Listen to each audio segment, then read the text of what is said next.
tonight to see if he was barefoot. Is that still the case? Is he barefoot? Because I know on Facebook somebody posted a picture of these could be his shoes, or is that so he is presumed to be barefoot at this point?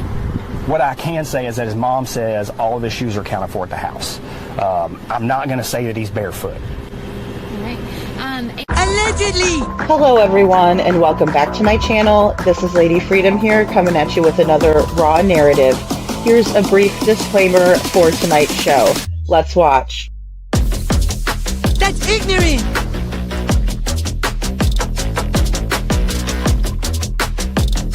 Allegedly, that's ignorant! Ignorant!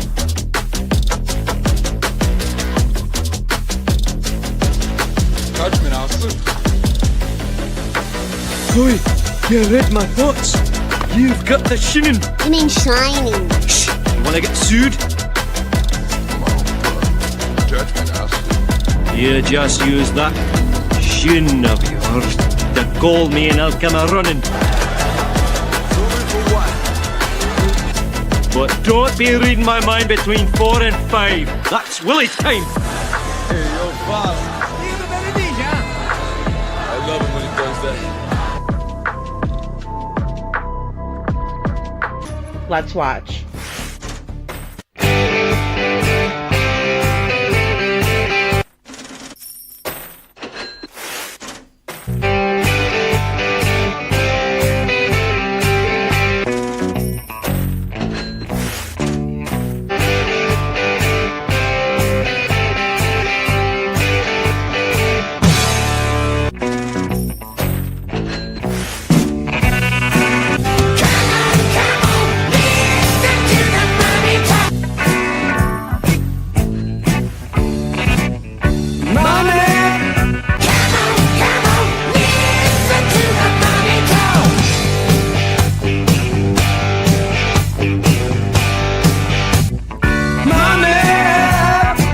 Don't get me back to good bullshit.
Hello everyone and welcome back to my channel. This is Lady Freedom here coming at you with another raw narrative, and it's so good to see all of you guys today. Hey Chuchi, good to see you.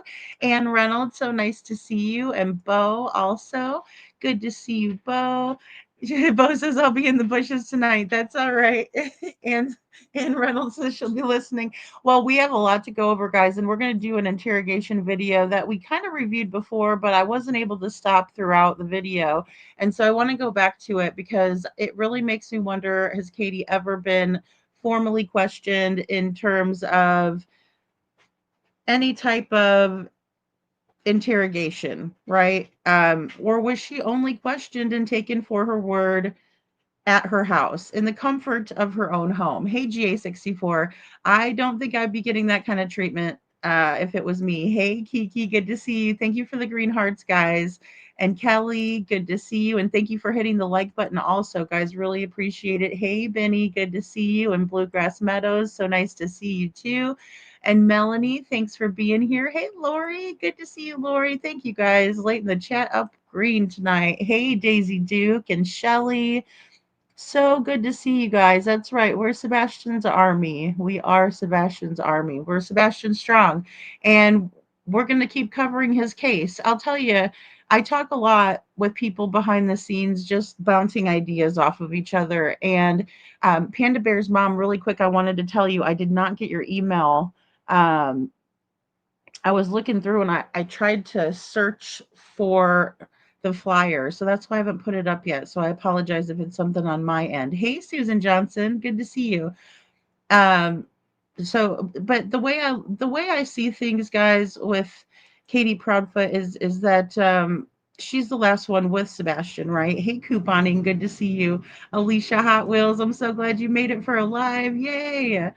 Um, Let me just get out some of our greetings to everyone. There's no allegedly when it when someone does that, creepy Katie, nothing to be proud of. Foot done did, in my opinion. I know it's tough, isn't it? It's really tough to believe Katie, right? It's super tough to believe Katie. I don't believe Katie. I don't believe law enforcement. I don't believe half of what I see and hear in this case. I don't. I'm sorry. We'll get into it. Hey, blessings. Good to see you. Oh, thank you for being here. I know it's a late night show. I try to do the mornings and the late nights. And I try not to be repetitive, guys. And I want to bring you new information and new topics to discuss. But I just don't think that we thoroughly got into this one as well as we could have. Another thing, too, is little James Hutchinson is still missing. He was thrown into the Ohio River by his mother, Brittany, and they have never recovered him. Hey, show poodles. So I think it's good to bring up cold cases as well to compare with Sebastian Rogers' case. Look, there's patterns that we see in all of these. Hey, YouTuber, hashtag bring Sebastian home. There's patterns that we see. There's patterns. And if we're looking at other cases and we see the same patterns, then we can also probably bet that the same outcome can be a possibility. Hey, Roxy, good to see you. So that's what we're going to explore tonight. And it just makes it a lot easier for us to go over if we have a frame of reference as well. Hey, Holly S., good to see you. Thank you for being here. Hey, Dee, good to see you. Also, Perfectly Imperfect Boy Mom, good to see you. My Saturday was pretty eventful. I also watched a lot. You guys should probably tell by a little bit of what I was watching by my posts, right? Happy to say Anthony Rizzo has decided to retire with the Chicago Cubs. So I was happy to hear that, shared that video. But in the true crime sector, I was also watching a lot of videos and debates, I guess. I guess he doesn't like to call them debates, but basically what it is Charlie Kirk would get up, and go to the different colleges and go and speak, right? And then he would allow for someone to come up to the microphone. I've seen this done many, many times by Ben Shapiro. And forgive me if I keep, referring to, kind of referring to Ben as a frame of reference, but that's who I've also seen do things like that, right? He may go to like some kind of a convention and he's speaking. He's a great public speaker, in my opinion. Very, very smart guy, right? Really matter of fact, and kind of, he's what I would call brash, but respectful, because I don't think Ben's ever been disrespectful, but he can also be very straightforward, in my opinion. And so I just kind of looked at him like that. Hey, Brenda Calvert. I also just kind of wanted to get a good idea of who he was, who his wife is, like, is she also political? Hey, Michelle. And turns out she is.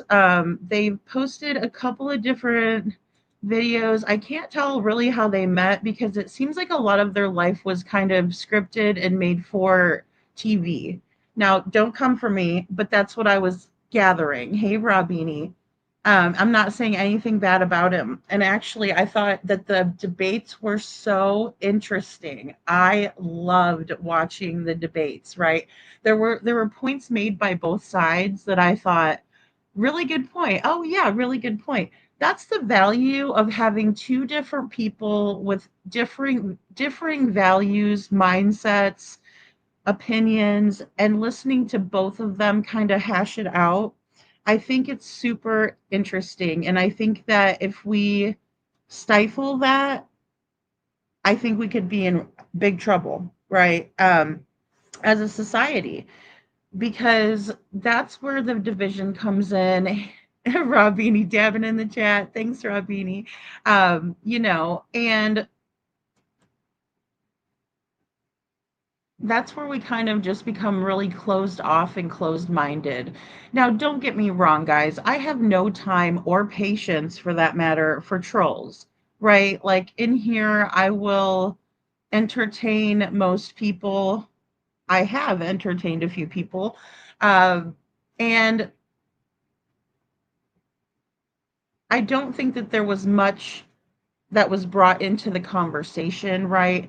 I believe sometimes things can be really one sided, but when I watch two people who have differing views and they both bring up really good points, that's when I get interested. That's what I'm excited about, is listening to different points of view. Um, there's a lot of irony, in my opinion, when I look at some of the videos that I watched, and I thought to myself, if only we would pay more attention to person on person crime, right? Instead of saying, oh, well, it's black on black crime, it's white on white crime, it's Hispanics killing Hispanics. We barely hear that. I'm just coming up with different kind of examples, right? But if we would just say that it's wrong to murder someone in cold blood just for sharing their opinions. Look, I don't agree with everything anybody says, right? Because that would kind of make me, you know, what's the best word for it? I guess it would just make me very closed minded, right? If I said, oh, I just agree with every single thing this person says. And I would rather not people always agree, right? Even in the chat. Because there's a certain point where people can take it a little bit too far, right? But in a healthy way, it can really open up people's minds to new ideas. And I'm not saying that if somebody comes in and they're being very radical, that we should hear them out, right? I think that at a certain point, we do need to guard our hearts and our minds and what we listen to, because we don't want to become like this young man, in my opinion, was over radicalized, right? And maybe it's the college campuses that are ultra liberal in their views. Maybe it's uh, a whole number of things. Hey, Christy Smith. But I would hate to just pinpoint it down to one thing, because I think it's broader than that. Because even when I look at other people's feelings and how offended they are, or hurt at this time on either side of the aisle, it worries me. It worries me for my daughter who is in college. It worries me for our future. And I think that if we could just take a step back and understand that it's more of a human being crisis than anything, then I think we'll be better off in learning from this horrible situation that Charlie and his family have found themselves in. Because hate isn't the answer. Hate isn't the answer. As a matter of fact, look what hate has done. Look how many families have been hurt. Look how many people have been hurt. Look how many people could have been hurt by pure hatred. Look, we see it every day on YouTube. We can't act like we have no idea what this is all about, right? And then I see, here comes statements on Discord. And the police say, well, we don't want to look at social media. Well, you guys are idiots if you're not looking at social media. If you need to get someone from the FBI that is trained and that enjoys or wants to join a task force for social media, you need to do that. I think that could have really keyed law enforcement into the fact that there was going to be a hate event come about. How many times do they brag and put it all over the internet when they're about to do something like this? We see it all the time. We see warning signs. They start posting radical ideas. Look, that's terrorism. That's terroristic, in my opinion. You know, it's hey Cece, you're not that late. We're just kind of going into some of the stuff I found about Charlie Kirk, and really, it's just my opinion. So I appreciate you guys being here to just kind of listen to, you know, what I've gathered today in terms of just everything I was listening to, and then I also was looking for commentary from, you know, other friends and people I like and respect on YouTube. I think we can all agree that it's gone way too far when we see a 31-year-old lose his life for talking and speaking in a place where he has tons of people that are there to listen, right? And whether I agree or not, it really doesn't make a difference. I think it's really about choosing love over hate, or just choosing to like turn it off. If you don't like what somebody's saying, leave. I have to do it all the time, guys. There's times where I go into a chat and I'll read the chat before I even say hello. Because if it's not, you know, my vibe, I'm not going to, you know, put myself in there, especially if I'm going to get aggravated. I'm aggravated enough. Okay? I can go plenty places to be aggravated. I'm not going to go in there, you know. So again, if you don't like, you know, Charlie, why are you watching him? Why are you stalking his page? We have to stop doing that, guys. If you don't like watching someone or you don't like what they're saying or doing, just, you know, don't watch them. You're giving them the green light to continue. You're giving them clicks, you're giving them views, you're giving the algorithm a boost because the more, you know, views we get, the better, right? Um, that's how it works. That's how you get put into the algorithm more. That's how you know, the machine works. But it's not something that's foreign to us on YouTube. We all see it, right? And you know, I want my chat to be a place where people feel included, invited, welcome, you know, where they can share their experiences and not be hated on, right? Not have the bull crap, the drama, you know, things like that. Hey, Detroit Rock City, you know, where you guys can come in and feel comfortable. Like, even though Miss Ann had a bad day with her brother-in-law, she said, but you know, she's here, so I'm hoping she's enjoying herself, and I hope that she's listening, and you know, even if you guys don't participate in the chat, if it's something to take your mind off of a bad day, that's good, right? You know, you can come in here and feel like you have people that have your back, right? We're kind of like the cheers of YouTube. No, I'm just kidding. But, you know, hey, Gabby. Howdy, Gabby. Hey, Seclusion Works. Good to see you, my friend. So lovely to see you.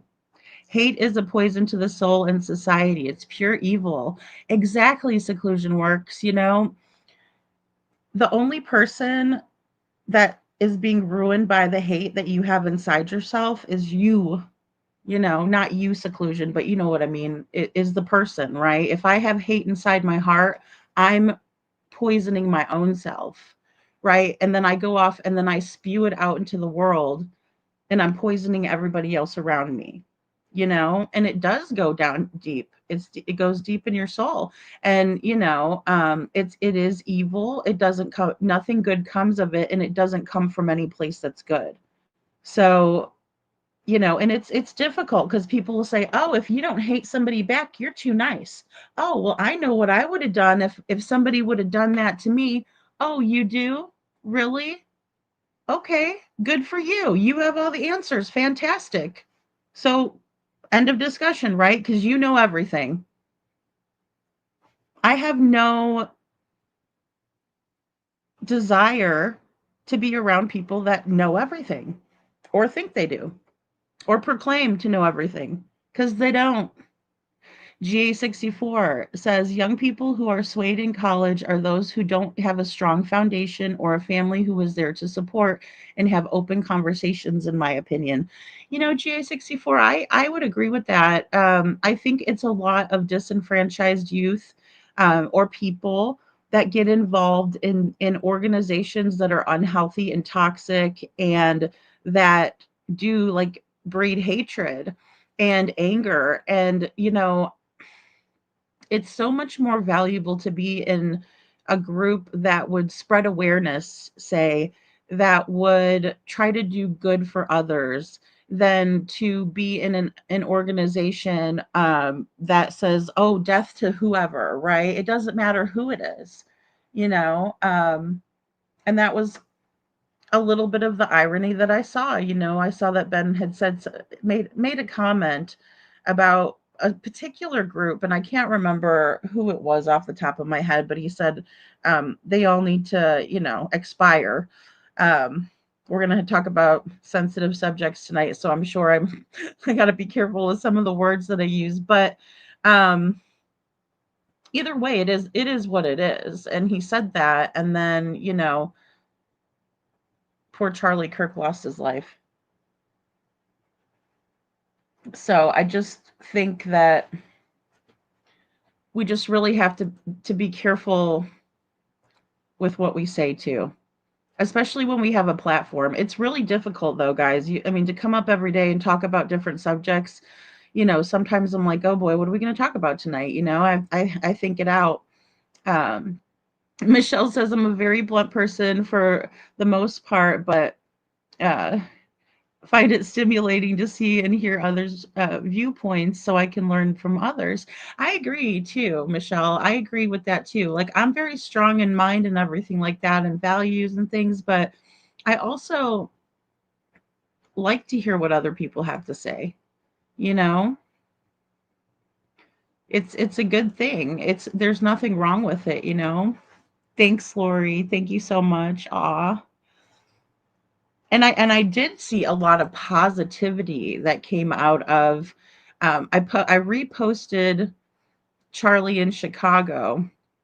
He was there for I think he spoke there several times. And I thought it was really, really good because even though he and the other person had a heated debate, at the end of it, the guy's like, "Hey, can I have a hat?" And Charlie's like, "Yeah, of course," and like gives him a hat. So I mean, to me, that is positive in and of itself. That even though you and I could go back and forth and have such a great difference of opinion, but at the end of it, we can shake hands and say thank you, right? Or well done, right? And walk away, and no one dies, because that's the hardest part about all of this is that he's no longer here. I mean, he paid the ultimate price. I don't like to call anyone a martyr except for Jesus Christ, okay? And that's just me. But I do think that he was taken out because of his beliefs, and no one should ever, ever, ever have to have that as an experience or have that take them out of this world. Cece says it's been a hard week for everyone. I hope we can all heal. Absolutely, Cece. Absolutely. And, my daughter says it's just a big mess. And I said, I know, kid. I know it is. And it breaks my heart for her, because she is away at college. Hey, Blessed, good to see you. Blessings to you too. And I hate to think that, these issues are weighing heavy on her heart. Lady Freedom, I just gave up on our families and said to my family here on YouTube streets, Miss Ann, well, I'm glad that you're here. I know it's hard, even, even with family, and we don't know what type of family dynamic that either of these, well, even just the young man that shot up the school in Colorado, we don't know what their family dynamic is. I don't, at least. Maybe some of you guys do if you've done some research or heard something somewhere. I've heard more about the current shooter, and basically that his family seemed like a nice family. I think he had two other brothers, him and then the mom and the dad. Um, so it's so sad. Oh, Detroit says, spending time with my baby girl. We went to New Salvation Army and our dinner at the beautiful Greek restaurant. Oh, I love Greek food. Oh my gosh, you're so lucky. We are drinking wine and decorating for fall, having a blast listening. Oh, well, great. Hello. Oh, that's wonderful, Detroit. That sounds like so much fun. I so need to decorate for fall. Like I was telling you guys are doing it too early. You guys are doing it. But now I'm like in a mad dash. I need to. Get my ass in gear. That's so fun. Uh, Alicia Hot Wheels says it genuinely bothers me that I absolutely have hate for two people, KP and my 2-decade abuser, and I don't like to hate, but schmurder is not an answer. I agree with that, Alicia, because I mean, I always say like I don't have a hate for Katie, but I'm so irritated by her lack of telling the truth. I am so irritated by her that it's like I've made it a life's mission to make sure that Sebastian's found because she is just not telling anything of, not giving us any answers about what could have happened, right? There's too many lapses of time, and we went over that a lot. And we're gonna pick some of these key situations out when we're looking at this interrogation of Brittany. I forget her last name all the time. I try not to remember her name. I try to remember little James Hutchinson. But yeah, Brittany Gosney, right? And let me bring old Brittany up on the stage. And her boyfriend or husband, whatever you want to call him, the asshole that was in the house when the kids were unalived, or excuse me, when the kids were he told her to get rid of her kids, basically. So she said, okay, I don't want to be on the street, so I'll get rid of my kids, right? And arguably, in my opinion, I think that could be a really strong reason, and maybe even what happened, or it was a contributing factor, when it comes to Katie and Mr. Chris, because let's be honest, Mr. Chris has not been very nice when he talks about Sebastian. And when Smiley Story, on Smiley Stories World, Smiley asks the Proudfoot, both of them, they were both on her show, right? Right after Sebastian went missing. And she said, was Sebastian ever a burden in your marriage?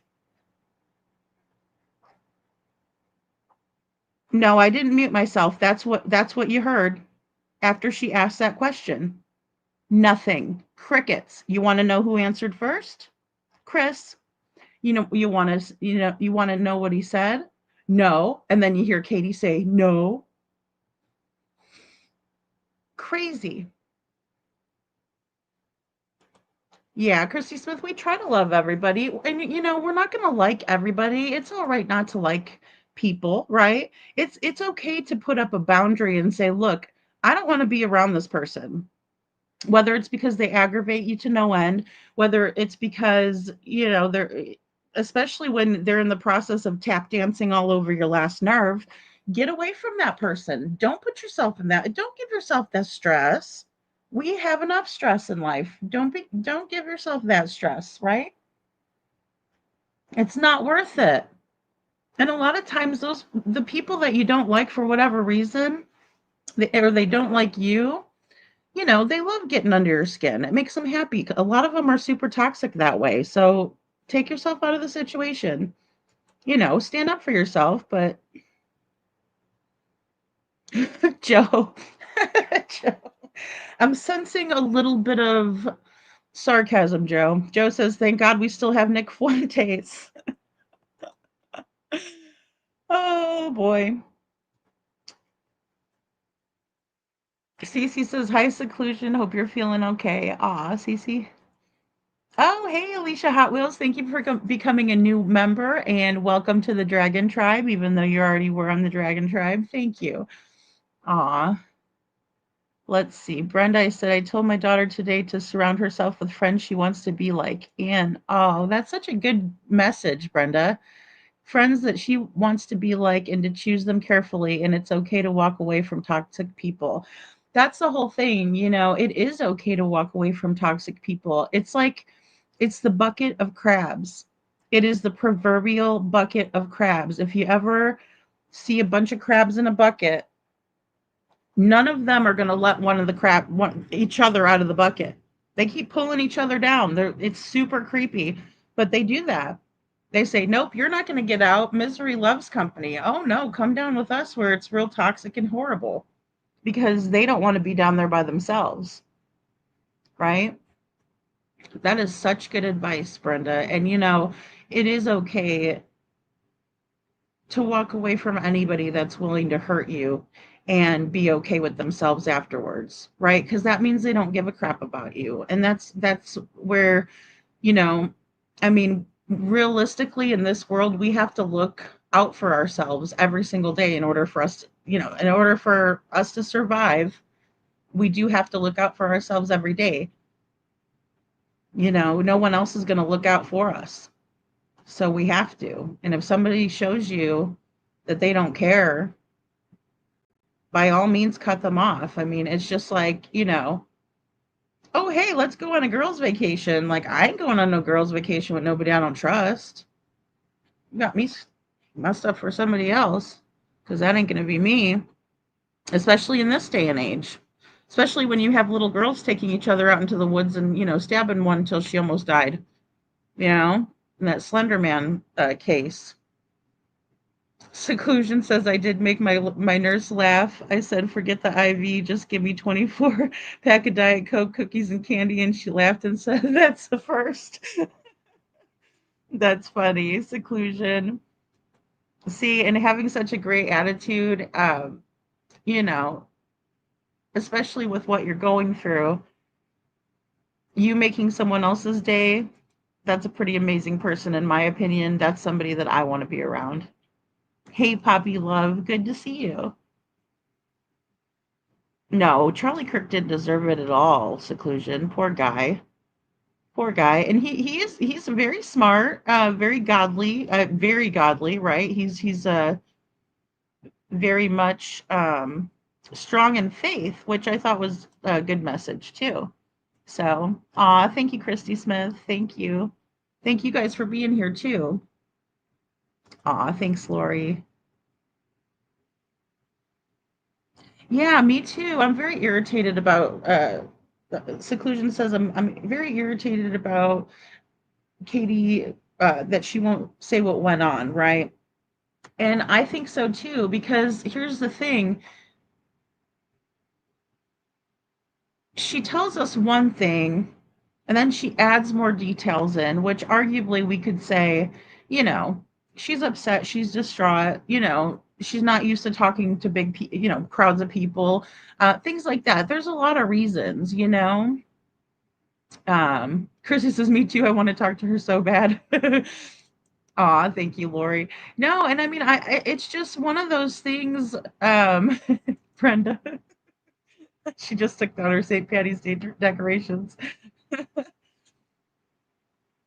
But yeah, I mean that's what's so terrible is that she will not tell anybody anything to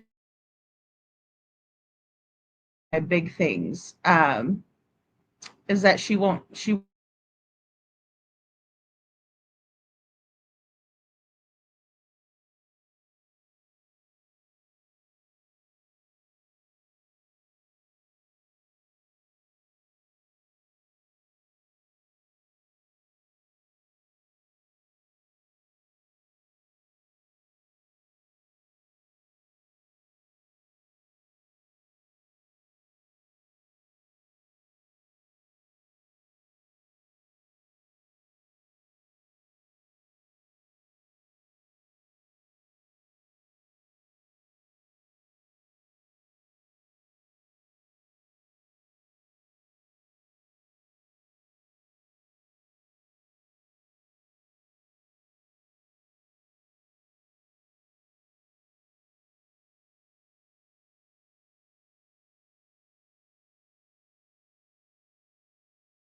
Okay, whoopsie daisy, guys. I'm sorry.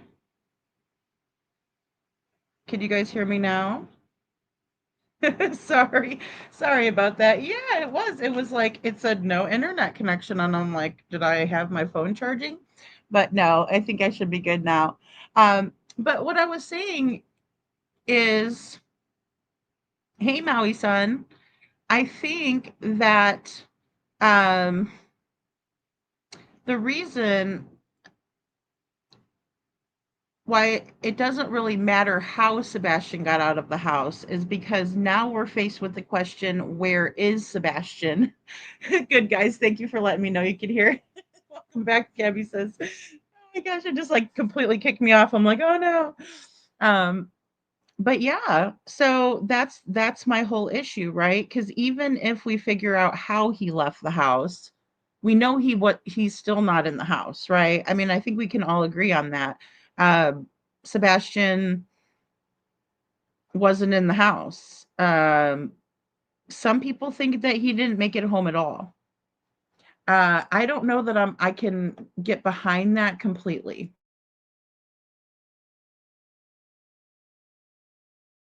I mean, I can't get behind anything completely, even at this point, unfortunately. Now, if we had more evidence, the gremlins got me seclusion. Even if we had more evidence, and it pointed maybe in more so in that direction, I still couldn't 100% say that's what happened, right? Because we're not going to know what happened to Sebastian until we find him, in my opinion, right? So when he's found, we're going to get a better idea of what happened to him. So our issue becomes not really how did Sebastian get out of the house, which we can kind of go back and forth on. I think you guys know where I stand on that. It's basically, hey, Deborah, it is. To me, what it comes down to is the 3 a.m. lights. And the reason I say that is because law enforcement has lied to us, right? Let me cover Chris up. He really ticks me off what he did there. Uh, there we go. We'll just leave everybody else up there and take him off. Put my big head up there. But you know, at the end of the day, they've told us it was a trash truck. They've told us it was headlights, coming from the distance, and they've said that it has no evidentiary value. Fine. Whatever. I'm not going to keep fighting back and forth. You guys know what I think and feel. You guys saw the photo I did, all of it, right? So, yeah, I believe that at 3 a.m., just like Bobby the neighbor said, there was someone being carried through that common area at 3 a.m. I believe that this vehicle that was also spotted in the area at the same time in the morning is most likely the vehicle that drove Sebastian, or as Chris Proudfoot liked to have said when he was on a phone call with Sheila and Fred, respectfully, that he told them that they hauled ass down the highway where there was no license plate readers, where no one would know, and they just hauled ass out of town. Right? Right. That's what he said. So, yeah, I believe that. And the reason that hey, Hell on Wheels, the reason why I believe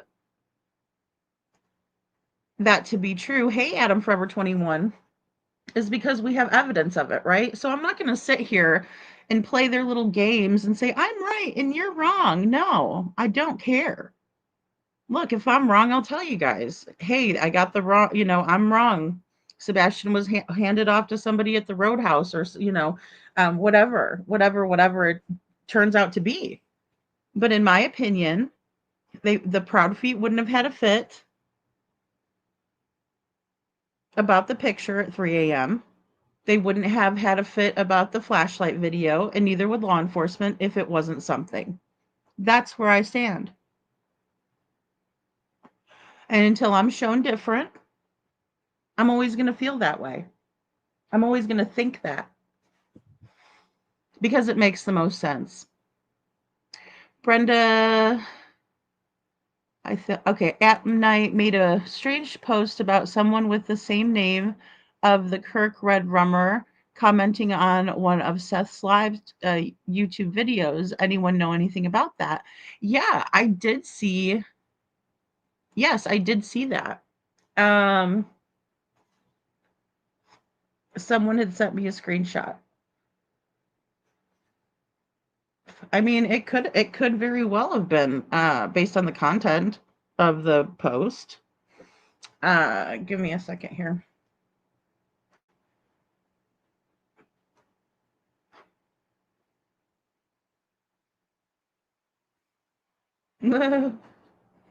Yeah, and I'm doing a little bit of research on that. That is interesting. I know it's a common name. Have you guys ever seen anyone named Tyler Robinson like actively in our community? Because I never have. I'm not even saying just in here. I'm saying in general. That's the first thing that I thought of because I pay attention to people in the community. Unfortunately, because I want to, survive myself. People are crazy as hell. Thank you, Lori. So yeah, do I know all of these mother effers? Yeah, I do. I know all of them. I'll be screenshotting their crazy shit when I can. You best believe it. Because they're naughty buddies. And because I'm not gonna, not know about them. I'm not gonna act like they're not as crazy as they are. That'd be nuts. Gabby says she has it. See, that's the first thing I thought of. Gabby was like, hey, is anybody else, saw this person active in the community? Because, but you never know what type of things people are interested in, too. Lady Freedom's Cece says, I hope you find that post because I remember it. Yeah. Well, it was right after Seth had said something about everybody needs to be peaceful. We need to, not show hate and stuff like that. Thank you, Blessed. You guys are so sweet. Thank you. I stand with you guys too. It's like we got to protect each other around here. And I'll be the first one to be a tattletale and warn someone and be like, this person's not a good person. So be careful of them because I fell for their crap once too, once upon a time. It was Poppy Love. It wasn't a live chat. The most recent one. Nutty Buddies, Christy. I mean, I'm like, oh, I don't know what, I'm like, it's weird. Sometimes we just need to keep it simple. There's a whole lot of rabbit holes to go down into, but they're not that clever when it's an event that they had to hide in a few hours. Right, Deborah. I think of it like that too. I'm glad you said that because it does make a lot of sense to me as well. Like in terms of a timeline, right? Because we know that they at least arguably, I'll just say, but for all intents and purposes of this conversation right here, if in fact they made it home from the Texas Roadhouse, like the FBI is saying, there's dash cam video or audio, whatever it is, that that's how they're confirming that Sebastian in fact did make it home. It's like, all right, okay, so he made it home, and then Katie had him take the trash out. So 7:15 to 9 p.m. is when she said that she put him to bed or told him to go to bed. So, but there's still, lapses in her story, right? She just said he took the trash out and he was playing in his room, and then she was out in the living room or the kitchen, or she was pooping for 2 hours. I don't know what she was doing for 2 hours. I don't know what she was doing. She refuses to tell us. Anybody that is telling the truth is going to give us all of the details and facts. That's what I know. That's what I know. And we're about to see it, guys. We're gonna scrutinize the hell out of this interrogation. And good on these cops. Good on them. Michelle says, after looking over a picture and working pictures and deep diving them, I did come to the conclusion that all parties involved all went on road trips afterwards, which by itself is suspicious. Right, Michelle, I'm there with you. I am there with you. So, and that's what I'm saying. And people think that the only picture that is taken from that night in the flashlight video is the one that I worked on only, you're fucking nuts. You're knuckin' futs, right? Because let me tell you how many people have been working on those photos, still shots from the flashlight video, still shots, slowed all the way down to teeny tiny little frames and screenshot it. And then you tell me what you see, right? Because it's so heavily pixelated, guys, that if I was trying to present it to you, you'd probably think I was, a nutty buddy. Oh, we got Detroit says who's in the picture up there. That's Medea. She says, I'm a thug, a real thug. And then that's Seth. And that was Seth whenever he was up at the police department. And then Chris and Katie are at a reptile expo. And then we got a couple pictures of Clue and Katie up there. Whenever Chris showed up to her house, they were happy as hell to see him. I mean, they're friends. So, I mean, I'm not knocking them for being friends. I'm just saying, I mean, that's who they'll talk to. They're not going to talk to Deception Detective or Fred and Sheila or any of them. They're going to talk to me. They're not going to talk to Grizzly. They're not going to talk to Plunder. They're not going to talk to any of the good people that are just trying to find out what happened to Sebastian. They're going to talk about to whom they want, right? Which means they're not going to talk about Sebastian. They're going to go on there dressed up. It's all about me. Look at me. Haha, I'm so funny.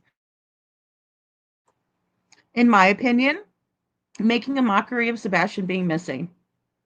In my opinion. Yeah, okay, if he was handed off at Texas Roadhouse, that's risky. I agree with that, Seclusion Works. And here's the thing, it'd be even more risky for them to show up around 3 a.m., right? Because from the very beginning, this is how I think of it. I'm glad you said that. The way I think of it is if they were,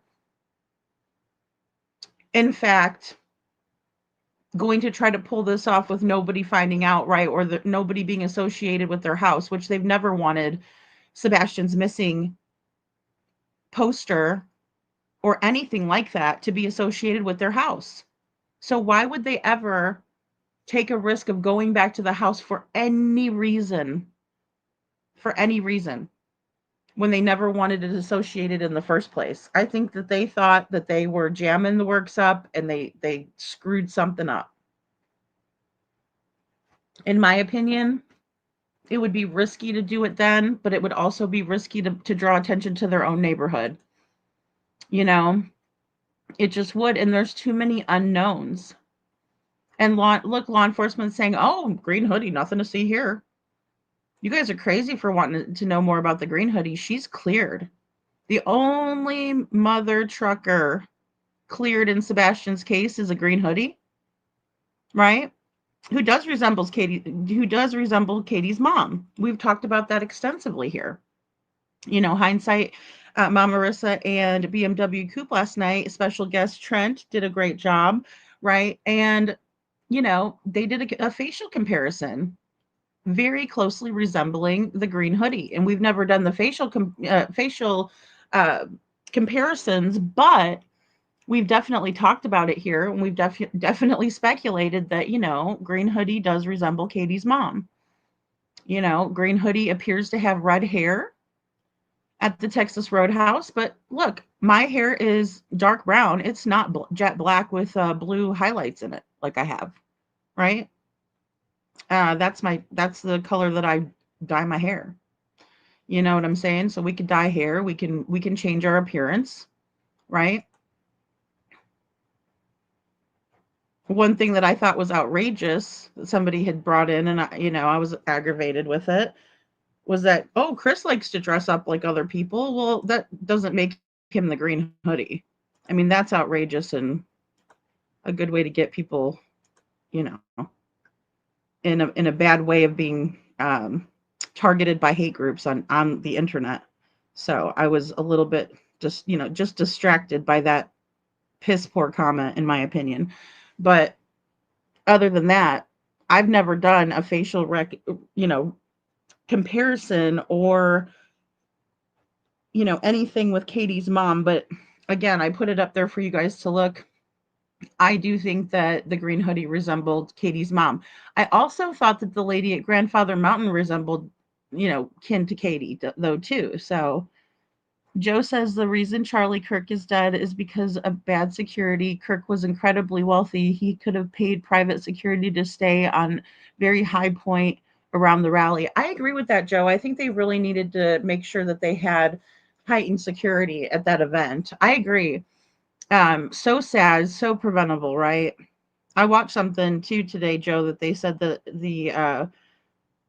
that one of the experts thought that he probably wasn't, a pro marksman or of any type, but that, you know, he probably did practice the shot, and then they also said something about it being, um instead of aiming for, like the torso to make sure you definitely hit someone, they were definitely aiming at his head, in my opinion. That's why he was hit in the neck. Um, so sad. Brenda says it was interesting to hear FBI enhance the images to show the public picture of the suspect in Utah. Yeah, they have the best technology. They have the best technology, and that's what someone else and I were debating too before I came up on live. They have the very best technology imaginable.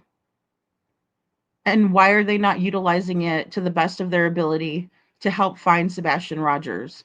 Because if we can click in and see those images, then they can sure as hell do it with a better program than we could ever get our hands on. Hey, Mama Bear, good to see you. Chloe is a dreb of society that entertains the drebs of society. Sadly, there's so many. Right, yeah, and they're fine with it. You know what I mean? They're fine with it. You know, I can't get down with that. It'd be 100% risky. Yeah. Yeah. I wonder if something went awry at the Roadhouse though, because I will say this, you guys. I think that the green hoodie is very, and her actions are very suspicious. Also, that goes for the yellow jacket. Kiki says, "How is it not eating at her? I would be a basket case." Same here. And she's never come out like that, you know? That's a great point too, Joe. They could have had off-duty cops to stand anywhere you want. Yeah, heightened security. The FBI is super sketchy to me as well, Christy. They're just still going to take the word for whoever has jurisdiction over the case. They obviously haven't looked into it very well. And that's why I wanted to, see what you guys thought tonight about it. You know,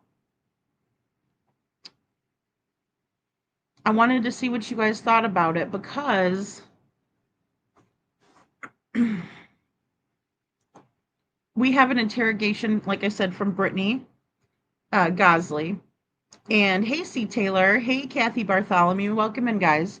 So, and I want to kind of go over it with you guys because I wonder if Katie was given the friendly treatment, right? Was she really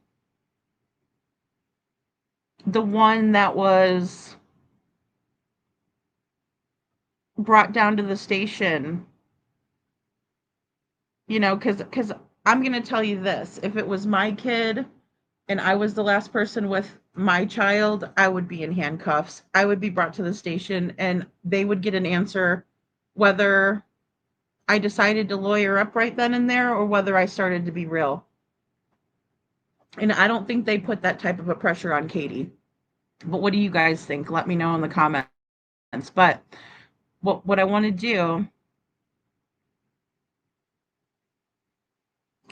do is play you guys a little bit of this first. Oh, I gotta pull it up on there again. I'm sorry, I gotta do that. All right, there we go. So we got Brittany Gosney and her boyfriend's name is James, just like her baby. Right? So here we go. Okay, got you guys on here. Brittany Gosney and her boyfriend, James Hamilton, lived in Middletown, Ohio, with her 3 children in 2021. On February 28th, Brittany and James went to the Middletown Police Department to report her 6-year-old son, James Hutchinson, missing. Okay, guys, so that's just one difference that we have in this case off the bat, is that they went to the police station to report little James missing, 6 years old, and that was a picture of him. He's so cute in his glasses. Nobody believed that they did not know more than they were letting on from the get. All right, so nobody believed them that they didn't know more of what was going on from the get-go, is what he was going to say before I cut him off. But I think it's safe to say that everybody felt that way about Katie except for their friends in law enforcement, in my opinion. Get-go. It was then decided that both Brittany and James should be interviewed. The interviews were done by Middletown officers, Tom McIntosh and John Hoover. And guys, this is what's called a friendly interrogation, right? But not a dirty one, right? Not in the type of way that I'm thinking Katie got her friendly interrogation from her buddies. This is something where an officer comes in and treats the suspect with respect, right? Kindness, and questions the suspect in order to figure out what happened, right? Right off the bat. Oh, our son's gone. We don't know where he is. Well, they're going to want to know more, right? They're going to want to know more. If they're in fact investigating, if they are trying to solve a crime. No. All right, cool. All right, bud. All right, what's your name, hon? Brittany. Brittany? Did I spell it right? A-N-Y. Is that A-N-Y at the end? It is now. All right. What's your last name? Gosney. G-O-S-N-E-Y. What's your date of birth? 2/5/92. And your social?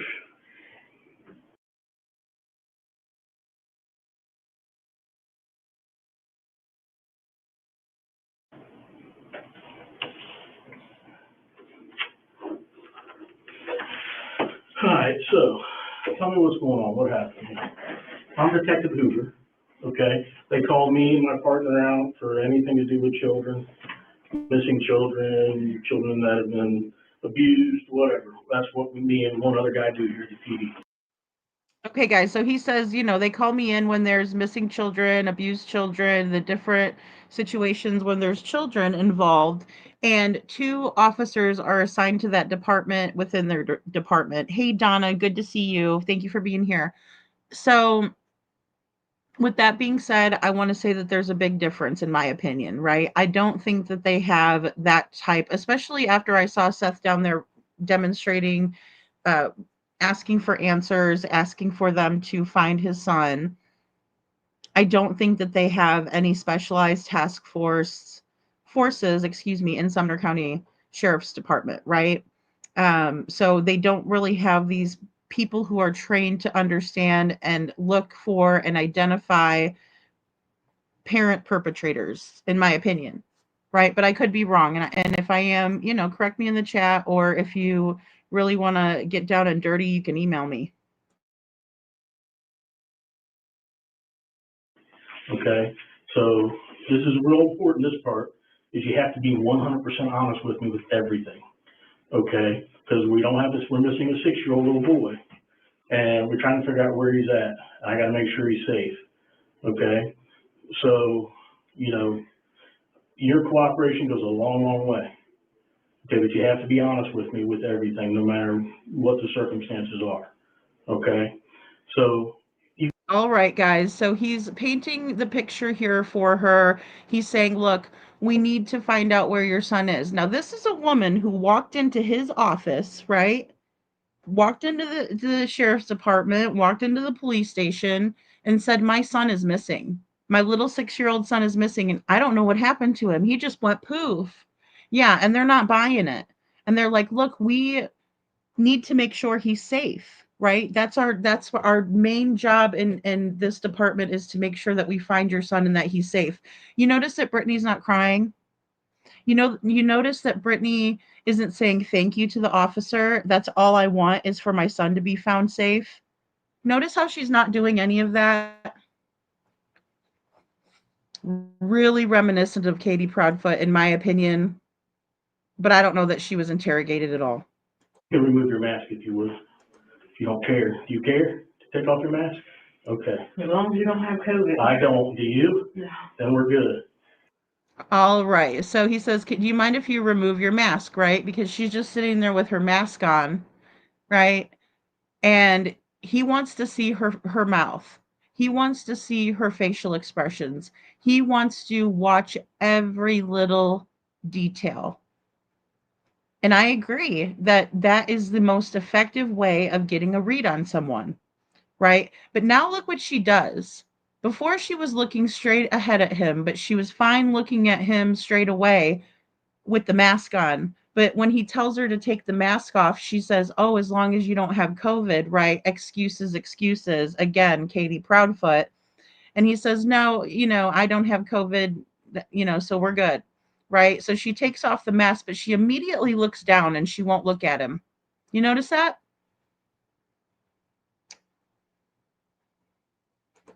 I wouldn't. You wouldn't catch me buying her bull crap. Okay. So what happened? What time did you guys go to bed last night? Well, the kids go to bed at 9. Okay. And we normally go to bed at 10. Mm-hmm. Right? So she says the kids went to bed at 9, and we normally go to bed at 10, right? Now, also, this is reminiscent of Jaden Spicer's mother and her statements. We all went to bed at 9 o'clock, right? But she was a little bit smarter than Jaden's mom. She's kind of more like Katie Proudfoot, who said, I put him to bed at one time and then I went to bed at another time, right? To make it sound more realistic, because, Felicia Gross, Jaden Spicer's mother, was very stupid, and that was her first mistake. Oh, we all just went to bed at 9 o'clock. Bull crap. Nobody believes that right off the bat, right? So this story is a little bit more believable, like Katie's, but I just want to point out 9 o'clock bedtime. Last time I knew, I told them all it was 9 o'clock, time for bed. Mm-hmm. So they all went upstairs to their rooms, and I went upstairs a little bit later to see if they were asleep. Sure. And they were all asleep. So then that's when I came down, waited a couple minutes just to see if they might have come downstairs or something, and then I went to bed. Okay. What time did you get up this morning? Okay, guys, again, this is a lot like Katie's story, except for she actually did check on her children. Now, in this case, she's got other children other than little James, who lost his life. So she's saying that all the children went to bed at the same time. She checked on them. They were all asleep. And then she went ahead and waited a little while to see if they were going to come out of their beds. Hey, Diane. And let's listen. Whoopsie daisy. Charlie Sheen, yikes. He woke me up at 8. He woke you up at 8. Did he wake you up any time before that to say that James was missing? Not that I remember. Okay. He said he tried to wake me up several times, but you don't I'm on remember? medicine, so What kind of medicine do you take? I take anxiety meds. Okay. I do too. So, what's it called? What do you take? Okay, guys, so he's asking her what type of medication she takes, right? Because that is a really good question. And that was asked of Katie Proudfoot as well. Were you taking any over-the-counter medications, prescription medications for sleep, anything like that? Or were you also, partaking in drinking or anything like that that would make it, harder for you to wake up from a noise or something like that, right? So good questions by the officer here. Hydroxyzine 3 times a day, and I take this blue pill. I don't know what the blue pill's called. Okay. This is where I need you to be honest with me. It is what it is. Okay. Do you use any other type of narcotics, drugs, illegal drugs, or anything? Do you smoke weed? Do you? Okay, you don't use heroin, you don't use, No, I've had family members that Meth passed away and- from that stuff, and okay. Do you that know, pushes me away, so. do you know if your, boyfriend does? Does he use any type of dope at all? Not that you know of. Well, you would know more than anybody, that's what I'm asking. You're not gonna get him in any trouble, I just need to know if you're being honest with me. That's what I'm trying to feel you I out. mean, I've never seen, I mean, we smoke cigarettes. I'm not talking about that, I said drugs, illegal drugs. Of course, a lot of people smoke cigarettes, a lot of people smoke weed, a lot of people use I mean, heroin. he smokes weed, but Okay, that's the only thing I know of. okay, that's all I I'm don't know asking. if he does anything else. Okay, you don't need to protect him, I'm getting a feel for you, if you're gonna be honest. I just need you to be honest with me, don't overread into any of my questions, okay, I promise you. So he wakes you up at 8 and tells you what? Or do you wake up on your own at 8, or does he wake you up at 8? Well, he woke me up and, because he went looking around first, he said he had come in there several times before Mm-hmm. to try to wake me up.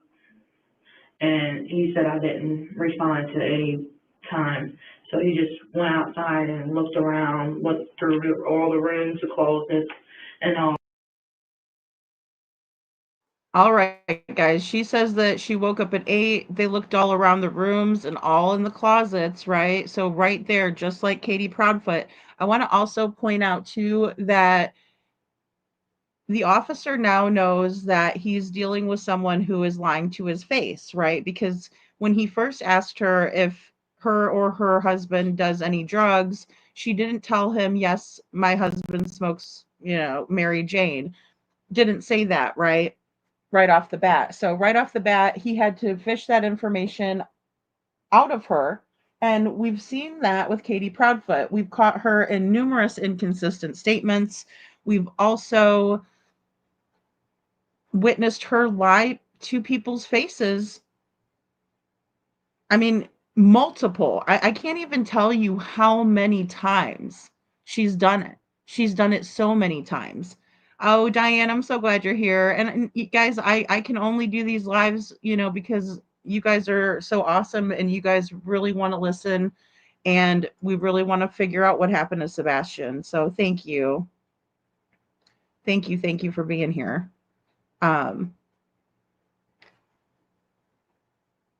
Oh no. I stopped by Warsham's to give them a missing a Sebastian flyer to post. The missing cat poster has been removed. Oh, good. I'm glad. I hope that they found the little kitty cat. Oh, Lord. Thank you, Diane. That's wonderful. But yes, I mean, so right here, a lot of similar statements. Just like Katie Proudfoot, she expects the police officers to believe that her son James just went poof, right? Hey, Faye, good morning. That, and he couldn't find him anywhere. So then the next thing he thought to do was just go around a couple blocks. Okay, I'm just going to go ahead and rewind that back just a teeny bit. He said he had come in there several times before Mm-hmm. to try to wake me up. And he said I didn't respond to any time. So he just went outside and looked around, went through all the rooms, the closets, and all that, and he couldn't find him anywhere.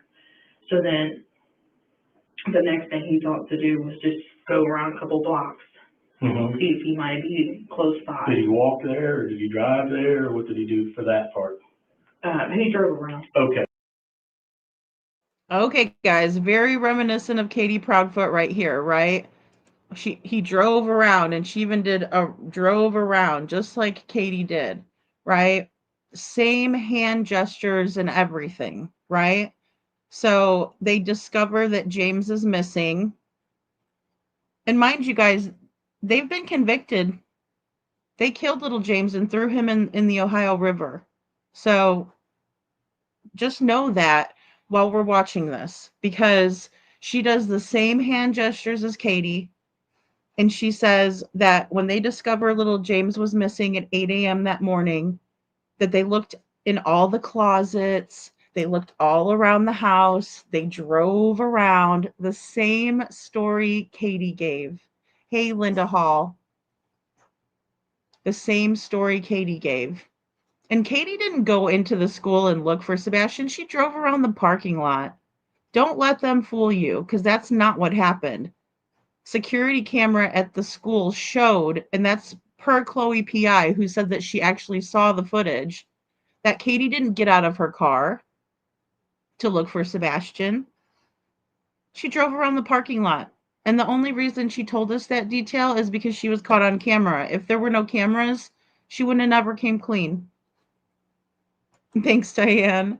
Yeah, this is so unnerving because it's just like Katie's story. It's so weird. I mean, there's a little bit of differences, but when we just look at it from the standpoint of a mother who is lying to the police about her child being missing, that he just went poof and they don't know what happened, it's eerily similar.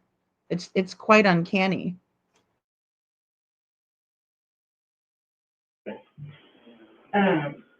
But he came back and woke me up and he was like, James is calling? I was like, what? And I was like, no, I thought he was upstairs asleep. And I even woke up the brother and sister, maybe thinking they might have seen him up, about, moving around or something, and they said they didn't hear nothing, they didn't see him.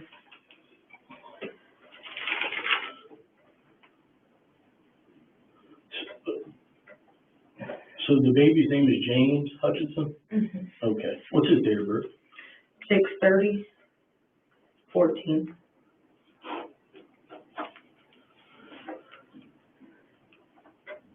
He's a baby, so right. I'm kind of worried about him. Well, sure. Yeah, people in times that, huh? So tell me what kind of kid he is. He has ADHD. Mm-hmm. He struggles real bad in school. He struggles to pay attention. Otherwise than that, like in school and stuff, they said he's good in school. He tries to focus. He's physically healthy, no Yeah. health issues. No. Oh, great. Good boy at home? Yeah. Pretty good boy. How do you guys discipline him when he does? Stand him in a corner. I spank my kids. My kids are grown now, but I did spank my kids. There's nothing wrong with that. Do you spank them? Do you just ground them? Do you take stuff from them? Well, Okay, guys, I just want to pop in here really quick so we can kind of see the way the officer is interrogating this suspect, right? And I just want to kind of point out now he's trained, right? And he is one of two officers that handles cases of missing children and cases where children have been abused, right? And he definitely is very forthright with that in the beginning and says, this is what I do, and this is, why I'm here, why I've been selected for this. Hey, Meow, good to see you. Coffee, Crime, and Cats. So good to see all of you guys. Welcome in. Kylie's Nail Candy, Ava. Good to see you guys. Thanks for being here. And so, yeah, we're definitely. Hey, Ebony. When we look at this, we see the officer going through a couple of different. I don't want to say scenarios, but the flow of the interview or the interrogation is basically just asking questions about family dynamics, asking about drug abuse or use, right? And now he's starting to get into disciplining the children, right? How do you discipline the children? And this is going to be one of the major points that is very eerily similar to Sebastian's case as well. So I know she talks kind of low, but listen closely here. Son with the red hair, Mm-hmm. He likes playing like video games and stuff like that. Mm-hmm. Well, the baby doesn't really know how to work the controllers and stuff. He tried, Mm-hmm. but We, just make them stand in a corner, just for like a little bit to make them know that, yeah, you ain't supposed to do that. Is James in school yet? Yes, he's in first grade. He's in first grade. Where does he go to school? Rosa Parks. Rosa Parks, okay. When's the last time he was in school? Well, it's every Monday and Tuesday, so he was in school last Tuesday. Okay. Okay, guys. And then he just nonchalantly asks her, okay, when was the last time he was in school? Right? That's another very important detail, because I'm not saying every single person who homeschools is someone we need to look at, right? Not at all. What I'm saying is that a lot of times children who are homeschooled aren't going to school where they can report, where someone will notice they're not clean, or that they're bruised up, or that their demeanor is different, right? Because the teachers know these kids. They spend a large part of the day with the kids, and so they really do get to know them and understand them and get to know their mannerisms. And so a good teacher will be able to spot if there's something off with one of their students, in my opinion, if they're paying attention and if they care, right? Because in every profession there's bad people, but I know, well, I have a family member that is an awesome teacher. My uncle was superintendent at a couple of different school districts, right, throughout his career. And then my aunt was a teacher. So, and they're phenomenal people. I mean, the best. Caring, loving. I wouldn't love to read as much as I do if it wasn't for my aunt. So I think teachers are a huge part, an integral part of a child's life. And so when you take a teacher or teachers out of their equation, right, or their peers out of the equation, and they're just isolated at home, a lot of times there will be abuse, right? And so I think it's very smart of this officer, not only because he's trying to build a timeline in his mind, but also because he's trying to figure out, were these kids regularly going to school, right? So just wanted to kind of pop in for that. So he goes 2 days a week, Mondays and Tuesdays, down to Rosa Parks? Yeah. Okay. But you're saying other than that, he's a pretty good kid. As far as like behaviorally, he's a 6-year-old, so I know 6-year-olds. He has his little fits here and there, his tantrums. I just overlook it. Right. Because, that's the only thing you can do. Because, the other ones have the same thing, or they like to throw themselves down to the floor. Right. Okay, guys, so he's also asking about James's demeanor and how how well behaved he is as a child, right? And it also goes back to the disciplining aspect of things. She says, we'll put them in the corner, right? We'll go ahead and put them in the corner when they're naughty, and that's how we handle the discipline. We're going to find out that that's not entirely true. That they weren't always on the same page, just like we know that Chris and Katie Proudfoot weren't always on the same page when it came to the harsh punishments that the stepfather wanted to inflict on Sebastian, in my opinion. Hey, Haunting Hope, good to see you. Right? So as it stands, we're also looking at a mother who is about to start talking badly about a 6-year-old child, right? Convinced he has ADHD, convinced he's got all these issues, convinced it's all him, right? But she's the one that literally committed a crime here,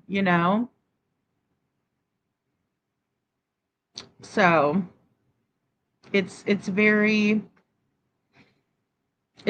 sad to watch. Stomping or something like that, but other than that, he's a pretty good kid. What's his address on Crawford there? 507 Crawford. 507. And how long have you guys lived there? We just moved in there. You just yesterday, a week ago? 2 weeks. The beginning of the month. The beginning of the month, okay. So beginning of February. Yeah. So about 4 weeks, 4 weeks-ish. Okay.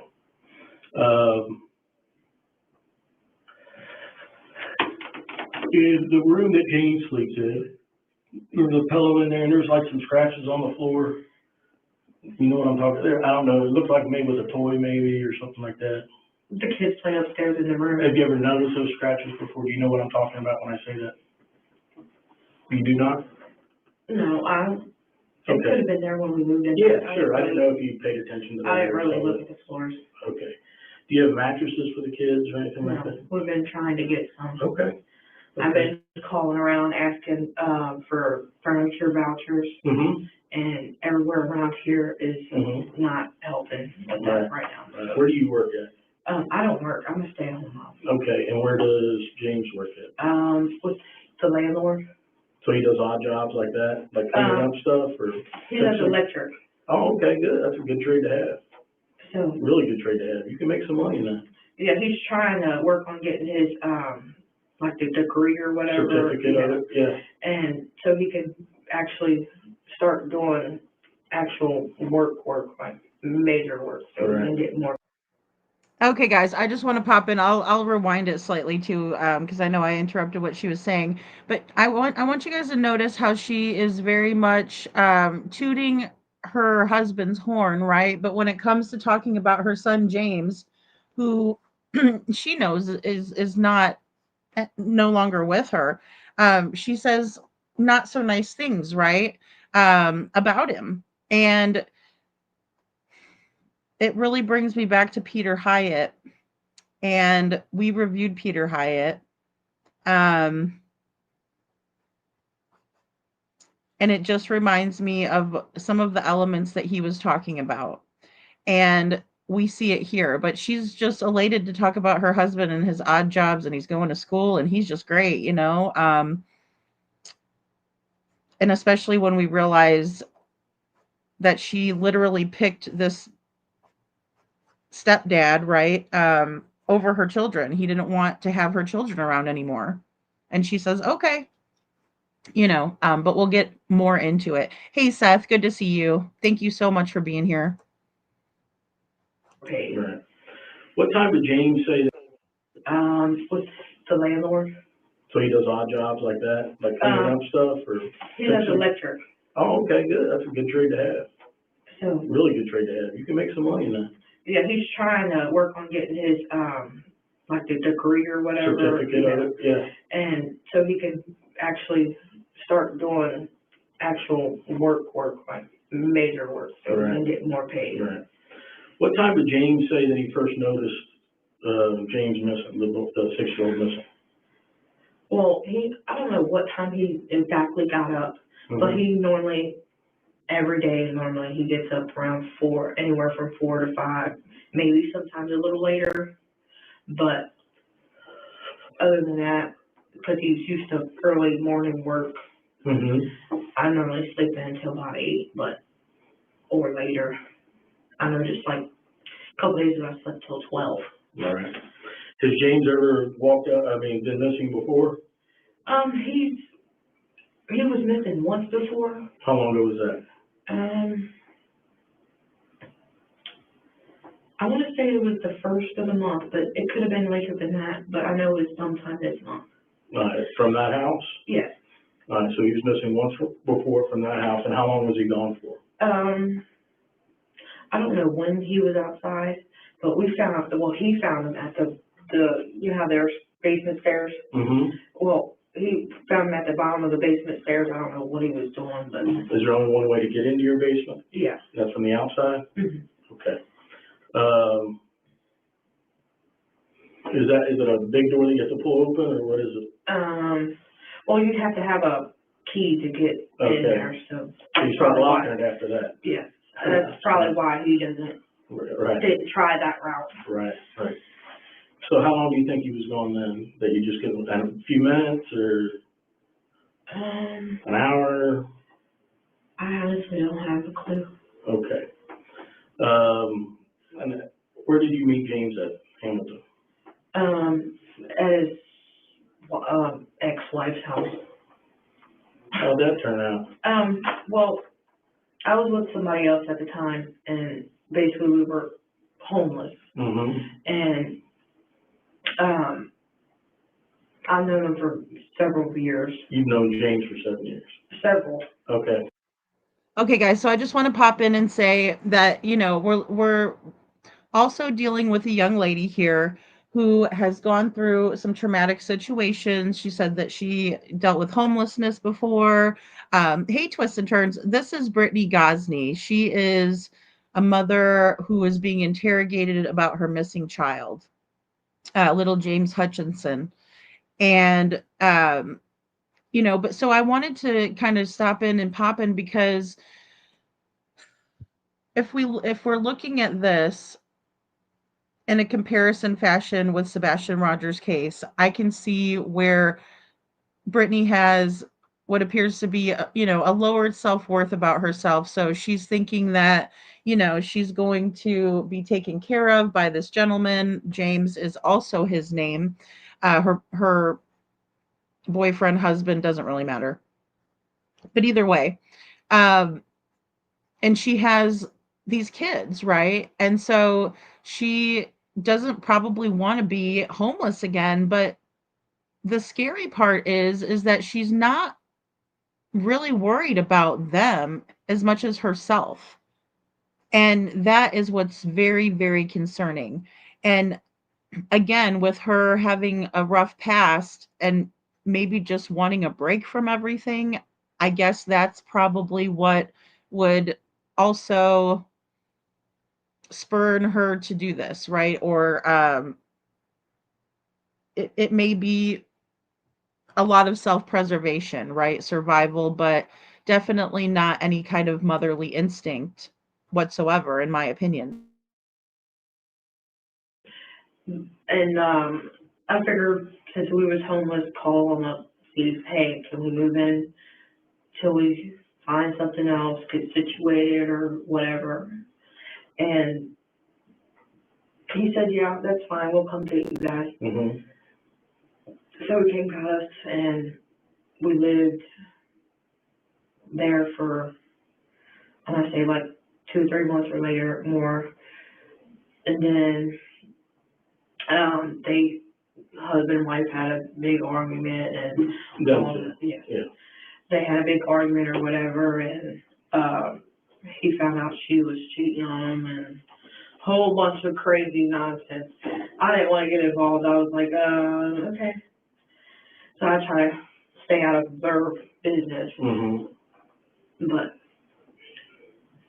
How long have you guys been romantically involved? for almost a year. For almost a year. Mm-hmm. And then you just moved in together for the first time? Or were you living once they started arguing and all that, neither one of us had a place to live. Mm-hmm. So we went to the hotel in Dayton. Mm-hmm. Because we was trying to find cheap hotels we can afford. Mm-hmm. So that was the cheapest one we could find. So we just went and got a motel until we was able to save up enough money to get our own place, and we were just now able to get our own place. Okay. Now, did you guys live next door there for a while? No, him and his ex-wife Lived there? Yeah. Okay. All right. So you guys were staying in hotels here and there, and then finally got this place last month or beginning of February. I got you. All right. You only had the 3 children? Yes. Okay. Are you in love with James? Okay. All right. Okay, guys, so I just want to pop in here. Hey, eyes. So, look, this is an interesting question, in my opinion, for an officer to ask someone, to ask this young lady. But I think it really is a great question. And so I just wanted to say, he says, well, do you love him? Do you love James? And she looks at him and says, yes, right? She looks at him in his eyes and says, yes, I do, right? And that is a huge indicator, I'm sure, to the officer that she may do anything for him, right? How much does she love him? Does she love him enough to give up her kids, right? And so I think that's probably what the officer is processing through right now, trying to gauge, what this relationship is. Brittany says that she was, homeless on the streets, and then he was like, yeah, I'll take you guys in, and that sort of thing, right? So not the ideal situation. She had known James for a long time, she said, right? And so in that regard, I think it's very, very interesting that he'll ask that question to her, do you love him? And she says yes. How does James discipline the children? Same thing I do, make them sit in the corner for a couple minutes. All right. Where do you think your child is now? Any idea? I have no idea. All right, guys. So he says, where do you think your child is now? She's like, I don't know. I don't know. That's who reminds me of Katie right there. I don't know. Where do you think your son is right now? I don't know. I mean, she literally does the hand gesture and all. Whoops.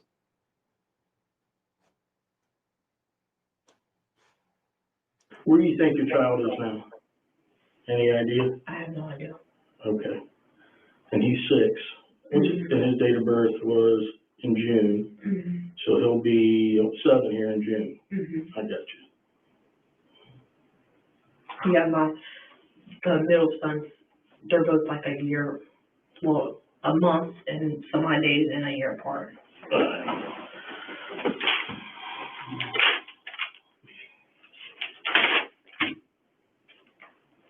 Now he's asking about the other children. Oh, me too, Kiki. Let me get the other 2 children's names. And they have both of them have the same last name as me. The 7? Yes. What's his date of birth? 7/21/13. And the girl? That's my little girl's name. And she is how old? She's getting ready to be 10 in October. So she's 9. What's her date of birth? 10/19/2011. And they all go to the same school. Rosa Parks? Mm-hmm. They're not really liking this COVID stuff and having to do their work on the computer. They're used to their teacher trying to help them out. I try my best to help them out, but anytime I have a question about their work, I try to contact the teacher when I think they're not busy, because they keep changing the days of they go by the initials of your last names. So mine goes Monday and Tuesday, and then the other kids that have different last names they used to go Thursday and Friday, now they put it to Wednesday, Thursday. So everybody gets 3-day weekend. Yeah. Right. And then we have they normally have remote learning on Wednesday. And now they just switched it up to Friday. So. Okay. All right. So I've been a policeman for 27 years. I've been assigned to detectives about 10 years. I've interviewed a lot of people, hundreds and hundreds of people over my career. I was just watching on the news for like last month of them trying to look for this little boy. Well, I'll find him. Okay. I'm really good at my job, so I'm going to find your boy. Okay. And my partner's really good at his job, so that's what we do. We won't leave here until we find this boy. I need you to be, if you think of anything you need to talk to me about, then I need you to make sure you tell me, okay? If you're protecting yourself because maybe something went awry and the boy's hurt, then I need to know that kind of stuff. If you're protecting James, your boyfriend, from something he may have done accidentally, then I need to know that. I'm going to ask you to take a polygraph exam. Do you know what that is? It's a lie detector test, okay? And because there's something going on here. Something's not right here. I've done this, like I said, I've interviewed hundreds of people over my career, and, people get scared. They get themselves backed into a corner, and they don't know what to do. All right, guys, I just wanted to pop in here again. Hey, Kiki, good to see you. And Brock, I'm praying with you for that too. Absolutely, this is absolutely the way that I would think that anybody that was looking at Sebastian's case without being biased, without being friendly, without being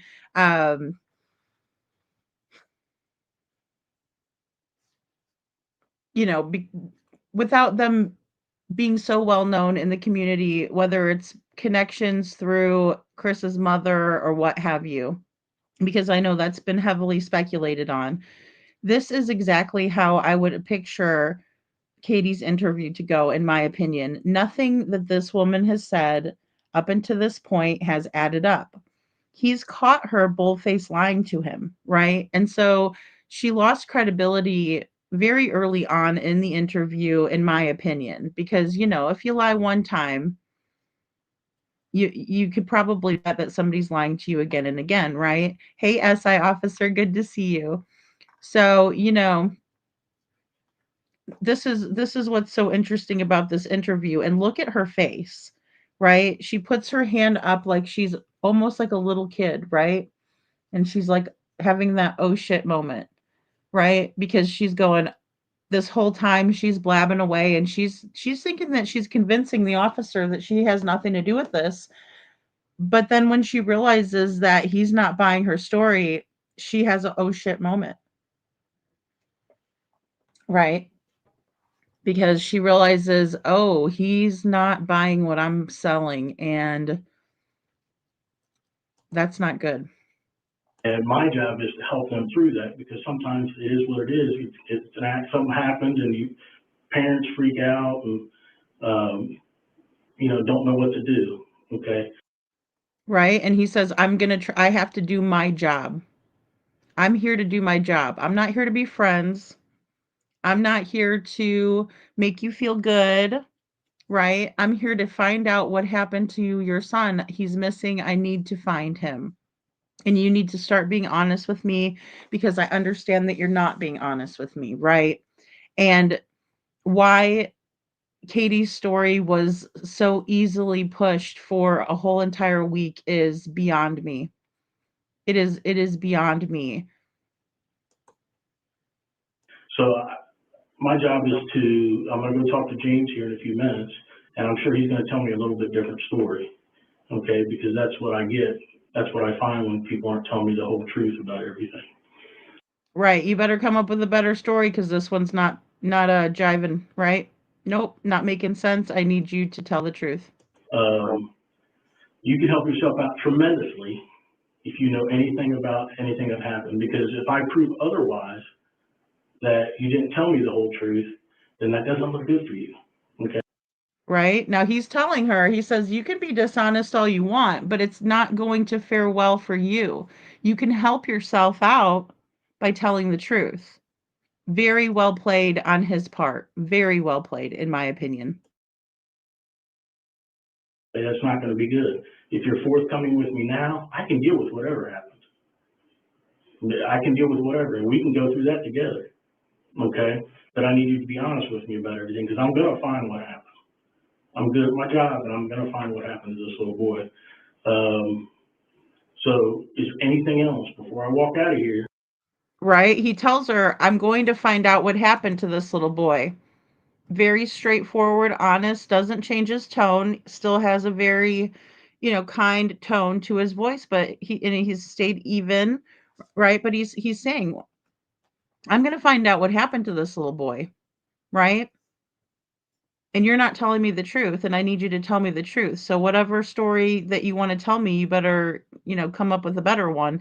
And then also, you can see her being visibly uncomfortable, right? She's rubbing the back of her neck, right? You can see her. She's absolutely shitting herself right now, folks. This is your opportunity to be 100% straight with me. I suspect James. Don't know what to do, okay? So my job is I'm going to go talk to James here in a few minutes, and I'm sure he's going to tell me a little bit different story, okay? Because that's what I get. That's what I find when people aren't telling me the whole truth about everything. I also do want to point out here as well, guys, that he says, I'm going to go talk to James. And if James doesn't tell me the same story that you're telling me and it doesn't add up, I'm going to know that you're lying, right? So another tactic, another, you could just call it protocol and procedures, right? Let's just call it what it is. Proper protocol and procedures would dictate that you don't just let the two of them la-di-da at their house and only question them there. No, you bring them down to the station, you put them in 2 separate rooms, you start questioning them. Whether you do it yourself, whether you have some other officer in the other room with the other person, and you come together and compare. But that's exactly what he's telling her. He's warning her. He's saying, look, we're going to get together with your boyfriend, James, who is the little boy's name is James too, guys. So we're going to get together with James and we're going to talk to him. And if your stories don't add up, then we know you're lying. Now, this is exactly what should have happened. And if it didn't, that's probably why they don't want anyone else investigating this, because they'll find out that they didn't investigate it themselves to begin with over at Sumner County Sheriff's Office, in my opinion. Hey, Sabrina Smith, good to see you. Because to my knowledge, Chris and Katie weren't brought down to the station and questioned like this at all. And when you don't do that, you just lost. You lost information. You lost the upper hand in the investigation. You lost. You set yourself up to fail. You certainly didn't set yourself up for success. No, you were too worried about being friends with the 2 people in the house that Sebastian went missing from.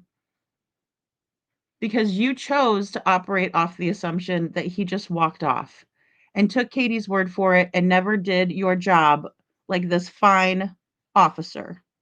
Hey, Andrea, good to see you, in my opinion.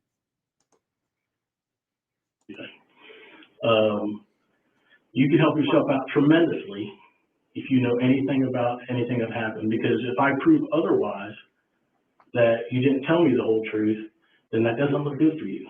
Okay, that's not going to be good. And it also doesn't look good for the officer in his investigation, in my opinion. It makes him look like an ass clown, and he doesn't want to look like an ass clown. Forthcoming with me now, I can deal with whatever happens. I can deal with whatever, and we can go through that together. Okay, but I need you to be honest with me about everything, because I'm going to find what happened. I'm good at my job, and I'm going to find what happened to this little boy. All right, and another thing too, guys, when he says this right here, he's saying, I'm going to find I'm going to find this little boy. I'm good at my job. He's also he's psychologically mind effing this suspect all day, right? Because he's saying, I'm better than you are. I know you're lying to me. I'm damn good at my job, and I'm going to find this kid. So you better start telling me the truth, because I know you're not telling me the truth. I know you're being dishonest with me. He's getting to the point where he doesn't want to put up with her crap no more. Right? He's done put up with enough of her crap. And he's telling her straight out, I'm going to go talk to James. I'm going to go find out what he has to say, and we're going to go from there. But you have a chance now. I'm giving you the opportunity to start being truthful. Right? And he's also, and I know, guys, it's just part of it, but he's also giving her a little bit of misinformation, right? Because at any point during this interrogation, Brittany could have said, I want a lawyer, and they would stop everything, right? All of the questioning would be stopped at that point. But what he's doing is he's making her think that if she's truthful with him, that she'll be better off. That's not really the case, right? That's not really the case, but I think it's a valuable tactic, and I don't know why it wasn't used. Oh, wait, maybe it was because they're friends with law enforcement. Maybe it was because they were treated like, I think Diane said, like with kid gloves. Maybe they were treated with the friendly treatment like Buster Murdaugh got when, excuse me, not Buster, Paul Murdaugh got when he was able to take his mug shot in his button up. Because that's what it seems like. Because Brittany Gosley is a girl that was homeless on the street before all of this. And she was taken in by this guy with her kids. It's vastly different, even though Katie is pretty close to being that person, right? If it wasn't for Chris and his family and his money, she would be just like Brittany, right? I mean, let's be honest. You know, one's privileged, one's not. Let's just call it what it is. Brittany doesn't have any friends in law enforcement, not like Katie and Chris do, right? They don't have Bobby and Carter in their back pocket, right? Where they can call them up and have a little fucking powwow. No, they don't. She doesn't have anything, right? And so this officer is able to use that as leverage. And he does, and he gets the confession. Let's watch. So is anything else before I walk out of here? This is your opportunity to be 100% straight with me. I suspect James, or I got mad at the boy last night and I spanked him and he took off out the door, or just anything weird. It's fine to tell me. You're not going to tell me anything that's going to surprise me. Okay? No, I mean, Did you hurt your baby? yeah. Now, do you I know? love my kids. I would never. Okay. Do you know who hurt your baby? No. Do you know your baby's whereabouts right now? Okay. Do you suspect James is doing anything to your baby? No. Okay. You're 100% sure on that one? Yeah, he knows him like everybody does. Okay. All right. Just hang tight. You want something to drink? No, I need to use the bathroom. I'll I let ain't been able to use the bathroom. You can do that. I'll let you do that. You want water, or Coke, or Mountain Dew, anything to drink? Because I'm thirsty. That's why I'm asking. I'm more worried about trying to find my babies. Okay. All right, guys. So I just want to stop it right here. So he's still keeping the same even tone. He's like, hey, let me get you something to drink. Are you thirsty? You hungry? What do we need to do to get this, going, right? Because he doesn't want to deprive her of anything. It's not like it's like, the old interrogations where you see the light, they put the light spotlight on him and make him feel really, uncomfortable. No, he's actually making her feel more comfortable. I think that is the way to go, right? So she doesn't shut down. But she's like, "No, I do need to use the bathroom," and then she's trying to play him, right? We know this because Brittany's already been convicted, right? So I'm not, you know, accusing an innocent person. This is someone who's been convicted, right? But we are comparing her to an innocent person, Katie Proudfoot, allegedly, right? Who has not been charged. So, in this country, we are innocent until proven guilty, not the other way around. But as a YouTuber, I'm able to look at it from a broader perspective, right? Because I'm not being held to any type of a standard in the court of law. This is just the court of public opinion, right? Hey, Kaika, good to see you. Hey, wait, what? Welcome in, you guys. And so, with that being said, I think that I can take these liberties in order to show these patterns. And we've identified several throughout the short time that we've been watching Brittany here and her interrogation. Um, 20 minutes into the interrogation, right? And then, of course, this was over, hours and hours, and it's kind of been condensed down a little bit here. So just to kind of like give you guys um, a time frame, but you can also refer back to the ticker that has the actual timestamp of everything, right? Because we always want to look at the timestamps on everything, guys. If Sebastian's case hasn't taught us that, I don't know what will, but always look at that. Always consider that. Always look for these key indicators of, something being authentic, right? And so, and we can't say that for any of the crap that has been pulled in Sebastian's case. But again, look at how she's looking into the officer's face and bold-faced lying to him, right? I just want to find my baby. I just want to find my baby. Oh, bullshit. It's unbelievable. But yeah, look at her. All right, then hang tight for a few more minutes, okay? I got a polygraph guy coming in, okay? And he's gonna ask you the same questions pretty much that I asked you. If you know the whereabouts of your baby, or if you know what happened to James, okay? Before you go through that process, again, I'm gonna ask one more time. Is there anything you need to tell me before I walk out of this room? All right, guys, he's giving her one last opportunity to be honest with him. right? One last opportunity to be honest, because he knows she's being anything but. Because I feel like there is. I feel like there's something you're holding back from me. Is what No, I'm like, worried I about. can't remember exactly what time he woke me up No, I'm not worried about that. I understand that. Oh, does she feel guilty all of a sudden? or what time he was up or what. Well, I'm a little confused that the baby's been missing since 4:30ish, we'll say. Okay? And we don't get the call till after 10 a.m. See, and now that's a little bit of a difference too. But not really, because we don't know what time Sebastian went missing truly, right? What time he truly went missing, we don't know.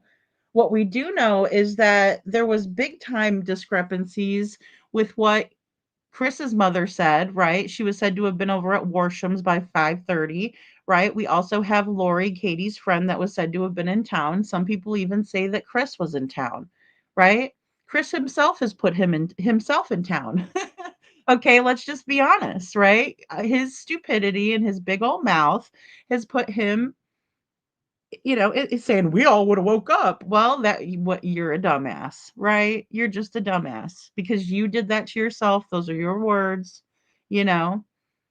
And well, that's it. Wait, what? And the thing is that now she's trying to figure out and pinpoint what he thinks is a lie. Because, right, she kind of thought up until this point, in my opinion, that she was home free, right? That the officer was believing what she was saying. He wasn't, right? And then he comes clean with her and he's like, I don't believe anything you're saying, and giving you an opportunity to start telling the truth. And then he, offers her something to drink, whatever, right? And she doesn't take the opportunity to be honest with him. Instead, she's trying to pinpoint, what she needs to lie better about, right? Oh, are you wondering about the time they went to bed, blah blah blah. No, he's not. He's wanting you to be truthful because you haven't been, and he knows it. He hasn't been at all. Or excuse me, she hasn't been at all, and he knows it. And he's just kind of been placating her, right? And saying, okay, uh-huh, yeah, mm-hmm, right? But the whole time he doesn't believe her. Not at all. If I don't know the man, but I'm just saying I don't think he's buying any of it. That's peculiar to me. You understand why? Do you see that? Because it's a lot of hours. That's a lot of hours. You're missing a 6-year-old or first grader, and the police aren't called. So obviously that draws suspicion. Okay? You're I don't even know what time it is, so. Well, it's probably 11-ish right now. I don't know what time exactly it is either. Probably 11:30, 12 o'clock by now. Okay? Well, see, last time it was 9 something. Okay. Well, and then, the police aren't called. All right, guys, and she just said it herself. She goes, "The last time I saw him was 9 something." Right? So, right away this officer knows she's lying her ass off, right? Then she just still tries to maintain, "Well, last time I saw him was 9 something." No, it wasn't. It was when you hurled him over the bridge, you lying biatch. Sorry. The baby's been missing since 4:30ish, we'll say. Okay? And we don't get the call till after 10 a.m. That's peculiar to me. You understand why? Do you see that? Because it's a lot of hours. That's a lot of hours. You're missing a 6-year-old or first grader, and the police aren't called. So obviously that draws suspicion. Okay? You're I don't even know what time it is, so. Well, it's probably 11-ish right now. I don't know what time exactly it is either. Probably 11:30, 12 o'clock by now. Okay? Well, see, last time it was 9 something. Okay. Well, and then, the police aren't called. The police aren't anything. Do you have a cell phone with you? Yeah. I see that. And my sister's calling right now, so. It's okay. What kind of cell phone is that? It's through Boost. Boost? I don't know what kind of phone, I don't remember what kind of phone it is. Boost Mobile? Yes. What's the passcode on? 7128, I think. 7128? He does all that, so you may want to double check with him. I'll just check that.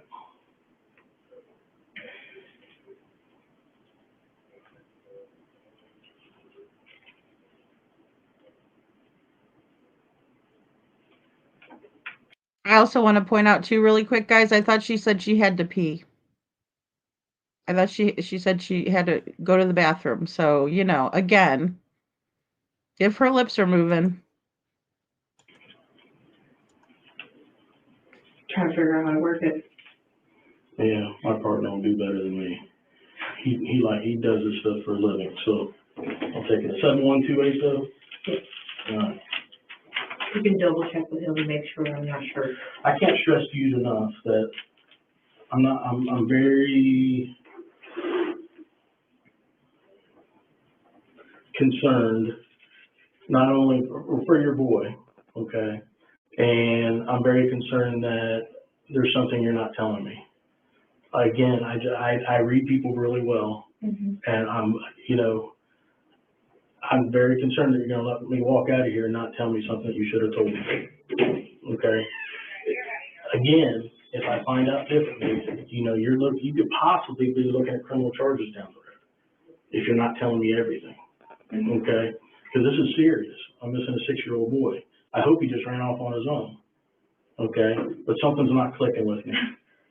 Don't worry about that. Something's not clicking with me, okay? It's just family trying to see if I'm okay and stuff like that, probably. Yeah, okay. Because they come in. So the last and time they you saw put your stuff- baby was 9 o'clock last night. Yes. And the baby's been missing since 4-ish, 4:30-ish, whatever. And nobody's called the police since 10, until 10, after Well, 10. we came here at 9 something, I believe it was. Okay, guys, I just want to pop in again. Now he's reiterating exactly what I think should have been asked of Katie. All right. And just to be fair, she was the last one with him, right? I would not harp on a subject. I cannot stand it aggravates me to no end for someone to beat a dead horse. It really does. And I don't want to be that person to do it either. But here's the thing. He tells her, "You're telling me that you didn't see your baby, right? Until the last time was at 9 o'clock last night, right? There's something that you're not telling me. Hey, Magic Star, there's something that you're not telling me." So he can recognize just by talking with her, just by watching her, that she's lying. He's caught her in several lies. But the biggest one that he's referring back to now is the fact that she didn't see him again after 9 p.m. the previous night. I can tell you exact time, 10:16. I really don't pay attention to time. Okay.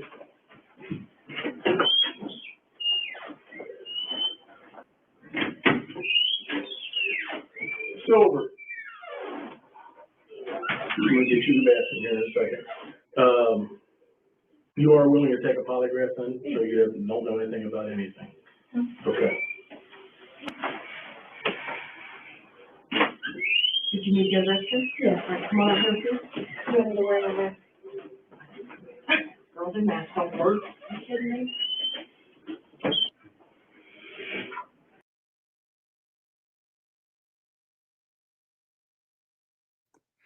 Also, I just want to point out here that the first thing they want her to do is take a polygraph, right? Because in my opinion, it really has to be because he's not believing her, right? And now he wants a little bit more proof to kind of solidify what he's thinking, right?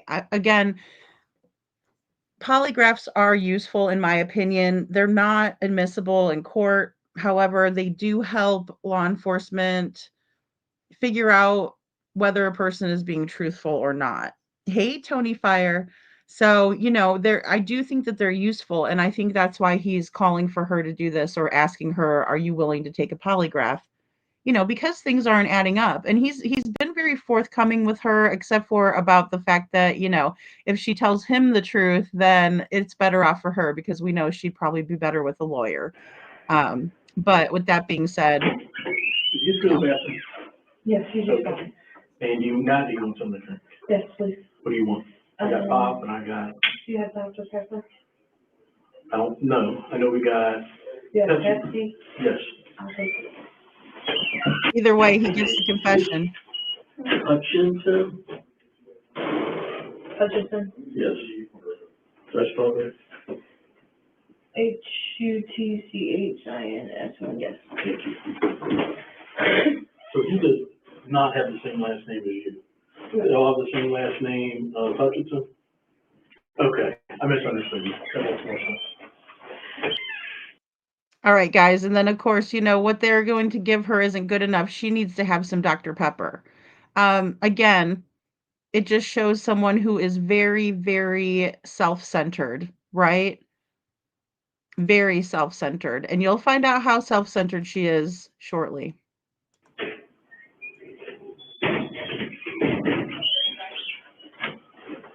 So was the 6-year-old get in trouble last night?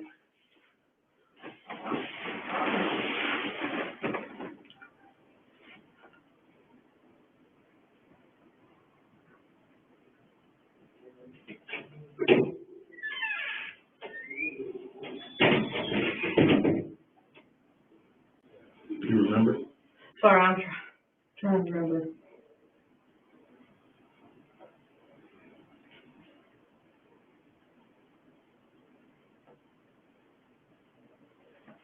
Yeah, he got in trouble for something. I remember what it was. You don't remember what it was? Okay. What was the punishment last night? Corner? I don't really like putting my hands on my kids. That's okay, that's fine.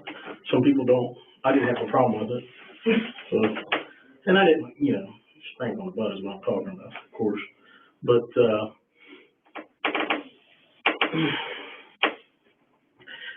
the kid said something about, you guys, what'd you have for dinner last night?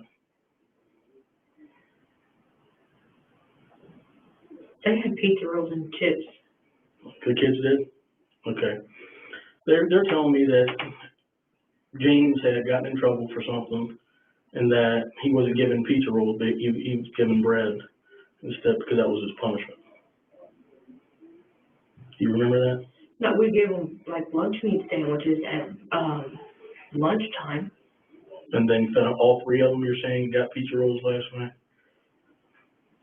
Why would the kids tell me that? It's my experience. Okay, guys, I'll rewind that slightly too, because I know he started to say in my experience. So he's asking her questions now. They're talking to James and the kids, right? The rest of her little ones. And so they're pulling out information, from the kids now, right? And when that starts happening, the kids, especially, if they're scared, they might say something to the contrary, but sometimes they'll be very honest, right? Because kids can be very, very honest. I'm not saying that they can't lie. They can, and especially if they're scared. But it sounds to me like they've been giving some information over, and we're about to see that there was some extreme punishments going on in this household. So here we go. That the most truth you're going to get out of anybody is from a child. And both, I got a 6 and a 7 and an 8, 9-year-old or 8-year-old almost, or 9-year-old almost, that is telling me that he got in trouble, so he wasn't allowed to have, he had to miss dinner and given bread and something to drink instead. So why would they tell me that? I have no idea. They had bread. They had bread for lunch. Okay. I don't know if they kind of got lunch and dinner confused. Okay, was he punished by not getting any type of food at some point yesterday? Maybe not dinner, but maybe lunch. Maybe that's what they're getting confused. But they had lunch meat sandwiches, you're saying, at lunch? Yeah. All I don't 3 never make them go without any meal. I know that. I'd rather go without before them. I understand what you're saying. I'm just trying to figure out what they're talking about, what the kids are talking about.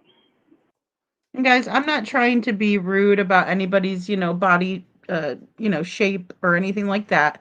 But, I always find it to be so bizarro where these parents are very well fed and the children are starved, right? And she's like, oh, well, I would eat before, or I would let them eat before I go, I would go without and, I'd let them eat. I don't know. I don't know about that. And then also when I think about lunch meat, I think about like lunch, right? Not maybe an adequate dinner. Now, if that's all you have, I'm not trying to shame anybody there either, but it's always odd to me how I see these parents who are, very well fed, and then the children are not, right? And then the children are like having food withheld from them, right? It's a very psychologically odd scenario in my opinion. So I just kind of want to um put that out there though. Yeah, just bread, just bread. And that's not healthy at all. That they're not getting any veggies, they're not getting any protein, just bread, you know? And it's sad. That is so sad. That's what we think of, when a prisoner gets a crust of bread and water. You know what I mean? Like you're like real extreme punishments is the only way I can, describe that. In my opinion, it's extreme. You should never withhold food from the kids. I mean, obviously you can't let them eat every single sweet that they want. I get that part, but I mean, offer them something healthy like apples and peanut butter or, whatever you can. Some kids are picky as hell. I'm not trying to say they're not. Um, it's the disparity, right. It smacks of greed and selfishness, not to mention pure cruelty and neglect, right. It is, and it is disgusting, it's terrible. And we did witness that too, Diane, like Sebastian not getting to have more bread after it was delivered to the table, right? Like, even if I don't care if he had 4 pieces of bread, you know what I mean? Like, it doesn't matter to me. Like, let him have it. So what? And again, he wasn't overweight, right? Um, I can understand it more, like maybe because that would cause maybe some blood sugar issues or something like that, right? Um, so But absolutely. And Katie didn't talk about them going out to lunch or anything or having lunch at the house, or she talked about the spaghetti pancakes, the colossal popcorn, but then what about lunch? And we've always talked about that too. What about lunch? And then we see Sebastian at the roadhouse and he's like eating really quickly, right? But then she's also taking pictures and allegedly sending them to Chris and making sure he was eating, and how sadistic and controlling and like intrusive, right? Like when you're trying to eat, nobody wants pictures taken of them, typically. I joke around and I said I took one of my daughter one time because I thought it was funny, but she knew I was taking it. You know what I mean? Like we were out for my birthday. That's why I took that one. But I wasn't like secretly taking pictures and she didn't like vanish, the same night. Um, which I'm not trying to be like, oh, I'm so much better. No, I'm not. But that's why we're looking to Katie like this, right? Because now these children are coming in and saying to this police officer, or the police officer's coming in and talking to them, or probably more so a forensic interviewer is with the children, playing with them, talking with them, and then these things are coming out, right? They're asking them these questions. That's usually how it works, to the best of my knowledge. And so they're telling the officer, look, there was food punishment, and she's denying it, calling the kids a liar, like, which is really sick. If we think about it, we could go on and on all day about how sick that is, in my opinion. I have no idea. Okay.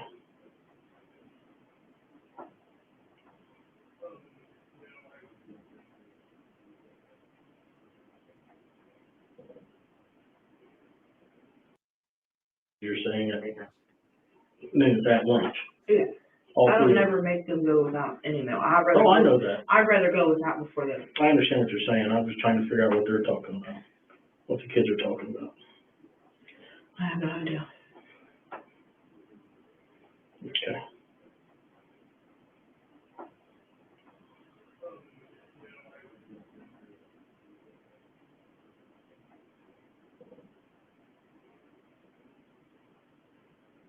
Is James, your boyfriend, that's what I'm talking about now, has he ever hit you? Yeah. Put hands on you? Yeah. Have you ever seen him put hands on the kids? Yeah. What was the needle that we found down at there was a needle found at the side door. where it supposedly was unlocked or locked or something like that, but you know anything about that? So do you use needles for any of your medication? No, there's, the people next door does drugs. Okay, so maybe it was from one of them, is that what you're saying? Yeah. Have And you ever seen? we always see a whole bunch of people just walking in through the. Oh, yeah. Cutting through basically. Yeah. Have you ever seen James, you had any needles?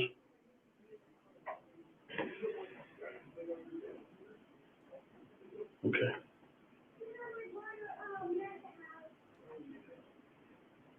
Kids are here. Oh. That's what you're hearing. They're probably worried about, where's my mom? Where's my mom? Yeah, actually your neighbor come over. Rick. Nice guy. Super nice. I think he's a nice guy. I don't know him like you do, but. Well, I don't really know him either. He's known him longer than me. I just met him when we moved in there. So, you said something about James does work, like doing electrical work for houses? Yes. Like rentals, I would assume? Yes. Alright. Like he gets them ready. Who does he work for? Taylor? That's the only thing I know his name is Taylor. And what's Taylor, just giving the keys of these, are they all vacant, I would assume? I'm not Do they sure. go clean them out? What do they do? Do you know? I know when they put people out and they get evicted and they sit people's stuff out, I don't know if they sit it out, put it in the dumpster, I don't know what they do. I've never been with them on a job or any of that, so. Okay. I really don't know much. Does he have like keys to the house? James, does he have keys to the houses and stuff? I guess that he works for? Did he ever come in with a bunch, I mean, you would know, does he come in with a bunch of keys or? He's always had the same key that he's had. But nothing like extra keys that you heard of? Got it. Basically, I'm waiting for my guy to come here. He's gonna do the polygraph for me, and we'll just kind of go from there. I got guys out canvassing the neighborhood, so we're actively looking for James. Okay, guys, did you hear that? I can rewind it too if you guys need me to, right? He said, I got guys out canvassing the neighborhood and we're looking for James, right? But they're going to give her a polygraph test and they have her at the station. Now, I do want to, put a disclaimer into the comparison. She and her husband, boyfriend, or whatever, live-in person, James, went to the police station and reported their little son, James, missing, right? 6-year-old James Hutchinson missing. And so they took him into the rooms to interrogate. But this is where Sumner County Sheriff's Office, in my opinion, dropped the ball right here. They did not bring Chris and Katie in for questioning because she should have been down at the police station. They should have been looking for little James, right? Or excuse me, they should have been looking for Sebastian like they were looking for little James. And when Chris got home, he should have been told to immediately come home and they should have been interrogated, in my opinion. And I'm sorry if Seth is in here. You too, Seth. Okay. I know that you're not going to be mad at me for saying that, though, because you just want Sebastian found. But I do agree with that, too. All three of you should have been there and questioned, right? And this needed to be done right. But it wasn't. We see that, right? It wasn't done correctly. They should have been checking to make sure Seth was at work, checking, calling his boss, was his time card, whatever it was, right? We found out he was, in the Davidson County prison, or jail, excuse me. New state-of-the-art facility, badging in everywhere, right? So, in that case, they still should have questioned him, right? They still should have asked him what was the dynamic, right? But instead, they just go straight to his house and flip Sebastian's bedroom like they're tossing a cell. I mean, come on. But yeah, Katie should have been, if she was the last one with her son, she should have been down at the station getting cleared. She should have been getting cleared. But what was she doing? Oh, she was able to sit at home in the comfort of her own home, right? in the comfort of her own home. Just hang out at her house. Her and Chris could have been playing with their little Tonka toys, right? Yeah, I don't think so, Katie. I do not think so. It's ridiculous. And that's what Sumner County sheriffs did, right? That's what they did.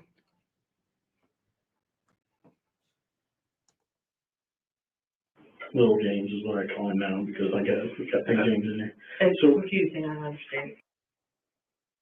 Work for. Taylor, that's the only thing I know his name is Taylor. And what's Taylor just giving the keys to these? Are they all vacant? I would assume.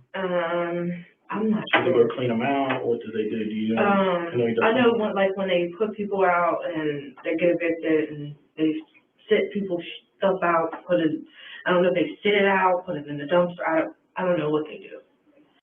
Okay, again, guys, I just want to point out they're asking about James, right? That's why I wanted to rewind it too. They're asking about James's work, right? The boyfriend's work, husband, whatever. They're asking about where he works and what he does. And they're saying, how many properties does he have access to?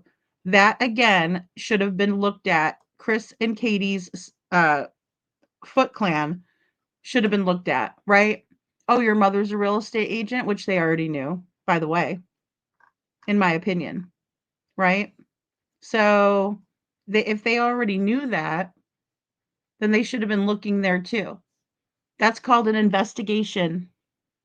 That is called an investigation, right? So, again, this is a proper interrogation and what should have happened to Chris and Katie Proudfoot, or in this instance, comparing this woman, Brittany, to Katie, in my opinion. You dropped the ball, Sumner County. You dropped the ball.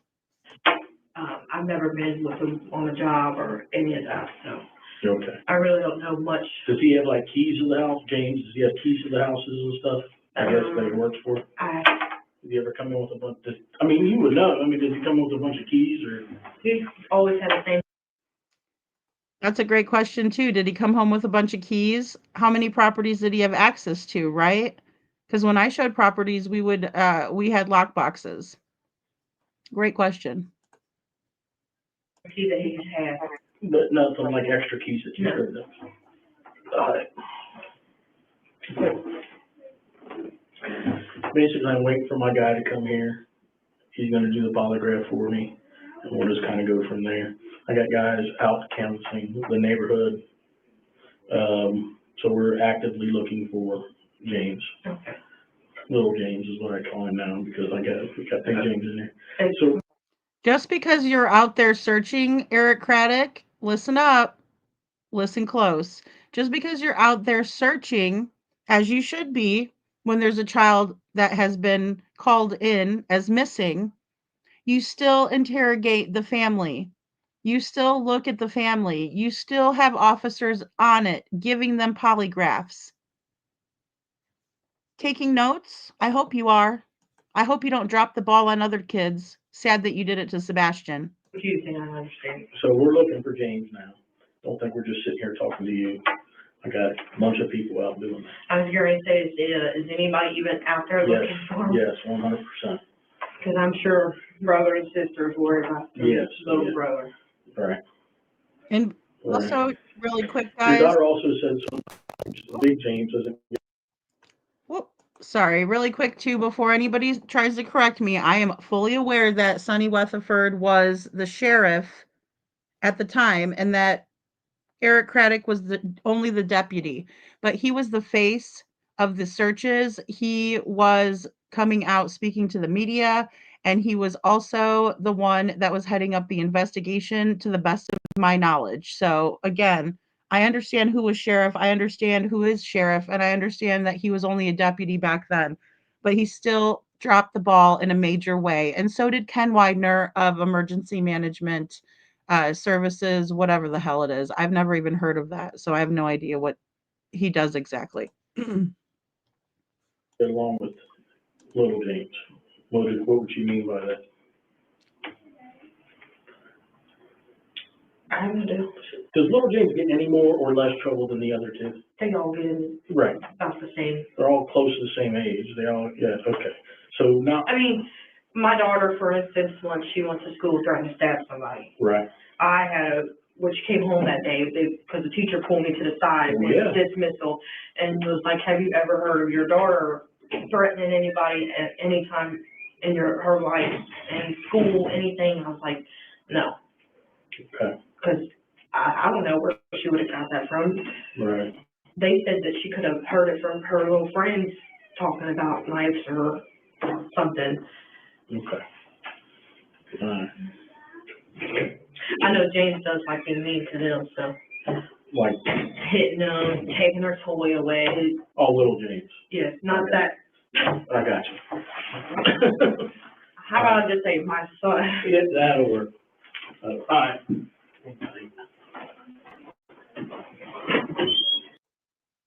Okay, guys, so I just want to pause it here and thank Jules to Callie. Thank you so much, Jules to Callie. She says, "Love your show." Thank you very much, Jules. She says, "What can we do? What can we actually do to help? And why was the house searched over 10 times?" That's a really good point. And that's another reason why I think that the flashlight video is something, because of the technique that they were using with the Faro cameras, and they were focusing in on the backyard, right? And so that would have had to have been the point of exit, right? In order for them to go into the common area, so to speak, because there wasn't any other doors located on that side of the house. In my opinion, they weren't going to go out the front door because there's a ring camera across the street, right? And then the house next door to them has those huge floodlights, which are really, really bright. So, in my opinion, I think that they were searching the house. Um, but then again, well, I will say that they were probably trying to exhaust some of the efforts that was um, advised, or that were advised to them by the FBI, perhaps. For them to search the house, the problem I have with them searching the house 10 times allegedly, and I know that's what the news said, and I know that's what it was said by Chris Proudfoot. Maybe it appeared that way, but I don't know how you can search a house 10 times and not take fingerprints, not take any evidence from the home, and not take do any luminol testing, carpet fiber samples, anything like that. It I don't know how or what or why they're saying that they searched the house 10 times. For what exactly? What did you do during the search? Because it doesn't sound like you did jack shit. We asked them, you know, was there luminol testing? Nope. We asked them, well, excuse me, Nancy Grace asked, did they take a carpet from Sebastian's room? Nope. Did they do fingerprinting? Someone asked on Smiley Stories World. Nope. Because there's ridges, and they only do that on the movies. Bullshit. They only do that on the movies, my ass. I'm here to tell you, I bet you this guy right here who's leaving off, out of the room, and she's watching him leave because she's scared to death because she knows he's on to her. Yeah, that guy that's going to go get a polygraphist right there to do a test while they're actively searching for this child. Yes, this man right here probably has officers at the house, right? Because we know that it has the boyfriend in the other room being interrogated and the kids in a forensic interview. That's how a proper investigation is conducted, in my opinion. This is a proper investigation right here for all of us to see. In my opinion, I'm not an expert, but I'm liking what I'm seeing here. And I think it is showing a pattern and also showing how things should have went down, and maybe we would know where Sebastian is by now, and maybe this case would have been solved in the first couple weeks, but instead it wasn't. It was, we're operating under the assumption that Sebastian walked off, and if you don't like it, too bad. And if my kids were missing, I'd want me looking for them. Well, good for you. That means nothing. You still haven't found him 18 months later, going on 19 months. And Jules, I think what we can do to actually help is continue to talk about Sebastian, continue to share his flyer, continue to support Seth, right? When he stands out in front of the sheriff's office asking for answers, and I don't even mean this disrespectfully, but begging for answers, he needs people to stand with him. He needs people to support him. You know, I think we can really do our best to go over and analyze every piece of details that we have from Chris, Katie, and even Seth, you know, any of the lives they've done, um, any of the things that they have said on an interview or on TV. I think that's one way we can help. I think we need to keep up with the public pressure. There's also a big event that's going to be planned to demonstrate with Bullhorn Betty, right? I think that is one way that we can absolutely help. Show up, you know, make a sign. Like, it reminds me of when I was a cheerleader and we had a big football or pep rally, right? And we would like decorate these poster boards, right? And then we would like put the glitter on it and everything, and it was like super pretty. We loved it. Yay. You know, I think we could do that and show up with Bullhorn Betty, right? Show up with Seth, show up for and I mean, guys, I don't want to get to a 2-year anniversary where Sebastian's not been found. And I know that, in my opinion, Seth really cannot fathom that either. That's not that's like the least on his brain, right? Because he doesn't want Sebastian to still be missing. He wants his son found, that's it.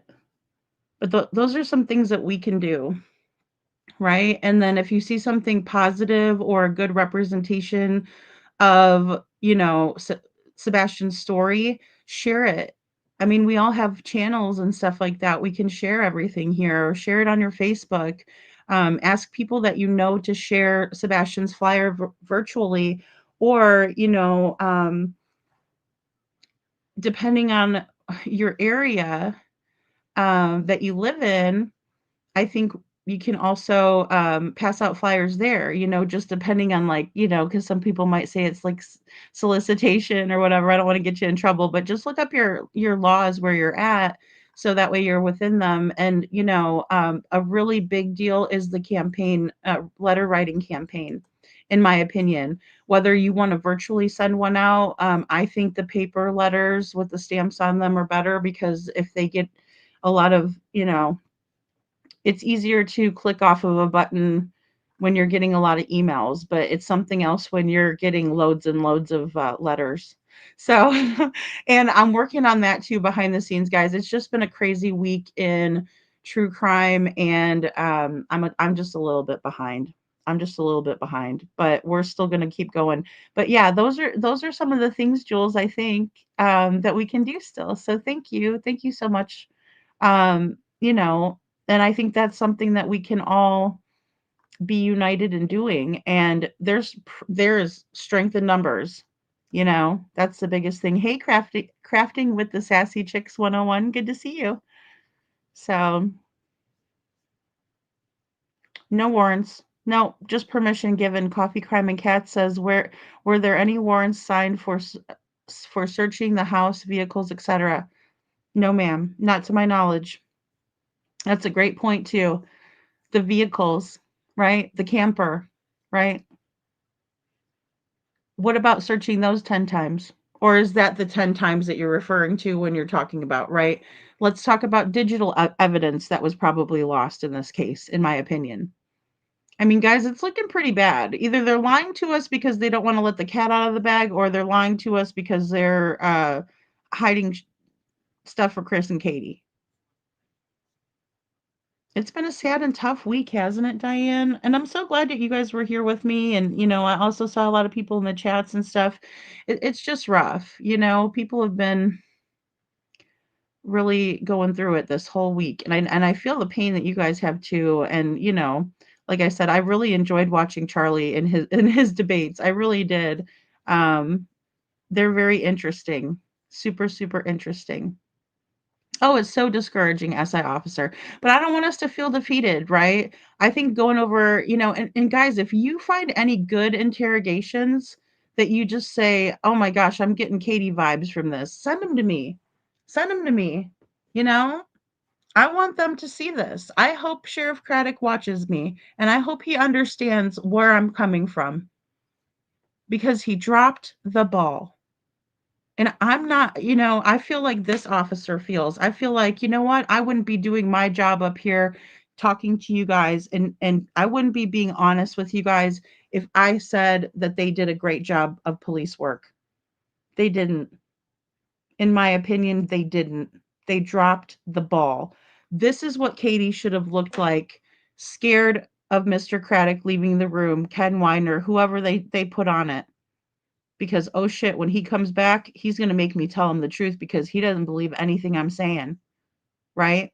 In my opinion, if they put Chris and Katie in this situation, they would have lawyered up. That would have been a huge indicator, but they never did. That's the problem. They never did. And what they search, what they search. Thank you, Diane. Thank you. You know, are they spaghetti pancakes, Star? Because if you're not making spaghetti pancakes, you might have to Google it. No, I'm just kidding. Okay, guys, let's get back to this interrogation. But yeah, this girl's shitting herself right now.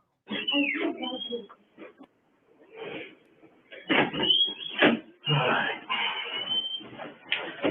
So, starts on talking to James, and he's telling us he's coming around. So, this is the deal. Are you reading right? Can you read? I can read some words out, or some words it's like big words I can't understand. Okay. I'm going to read this to you. What you don't understand, I'll explain it to you. Does that sound good? It says, warning, I am a police officer. I want you to have the right to remain silent. Sorry, guys. I just want to point this out before they Mirandize her that they hadn't even Mirandized her yet, right? So she, like as Medea would say, Miranda wasn't there, right? Okay. Miranda wasn't there yet, and she was still answering questions. So at this point now she is under arrest, right? So here comes Miranda. They say Ken will be used against you in a court of law. He has the right to consult with a lawyer before and during any questioning and have the lawyer present while you're being questioned. That if you cannot afford a lawyer, one will be appointed to you free before any questioning, and you can stop talking to me or any other police officer at any time during questioning. Do you understand that? Meaning that I'm not forcing you to talk to me. I'm trying to figure out what's going on with your baby. Okay? Flip that card over. Do you understand that? Okay. Sorry, I've just never been through No, none of that's that all right. before. I need you to print your name right here saying you understand that, and then we'll date and time. You said print? Yeah. Are the kids okay? Yeah. We're out there eating food, junk food, sorry. That's all we got here. Hey, it's something, huh? Yep. Today is February 28th. Right, February, or just FAB? 2/28 is fine. Of 21. And the time is 1:11 p.m. PM? Yes. Thank you. All right, so James is telling a little different story. All right, so this is what I need to know. In the middle of the night last night, okay, you went upstairs and you picked James up out of his room and you went downstairs where your boyfriend was at. Okay, guys, I just want to pop in. No, she has not confessed yet, Gabby. She is just she has just been Mirandized, right? So they read her rights. She's aware that she can have a lawyer with her or somebody will be appointed for her and all of that. And so now he's going to go over her story again with her in order to, kind of get her to tell the truth and stuff like that. Yeah, sorry, Gabby. I know the audio is not the best. When we reviewed this last time, I think I did pull it in and like turn it up because I know she gets awfully quiet. And also the officer is kind of matching her energy a little bit too, as well. And I agree. I see your guys' comments as well. SA officer, no empathy, no remorse. It's disgusting. And we know what James's fate is. That's just it's so sad. And also, I see people saying, how she's not crying, not a tear, all of that. So, oh, eh, thank you so much, Veronica, truly, for your super sticker. Thank you. Aw, you guys are awesome.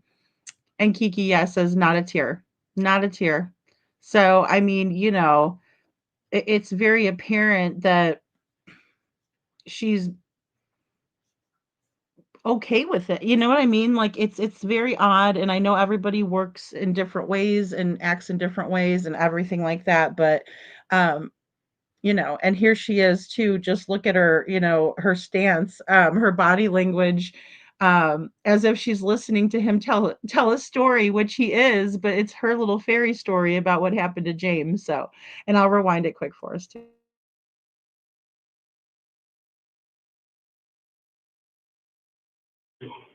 Yeah. Yes. Thank you. All right, so James is telling a little different story. All right, so this is what I need to know. In the middle of the night last night, okay, you went upstairs and you picked James up out of his room and you went downstairs where your boyfriend was at. Tell me, and I'm not going to go into everything James has told me, okay? Because I'm still looking for you to be honest with me, okay?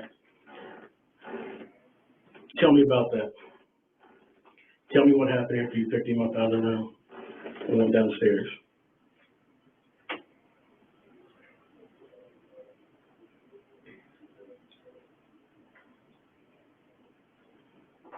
I said, I don't remember picking him up, taking him downstairs. You don't remember anything about picking him up, taking him downstairs in the middle of the night? James is pushing this off on you, okay? I'm going to be real upfront with you about this at this point, okay? So you need to be very smart, and honesty goes a long, long way with me, and if there's any criminal charges in the future, honesty goes a long way, okay? I'm getting a story that is totally different than what you've told me, and I don't know why James is telling me that, but that's what he's telling me, okay? That's part of what he's telling me, okay? He's wanting more detail than that. Okay, but I'm not going to share that with you.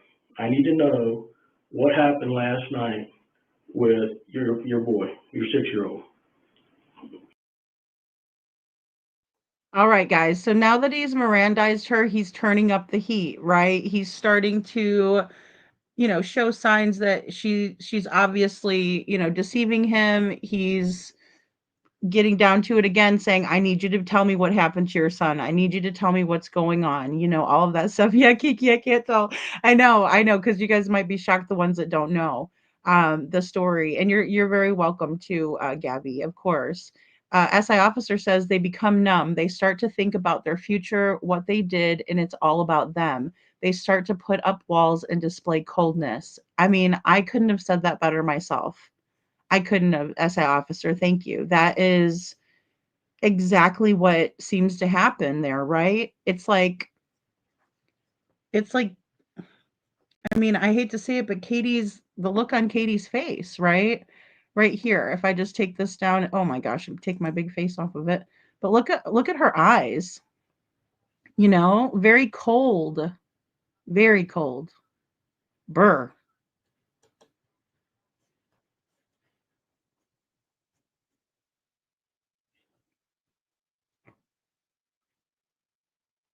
Yeah. Yeah. SI officer says the detective is really trying to hold it together. There's so much that goes through, so much discipline on your part not to react. Oh my gosh. That's why I couldn't be an officer.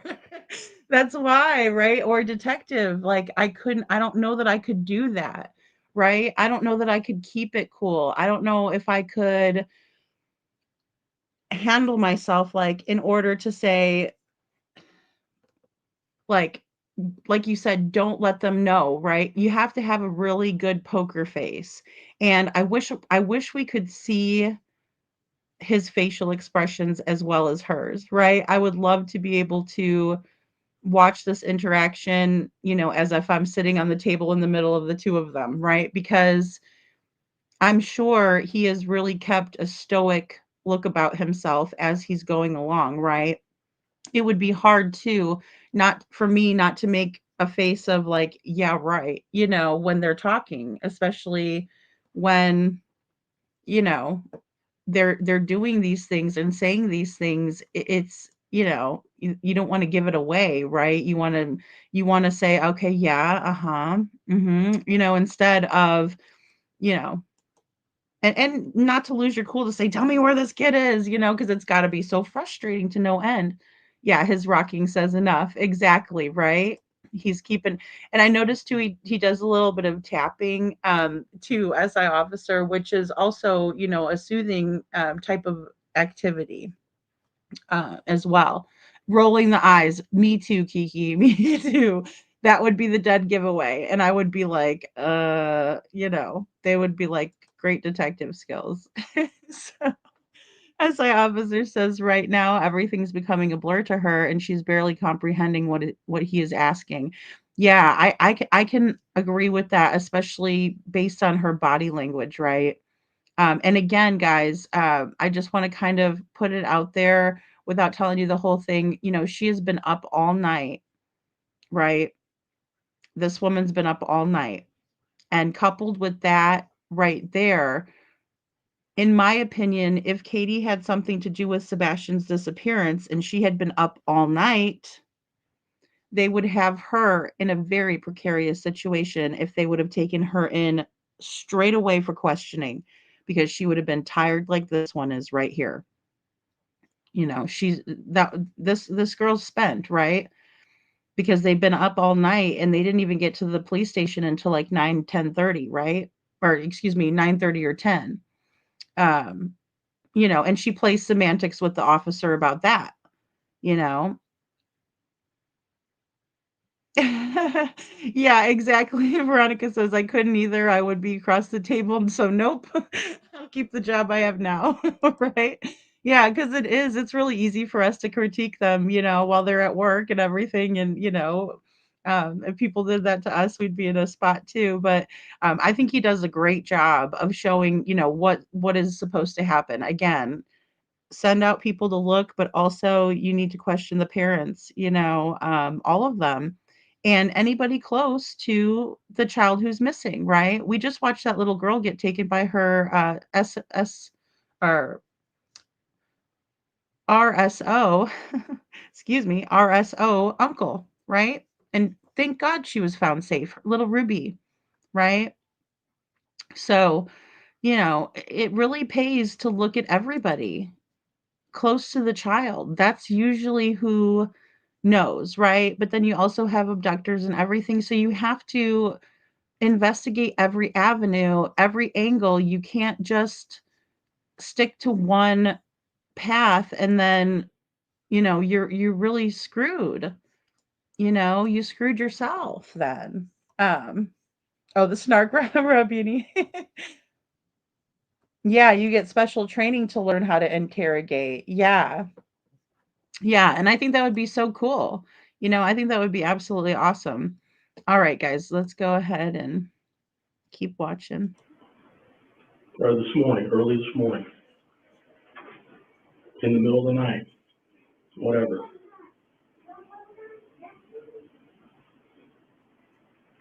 I know you said that he had a nightmare.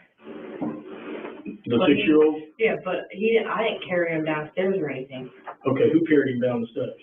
He walked down the steps. He walked down the steps in the middle of the night? About what time was that?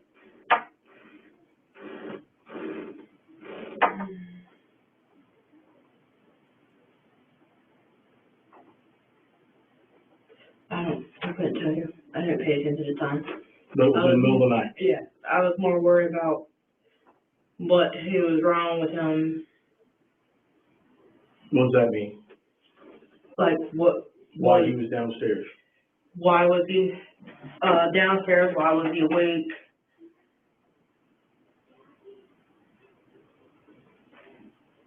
What was bothering him? Did he feel sick? Or he had to use the bathroom? Okay, so he's downstairs, and what does he say to you?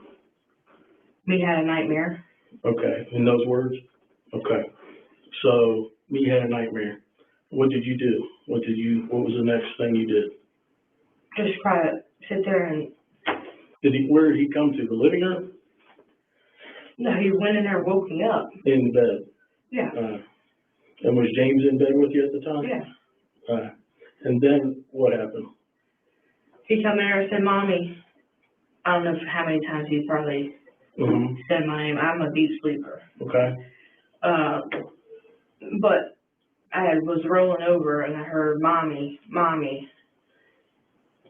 At first I thought I was just hearing things, and then something told me, like, maybe I'm not hearing things. So I opened my eyes and he said, Mommy, we had a nightmare. Or, Mommy, we see a shadow. I was like, what shadow? He said, I don't know, they're white. I was like, he's like, do you know what it is? I said, I don't know. And then he said he couldn't really sleep. Couldn't tell me what he was dreaming about or his nightmare was. Just he was scared. And then what did he do? Or what did you do then? I just kind of comfort him. Console him? Okay, how did you do that? Just hold him and tell him it's okay. Okay, and then what did he do after you were done doing that?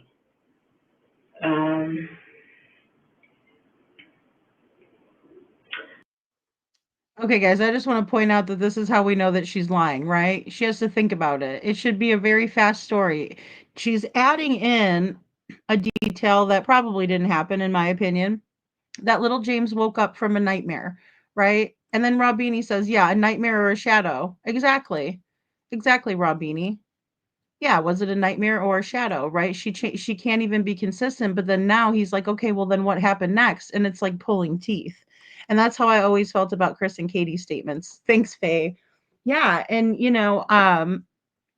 it's absolutely maddening. I wanted to show the other comment that I just had up by Brenda. Hold on a second.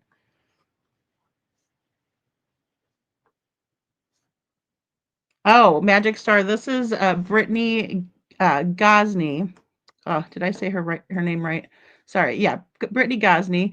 And she is being interrogated for the disappearance of her 6-year-old son, James Hutchinson. And little James was, she's going to confess here soon, but not before she lies to the officer a couple hundred times.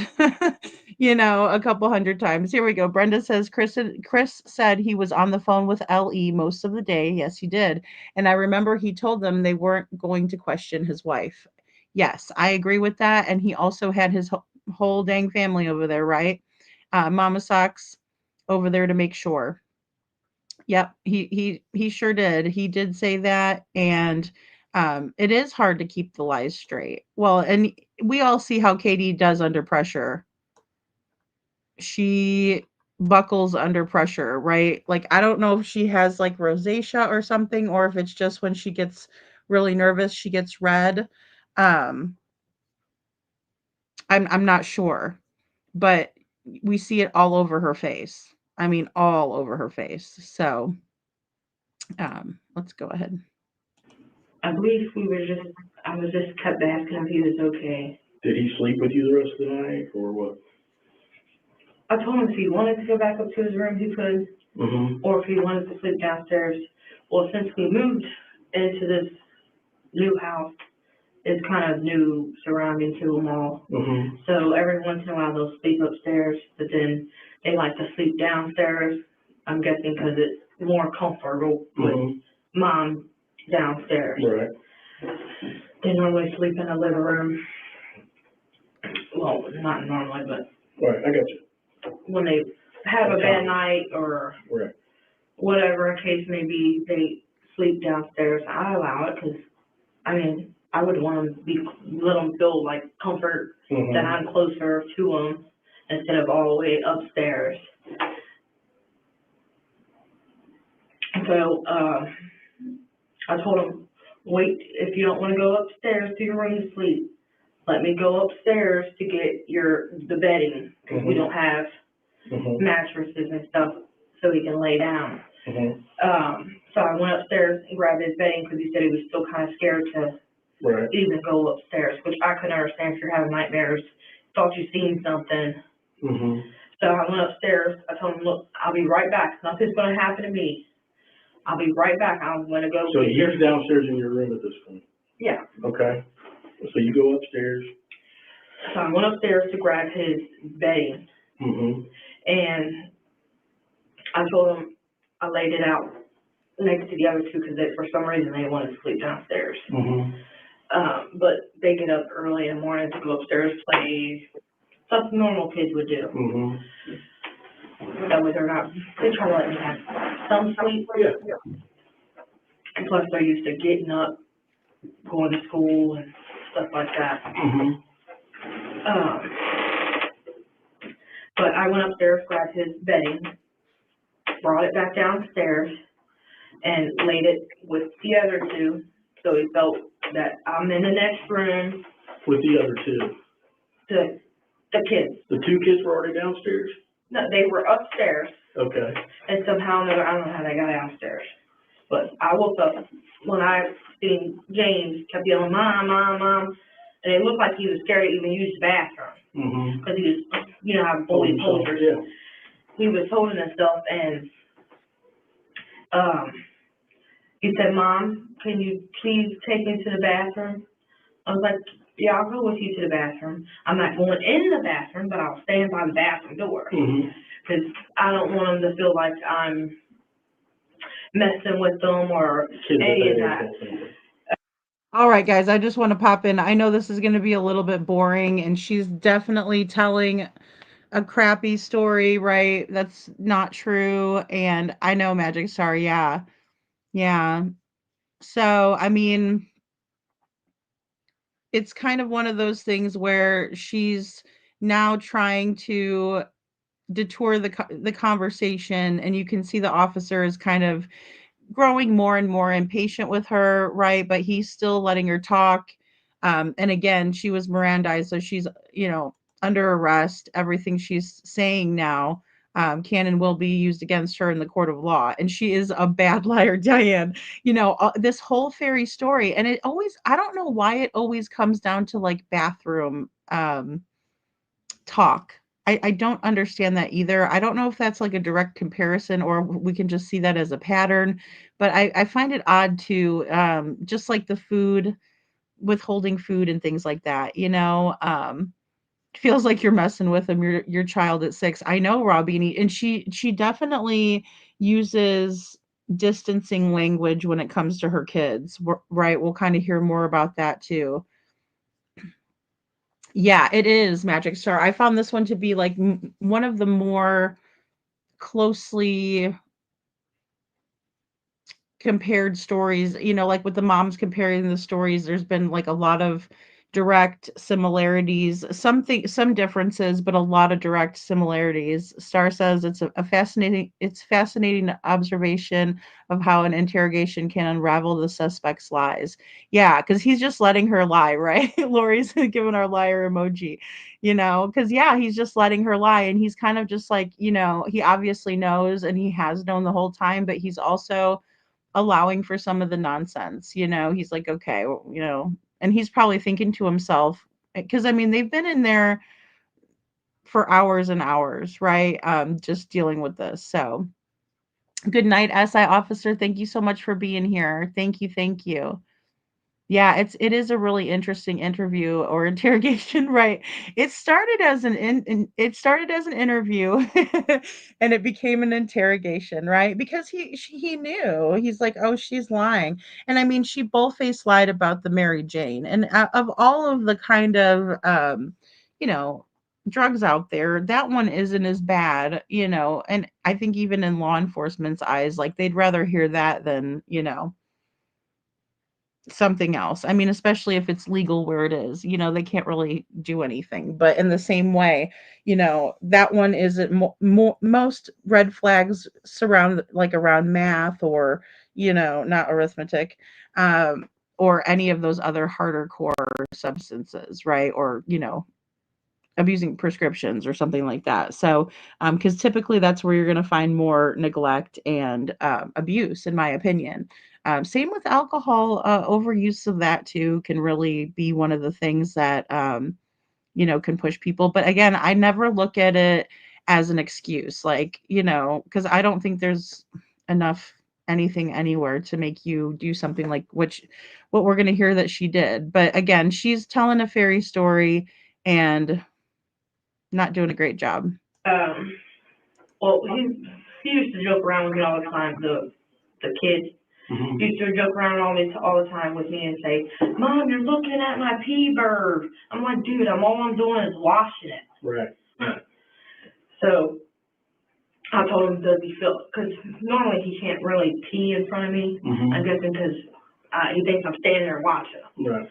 So I'm like, "Do you want me to stand in here with you or stand outside the door?" He said, "Just stand outside the door, Mom." So I just stood outside. Well, I don't know if you've been in our house yet. Mhm. The little room that's supposed to be a laundry room, we just ain't got the washer and dryer in there. Mhm. I stood right there. The door was wide open. We got that little night light that's in the bathroom. Okay. That way they don't try to help them not be scared to go use the bathroom. Mhm. You guys see how much detail she's putting into her lies, and then also she is adding in very odd details. Now, this reminds me of Candace uh, Bly, or, you know, Summer Wells's mother, right? Where she is like saying things like in a sexual manner that's like off the wall, nasty, over explaining. Thank you, C. Taylor, over explaining. And you know how much detail she's putting into this elaborate story she's concocted. And when it comes to the real truth, it's hazy, there's lapses of time, and you know, you can't get her to, you know, tell the truth. Hey, Scranton, exactly. This story is so cringe. And I think she calls her the little boy tells her, "You're looking at my pea bird," which I think he's referring to his, you know, privates. And, you know, it's sad that she's telling a story like this. And then also it just reminds me of Chris and Katie and all of the awful, like weird offhanded stories that they've told about Sebastian, and like personal details about some of the things really gives me a red flag, you know, just kind of like this. But again, I think a lot of times they want people to, you know, focus on one thing while they're saying another, right? They're taking the focus, excuse me, they're taking the focus off of what they should be talking about, which is about James who's missing, and she's talking about a story about his privacy. You know, it's just it's weird. Red flag lady, if you weren't doing anything, someone was, in my opinion. Exactly, exactly.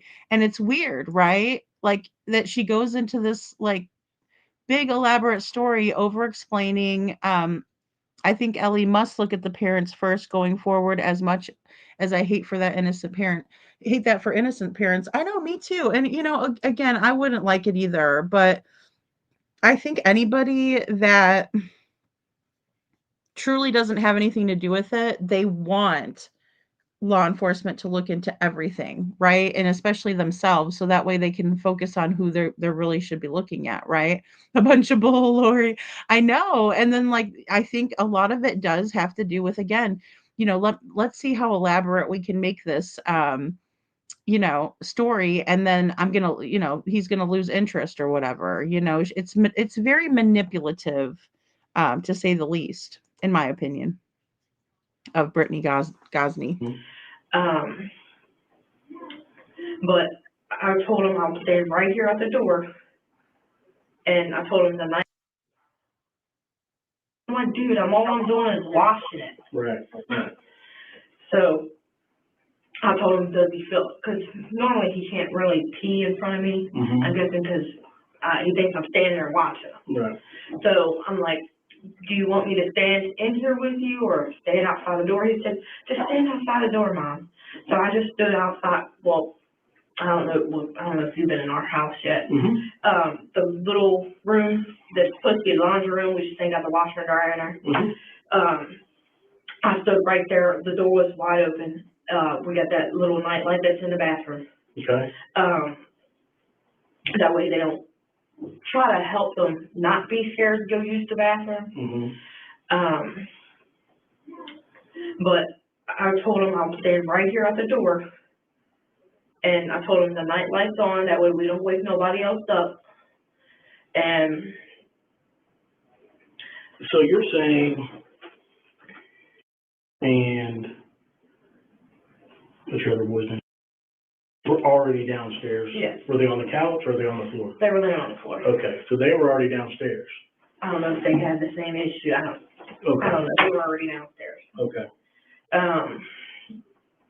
But they were all upstairs sleeping in their individual rooms.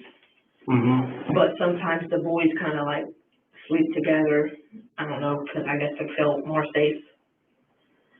Because, I mean, we've been in hotel rooms and living with other people, and they're not used to each.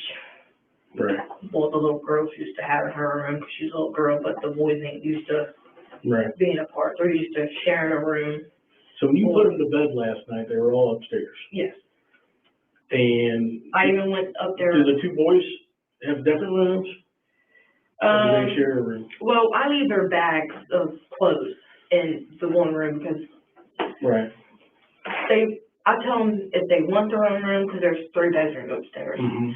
I told them if they want their own room, then that's fine. But if you don't feel safe Right. Well, or comfortable, you can sleep in your brother's room, but you cannot sleep in your sister's room. So he gets done going pee. And then what?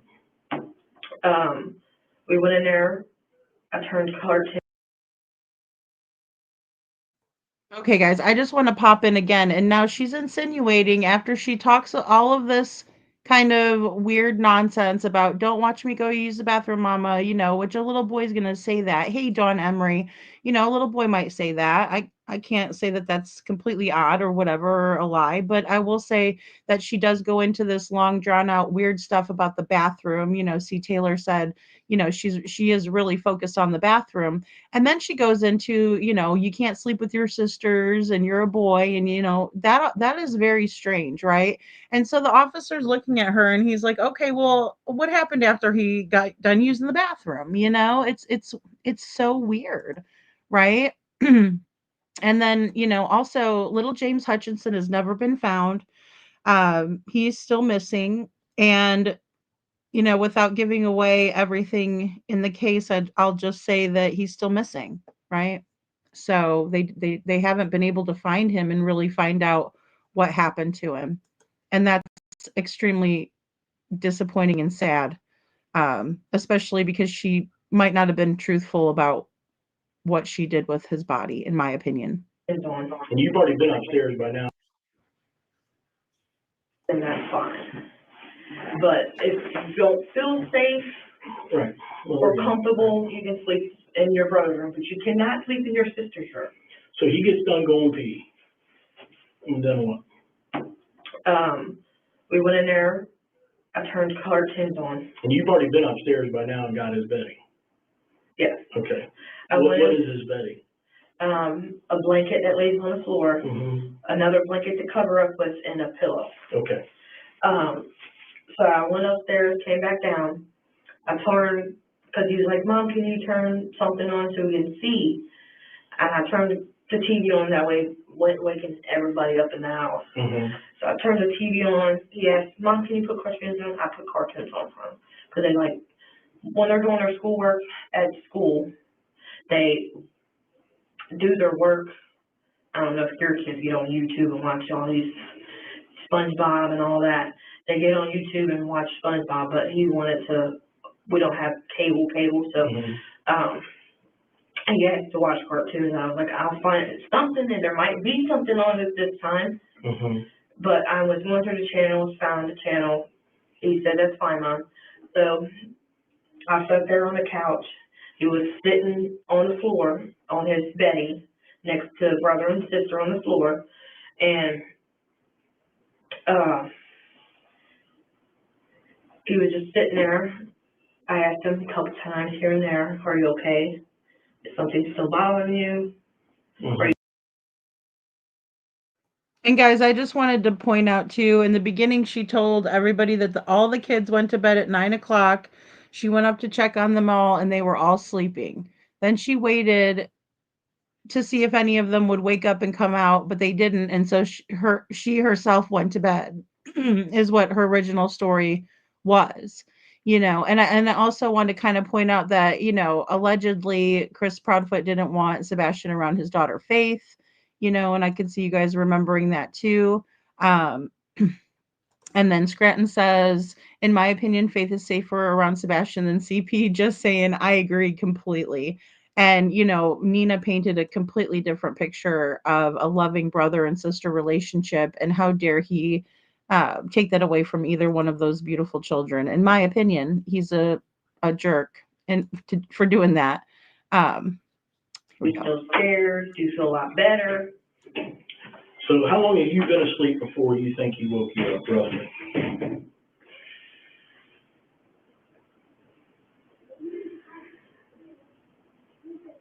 If you could guess.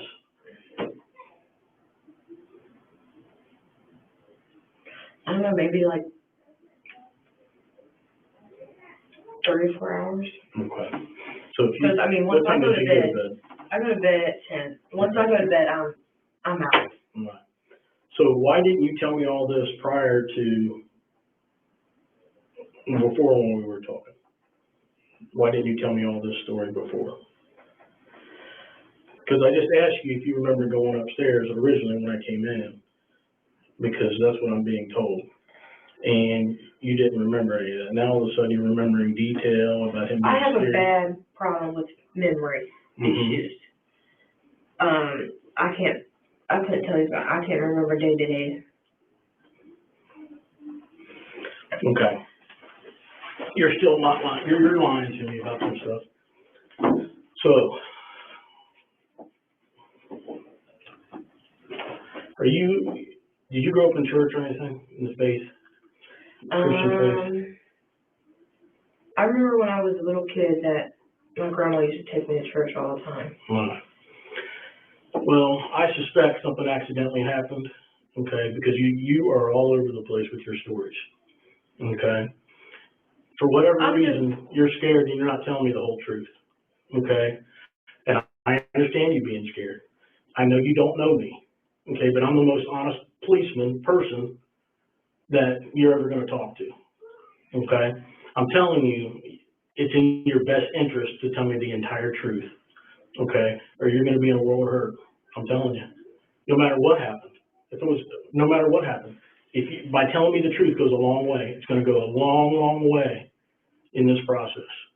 Okay, I know that something either accidental or something happened to James, or you wouldn't be all over the place like this. I've done this a long time. Okay. Boom. He said, I've done this a long time. Right. And I know that something else happened to little James. And Brittany Gosney was 29, Pam Roberts. Good to see you. When she took the life of her little son. In Cece, I think that they did have a relationship off the phone too, but I think that it was more limited. But I do remember Nina saying that they got along really great and that, Faith misses Sebastian terribly, and a completely different narrative that was trying to be spun by Chris and Katie. Gabby says, I agree with that lady. He makes jerks I've known look nice, in my opinion. Just saying, I agree. I agree. Yeah. Yeah, and the thing about her is she um is getting more and more nervous, and we'll see that, but the police officer is getting more and more stern with her and saying, you're still lying to me. right? And now she's looking at him like, well, what do you mean you don't believe my story? Again, she's looking like a deer in the headlights at him because he simply doesn't believe her lies. So But I'm the most honest policeman person that you're ever going to talk to. Okay? I'm telling you, it's in your best interest to tell me the entire truth. Okay? Or you're going to be in a world of hurt. I'm telling you. No matter what happened. No matter what happened. By telling me the truth goes a long way. It's going to go a long, long way in this process. Okay? I know that something either accidental or something happened to James, or you wouldn't be all over the place like this. I've done this a long time. Okay, this is all I've done for 27 years. Okay, is talk to people. You have to tell me what's going on and what happened. Okay, at this point, because James, your boyfriend, is telling a different story than what. okay, and he is also really doing a great job about telling her, look, your boyfriend's telling a completely different story than you are. So I need you to start being honest with me and truthful. You wouldn't be all over the place, he tells her, if you were telling the truth.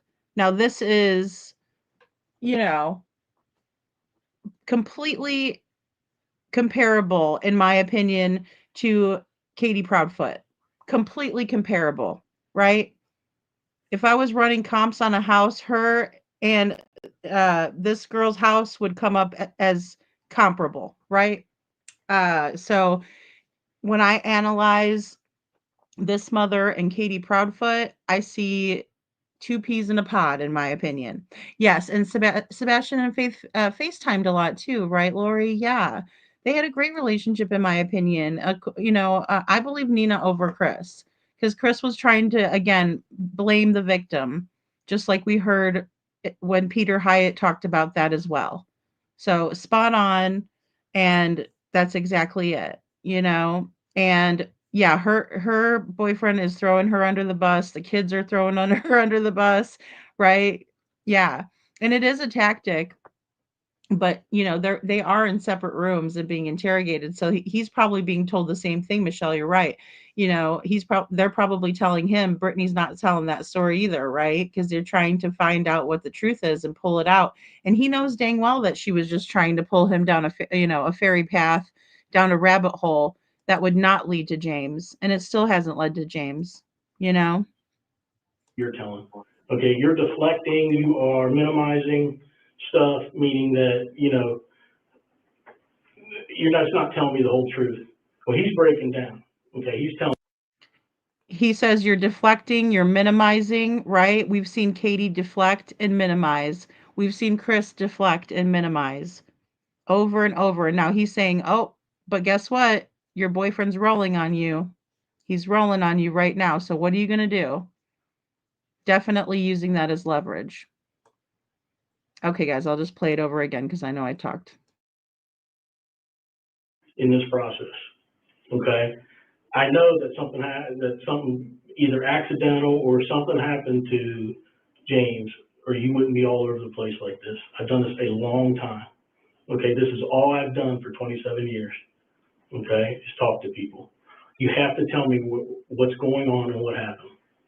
Okay, at this point, because James, your boyfriend, is telling a different story than what you're telling. Okay, you're deflecting, you are minimizing stuff, meaning that, you're not telling me the whole truth. Well, he's breaking down. Okay, he's telling me the whole truth. Okay, so you can sit here and keep lying to me. I can't make you tell me the truth. You know that. You're going to have to take a deep breath and tell me what happened and what's going on here, because something happened. Okay, there's nothing you're going to tell me that I've not heard a million times over my career.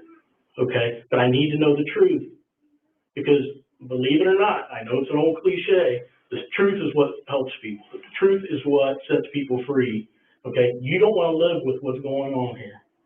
Okay, you want to tell me the truth. Most people finally tell me, okay, this is what's going on. Okay, that's your choice, hon. Okay, but you know what happened. You know what happened. Only you know, and James knows, but only you're going to be able to get out in front of this the best you can. Okay, I have to see some remorse. okay? I What understand. is remorse? Well, I have to see that, okay, I've not been telling you the whole truth. I'm sorry. Remorse means I'm sorry. Okay, so you understand what I'm saying? This is what happened, and this is the truth. Okay? A 6-year-old just doesn't get up and walk out the door. Okay? All right, guys. So really quick, I just want to say again, if the Sumner County Sheriff's Office was doing their job, this would be the exact conversation that would be being had, right, on February 26th, 2024, when Sebastian went missing. Now, again, a little difference in this case. James is only 6, but he tells her, look, I don't believe you that James just walked off in the middle of the night, right? And that's exactly what Sheriff Craddock should have done. That's exactly what Deputy Eric Craddock should have done. And, look, I understand Sonny Weatherford is not here. I understand he was a nice guy. Some people say yes, some people don't think so. Some people think that his death is awfully suspicious. I think it is too. But at the end of the day, this is what they should have been doing, and they failed to do so. And again, this officer is top notch, in my opinion, because this is what needed to be happening. Yes, go look for the child, search around the area, do everything you have to do. But there should have been an interrogation. Katie should have been questioned just like this, and Chris in a separate room at the police station, not in the comfort of their own home, being watched by Cruella DeVille, in my opinion. Okay? There's more to the story than what you're telling me. Okay, I've talked to James. My partner's talked to James extensively, and James is coming off of this slowly. I would suggest for you, just tell me the truth now. He might have told you more now. I don't know. I've been in here with you. Okay, but James he took a deep breath, and I suggest that to you. Take a drink of your pop, take a deep breath, and just tell me what's going on here. Okay, stuff happens in life. There's no perfect parent. There's no perfect person. I got very pissed off at my kids many, many times over my lifetime, and been aggravated with them to the point where, I could literally choke them out. I get aggravated with him a lot, but I wouldn't. Okay, tell me what's going on with the baby. Tell me the truth this time, the entire truth. Sorry, my anxiety's I understand that. off the chart. I understand that. Okay, and maybe something did happen that you didn't mean for it to happen, but I need to know that. Okay, that's what I'm trying to get out of you. Okay, I talk to parents every day. They do stuff that I understand. Okay, you had a moment of fury. I've been furious with my children before. How many kids do you have? I have 3. Same as me. Okay, and now mine are adults, 2 married, 1 engaged, but they're adults now. But there was many times that I lost my temper with them severely. Okay, and stuff that I regret doing. Okay, we all have regrets. There ain't nobody in this building that doesn't have regrets and stuff that they made mistakes. There's nobody perfect here, but I need you to tell me what's going on with your boy and tell me what happened truthfully. Okay? So you just took a drink of your pop. Tell me what's going on.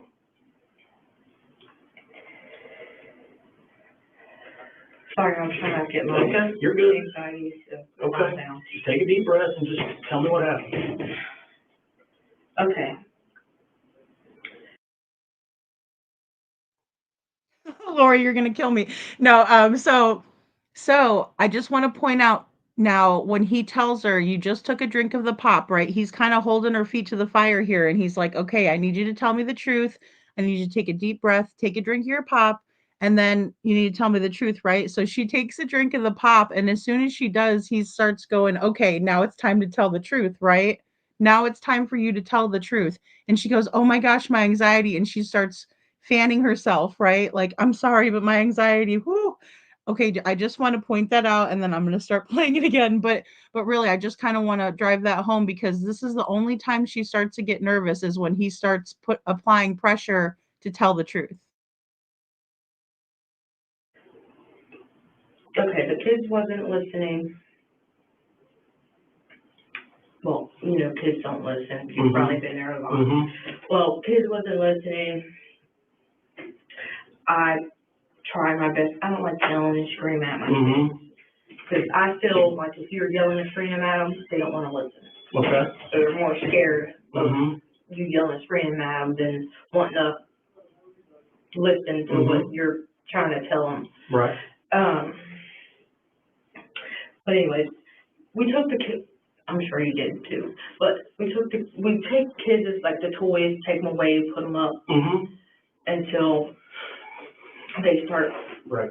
coming back as being behaved. Mhm. They also have a lot of times lying about, I didn't pee myself and Mhm. stuff like that. The one that's out there, the boy, Mhm. the son, he likes peeing on himself and Sure. kind of, I'm sorry, Mom, but yes, I did. Like 20 minutes later, like, why wasn't you telling me then? Mhm. But anyways,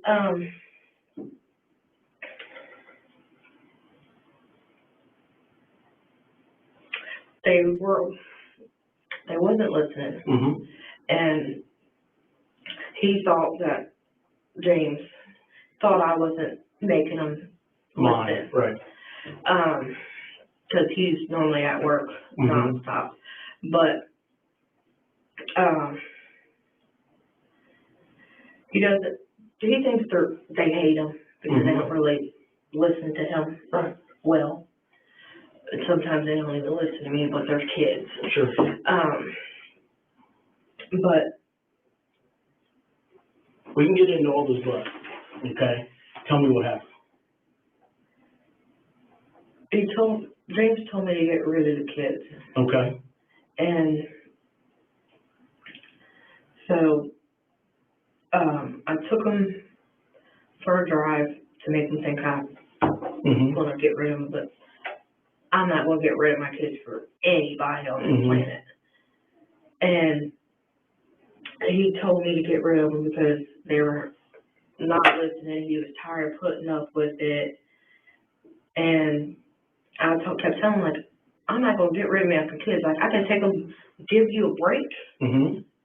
And for me and them for a little while, take them for a drive, whatever.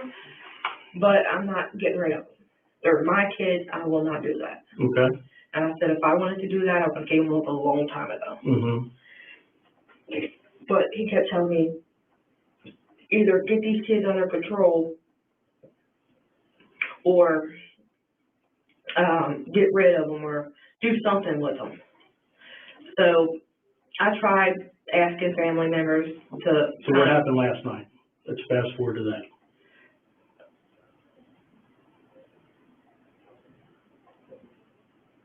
We went for a drive. I don't know what road it was. Okay. We were just driving around.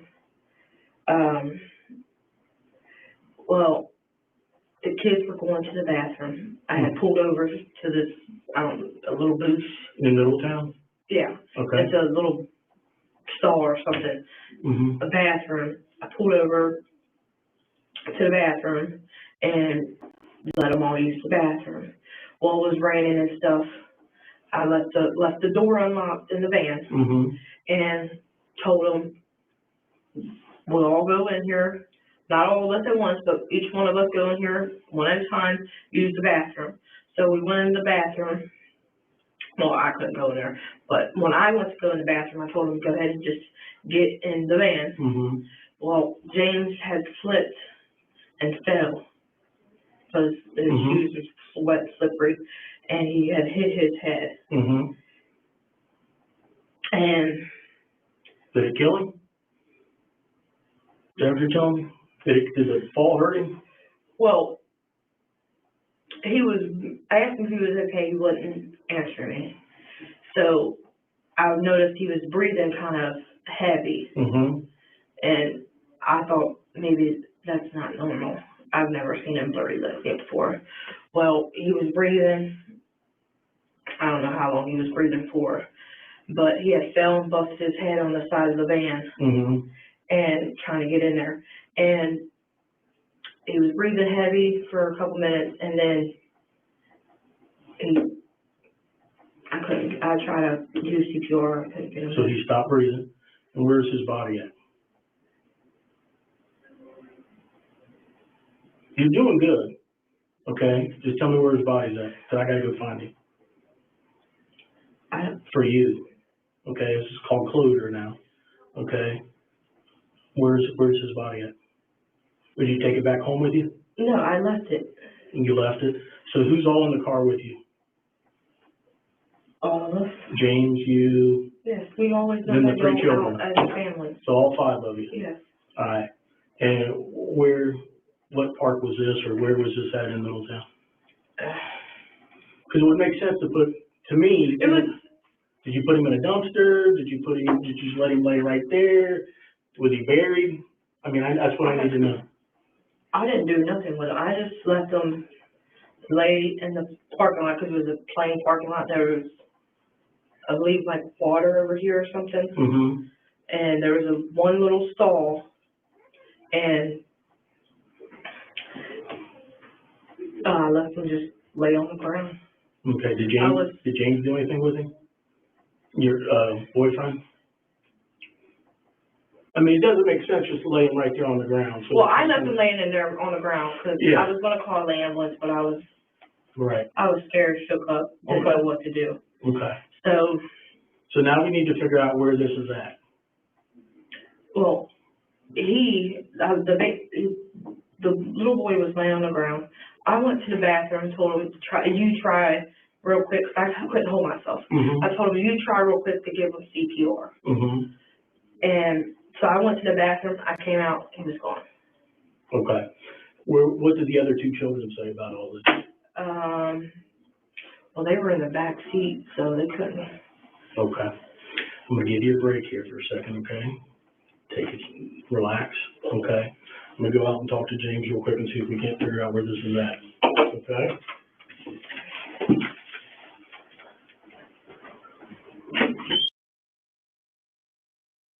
All right, so the officer's going to leave. You know, I believe that he's got James, the boyfriend, in the other room, right? Like he says, the kids are being forensically interviewed. They were in the back seat, right? All of the kids were there. But she does say that, you know, her boyfriend told her that he didn't want the kids at the house anymore, right? And that he would make them all leave if she didn't do something with the kids, right? Hey, Babs, good to see you. So, with that being said, it's very similar to the ultimatum that Chris gave. And it's just, you know, it's frustrating to me because it takes so many different stories to get to this finally telling the officers what happened, right? And instead of this being between law enforcement and Chris and Katie, it's become a public circus, right? Because the police officers didn't do their job to begin with. They didn't keep the integrity of the investigation intact at all, in my opinion.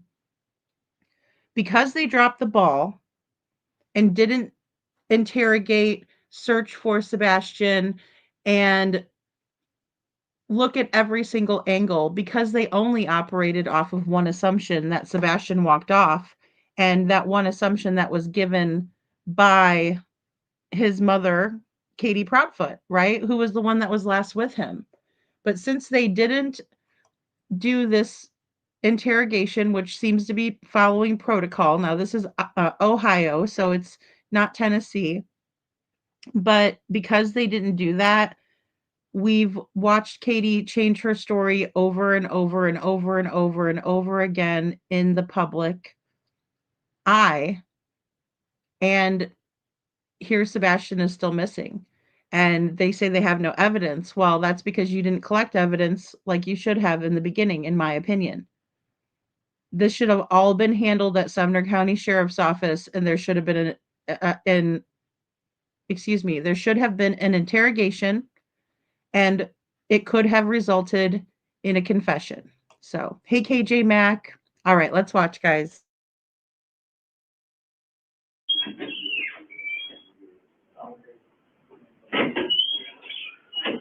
All right. So, James has told me that, Bonnie was gonna talk to Brittany, okay? That you guys went together to do that this morning, okay? Is it the Ohio River? Is that what we're talking about, or where? It's between Indiana and Kentucky. Between Indiana and I don't Kentucky? really know my ways about. Okay. Was the body wrapped in anything? Or did you just have clothes on him, or what? He had clothes on. Okay. Do you know what he was wearing? His red jacket, it's like a camo red jacket. Mm-hmm. Black and white shoes. Reds? Cincinnati Reds? No, it's just like a plain camo red jacket. Okay. Brown, you know, the brown school pants? Oh, yeah, tan khakis. Yes, a pair of those, and, it was a black and white shirt. I don't remember what was, Mm-hmm. it was a long sleeve. I don't remember Was it what baggy? it was. I can't remember exactly what was on the shirt. Just I check. just know that's what he had on. Sure. He had his glasses on? Or did you have his glasses? Where are those? No, but he has his glasses. So whenever he went in the water, he had his glasses? He wears them every day. Okay. He's blind. And you made sure he had them on whenever he... Mm-hmm. Right.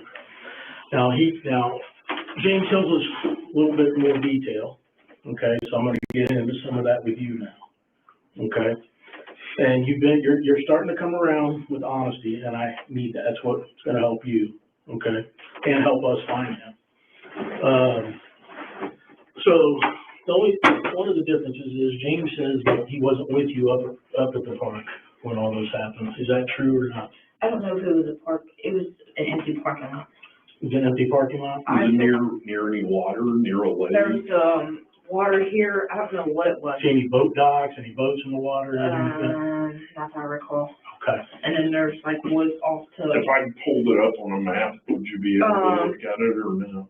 Was there I'm trying to remember the park. Something Run. Rush Run? Yeah. Was it Rush Run? Yeah. and you were near the water? Yeah, it said it was Rush Run Park, but I seen water, so it had been a lake, or I don't know what it was. Now, James goes into a little bit more detail what happened to him, what happened to your son. Okay. First off, was James with you when all this happened? Your boyfriend? He was not. The three kids. The three kids and you. Yeah, he told me to go somewhere. To do what? To get rid of kids. To get rid of the kids. Okay. So the truth now is he didn't just slip and bang his head. Okay. Because you've done really good up till now. I need to know precisely how he died, how he passed away. So I know this is a hard part for you. Okay. And I know that you're a mom, and I know you have feelings for James, but you're a mom and you love your children. Okay. And I'm sure it was one of the hardest things you've done to one of your children. I've never looked after any of my kids ever. I know. And you went down a wrong path here, and you know that now. Okay? Specifically, though. He was not with me. Okay. It was just me and the three kids, because he said he needed a break, or I need to do something with the kids. Okay. And you were tired of hearing him, or what? I was tired of listening to it. Okay. So I just got up, grabbed my kids, because that's what I think of first, is to grab my kids and go. Mm-hmm. And he told me I can drive the van. Okay. Or whatever. So he told you to take the van. Yeah, he told me whatever I wanted to drive, I can take it. Right. Because I have my license. So I took the van and was going to the lake, park, whatever it is. Have you ever been there before? Or what made you go there? Because it's kind of out of the way.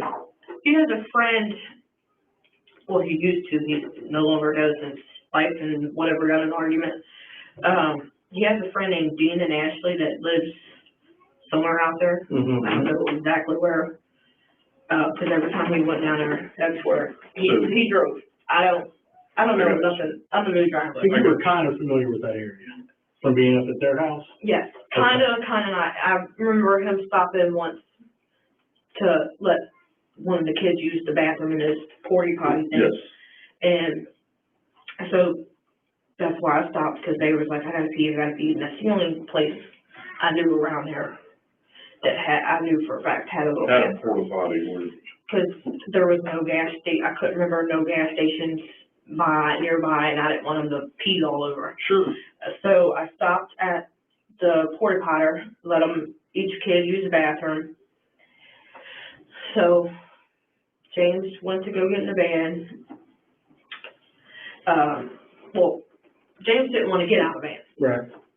I'm talking about the kid. Yeah. He didn't want to get out of the van. And he was forcing me, like, you gotta get rid of these fucking kids, blah, blah, blah, blah. And I was like, dude, why should I have to get rid of my kids? Why can't you just go? Sure. So he wouldn't get out of the van, and what happened? And I told him, because he had to use the bathroom too, told him I wasn't gonna leave him. Mm-hmm. Well, I was thinking about leaving him, so I kind of like pulled off a little bit, and James fell kind of down on his knees, got back, went to go get back up, and then just dropped. Did you hit him with the van then? No, I didn't hit him with no van. Okay. I didn't run him over. I didn't do none of that. Okay. So he hits the van. He had the van's door slides open. Mm-hmm. So he had a handle of the van. So the door is open? No, they slide back. Right. It's a minivan. Right. They slide back. He had the handle of the van, the back door van, on the driver's side. And when I went to go kind of pull off, he didn't have the handle in his hand. Mm. It was kind of just like standing there. Not close to the van, but just kind of standing there, holding the van door, trying to get back in. Mm-hmm. Well, that door is messed up. Right. And I don't want to unlock it, don't want to lock. So, I went to go pull off, and James, as I was saying, he fell, tried to get back up, and he fell and hit his head on the ground. And you were in the parking lot there? Yes. I'm gonna explain it more. Okay. If you go in the driveway, I don't remember how to get there, If we took you up that way, could you show us where? where he was at. Yeah. Yeah, there's actually a little, not a big glob of blood, but there's like this much blood, Mm-hmm. or maybe might be even more, where his head had hit the concrete. Mm-hmm. And I rolled him over, Mm-hmm. kind of try to help him back, Mm-hmm. see if I can get him to come back. Mm-hmm. Well, Did you know he was dead pretty soon though? at first, he was still breathing. Like I said, he took a couple, like, Where was he bleeding from? right here on the corner of his head, like he went to fall down, Was try he to catch breathing out it. of his ears or his mouth? And if you don't remember He didn't have his mouth open. Okay. I know he had his eyes kind of like, you know how you kind of like sleep with your eyes open, Yeah. like a tiny bit? Right. That's how he had his eyes. Okay. So he was like responding, but I guess couldn't talk. Sure. But he was breathing heavy. I don't know how many, I couldn't tell you how many breathing fast he was. But when I was with him, he was breathing still. And I was doing my CPR that I learned how to do and try to bring him back. And I couldn't. So I did it for like 5 minutes, and I knew after 5 minutes there was no getting him back. So what did you do then? I drove home. You picked him up, put him in the van? Yes. Okay. He thought I just threw. Right. I can't do that to my kid. Right. Sure. I don't want to just throw them in there. Right. Right. Well, the other I've never seen a dead body before or know how it looks, feels, nothing. So I just kind of like a baby, pick him up, his head and his legs, and sit him in the Have you been in the van yet? I mean, I've seen Okay. it. Well, it The has blue seats. the back seat, Right. and you got that empty spot Yes. right here, and then the two front seats. Well, I had laid him nicely, softly. I didn't just Right. throw him in there, because Sure. that's just disrespectful. Right. And that's my blood child. Right.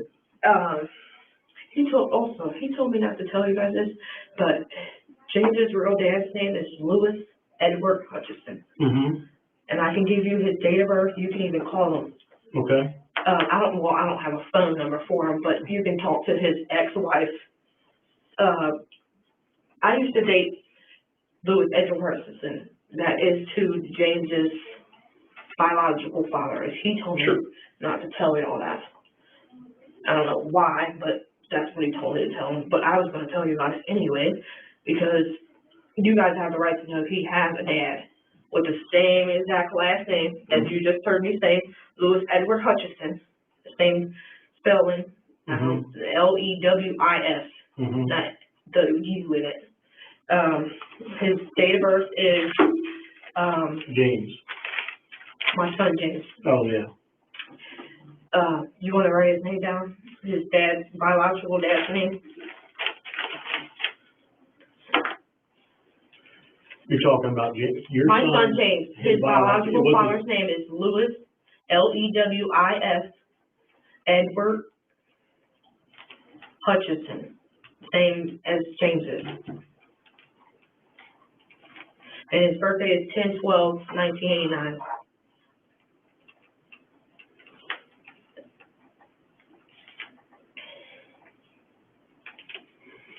And the reason why I had left his dad is because he threatened to kill me in my sleep. Okay. And I couldn't just stick around to find out if that's really what he was going to do, because he kept saying it over, I'm going to kill you in your sleep, I'm going to kill you in your sleep. So I just... How long ago did you leave little James's dad? 2 months ago, I'm going to say. How long have you and James been together? This James? Almost a year. So we've been together almost a year, so therefore, I can't figure how me and James's real father, we've been together off and on for several years. Like, we were in school. Right. And I've known him all my life. Right. Well, he came down with this rare seizures, just came out of nowhere. Well, he kept having seizures, like if the kids were yelling too loud or something like that. He kept having seizures just randomly. Well, I told him he needed to go to an emergency to get checked out, because you don't just... Okay, guys, I just want to pop in really quick. Yeah, so they're both named James, like little James Hutchinson is her son, but her boyfriend's name is also James. And then when it comes to her telling the story, she's still protecting him, right? And she's even protecting him again by saying, well, when the kids would get out of hand, he would have seizures, so he couldn't handle, having them in there. I really don't know how much of her story I believe to be true. I do know that if you're trying to hold on to the handle of a door and the car takes off at a rapid speed, then you're probably not going to still be holding on to the door. You'll probably let go fairly quickly, because the car is going to be taking off and you're not going to be able to hold on. So I think there's a lot to her stories. Yeah, exactly. Thanks, Magic Star. And then she also is bad mouthing James's father, who he was interviewed by news outlets later and said that he would have taken his son. And he seemed pretty distraught. So again, I really don't know how much of this story to believe of Brittany's, but nevertheless, she's going to keep on, telling it. And it'll kind of change as we go along. But again, when we compare it to Sebastian Rogers' case, if they would have just done this and sat there and talked with her and, made it more clear that Katie had some options in the very beginning, I think this case would have been very easily solved, in my opinion, but they failed to do what they should have done, in my opinion. Okay, guys, I'm just gonna go back just a tad. Right. And I've known him all my life. Right. Well, he came down with this rare seizures, just came out of nowhere. Well, he kept having seizures, like if the kids were yelling too loud or something like that. He kept having seizures just randomly. Well, I told him he needed to go to the emergency room to get checked out because you don't just have seizures here and there for no reason. Right. So he went to the guy and checked out, and he said it was due to stress and a whole bunch of other stuff. That he was known for seizures and he was taking medication. Sure. Well, there's for a while he wanted to refuse to take his medication, and I told him, well, that's why you have the medication, so you don't keep having the seizures. I said, don't you want your son to know who his dad is? Right. And he was like, yeah. So I got him finally to start taking his meds back. And so therefore, his ex-wife's name's Priscilla Hamilton. She goes by Still. She lives at 1229 Woodside Boulevard. And this is where we all used to stay at. And I don't know where James's biological father lives. Only thing I know is Pickwa. I don't know his address, phone number, nothing. The last phone number I had, he came. Why didn't he want us to know about James's real dad? I couldn't tell you. He told me to tell you that. I'm still confused. Yeah, I am too, a little bit. Okay, so let me back up a little bit. So you put your son back in the van, you drove where? Back home. Back home. What did the other two children, what were they saying or thinking? Did they They were question? just kind of like shook up. They didn't. Okay. Where were they at whenever little James fell? One was coming out the bathroom and one was just standing there. My daughter was the one just standing there. And she said, Mommy, you didn't run him over, because I was scared. Like, please don't tell me I ran him over, because I would have really, really, really, really felt bad. But at that point, whenever you got standing out there, is coming out of the bathroom. No, was standing out there, was coming out the Is bathroom. coming out of the bathroom, and then you've got little James over Yeah, here. and the door was open. But you drove away. No, I was sitting at the porta potter. Well, I went to go drive off. So you because he told me to make them seem like you're leaving them. Right. So your vehicle was in motion. Well, it was in park, and then I noticed his hand wasn't on the handle, because I looked out the mirror. His hand wasn't on the mirror, on the handle, and so then I went to kind of like just pull off a little bit. Just to scare him? Yeah. So you're saying that you were there basically to leave them? Yeah, because he told me to leave them. And that's fine. I get that. You're trying to keep Big James happy by getting rid of your kids. Well, I was trying to tell him he needed to leave, but right. No. I paid the bills here and all that. Let's stay right here. Just what we're talking about is you go there to drop the kids off, and you're going to leave them there. So I don't leave. Like, I don't leave the park. But I got to the end of the entrance. Okay. And then turned back around and went back in there and got him. Okay, but little James was on the ground when you got back. Yes. But whenever you left, your initial intentions were to leave them. That's why you went there to begin with.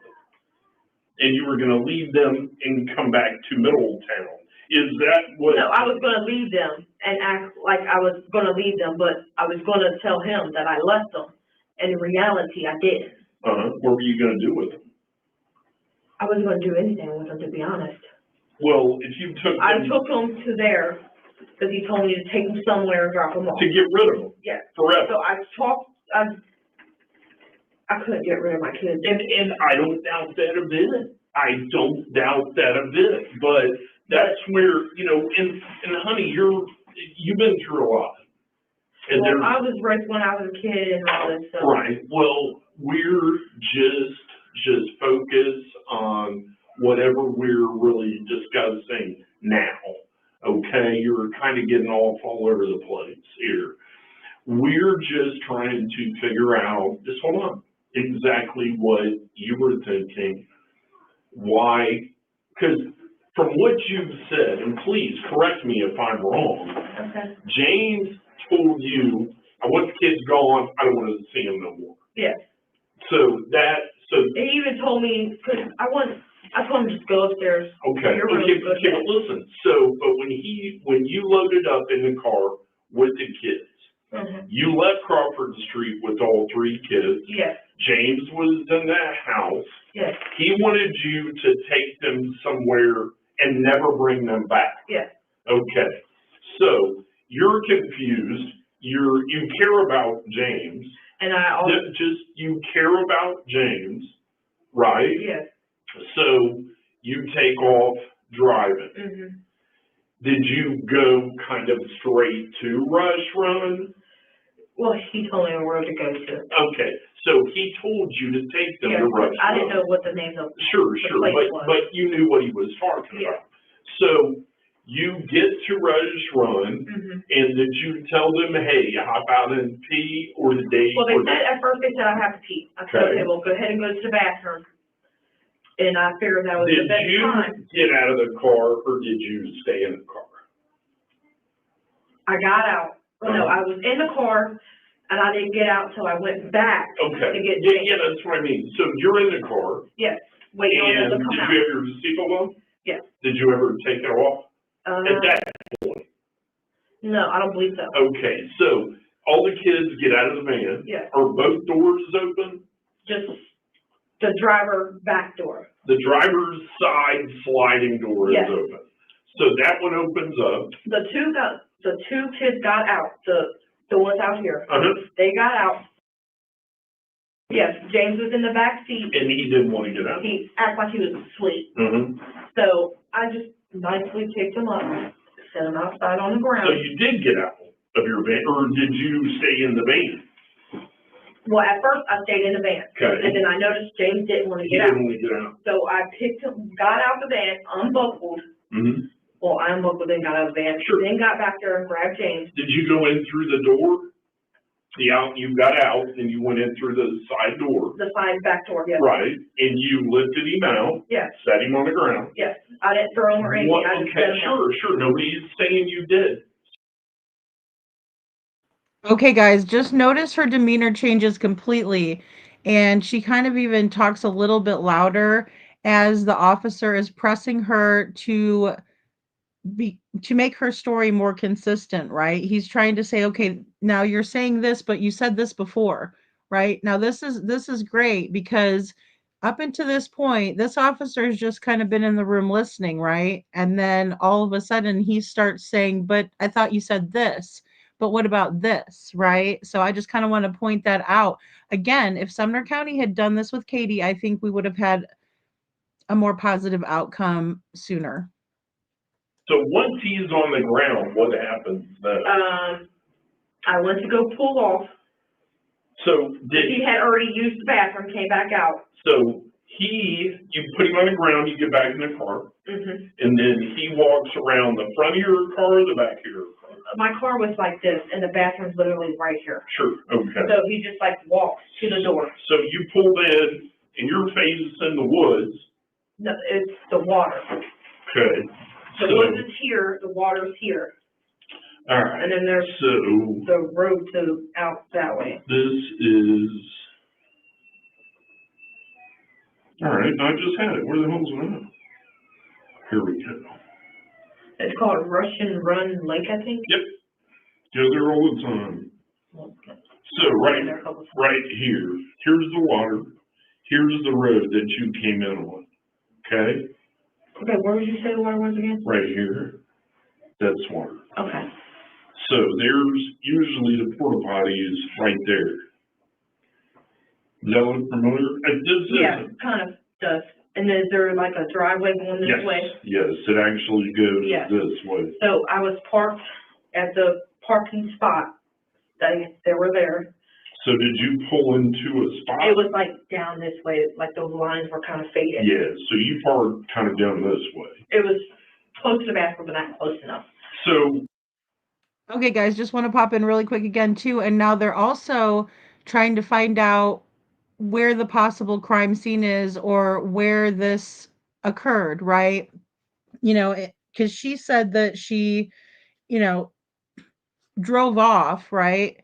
And that she first that she drove them to this park, right? So they're trying to pinpoint where she was and where she says this is all occurring, and at this point, I think that's why this officer is in the room and also trying to get this information in order for them to send people out, or maybe he's going to be part of the task force, that is deployed out to the area. They're doing everything. This is what leaving no stone unturned looks like.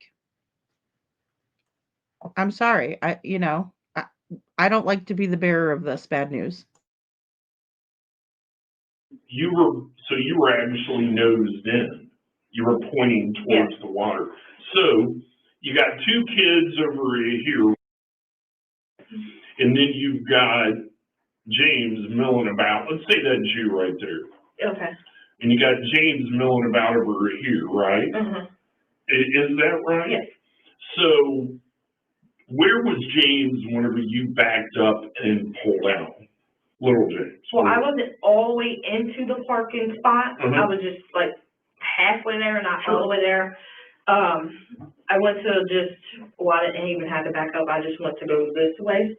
So you just went to loop around? Yes. And pull, okay. And he didn't have a handle when I looked out my mirror. Uh-huh. When I went to go pull away, I'm guessing he had the handle. Right.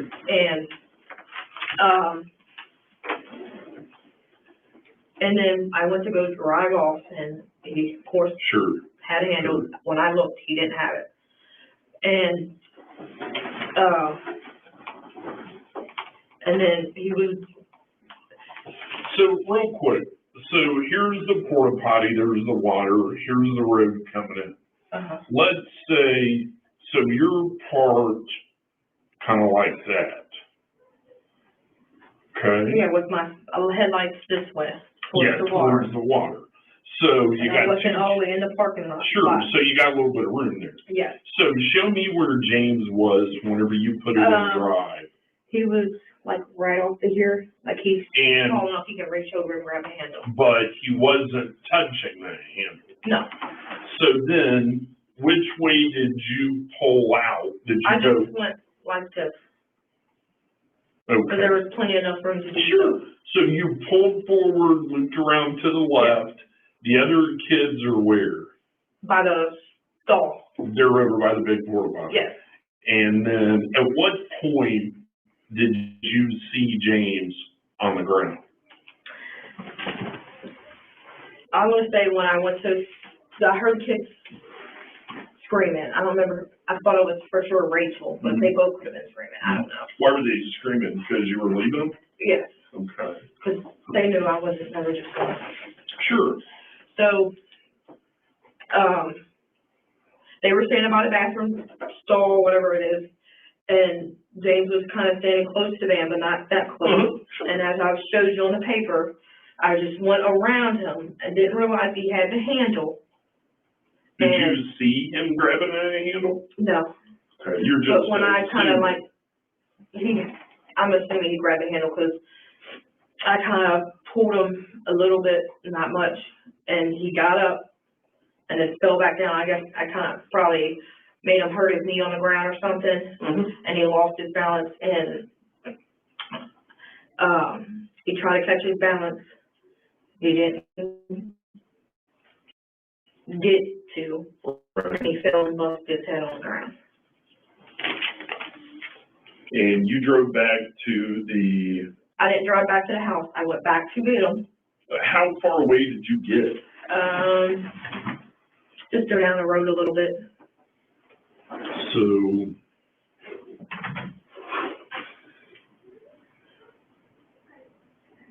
Keeps moving on me. There we go. So here's the road. This is the main entrance. Let me go back to satellite. That's the main entrance, and that's parked a lot. Okay? So That's the main entrance. Well, when you come out the driveway, I remember, turning this way. You turn left. Yeah. And then I only went, there's like this little cutoff kind of like pull off to the side of the road. Mm-hmm. Well, I went there and just turned back around and went back. Did you sit there at the pull off at any length of time? No, I just, Okay. I So was when you just come like, back, he's on the ground. yeah, I was like, you know what? I'm not leaving my kids. He can just get mad, leave, whatever. What day did this happen? Friday. What time?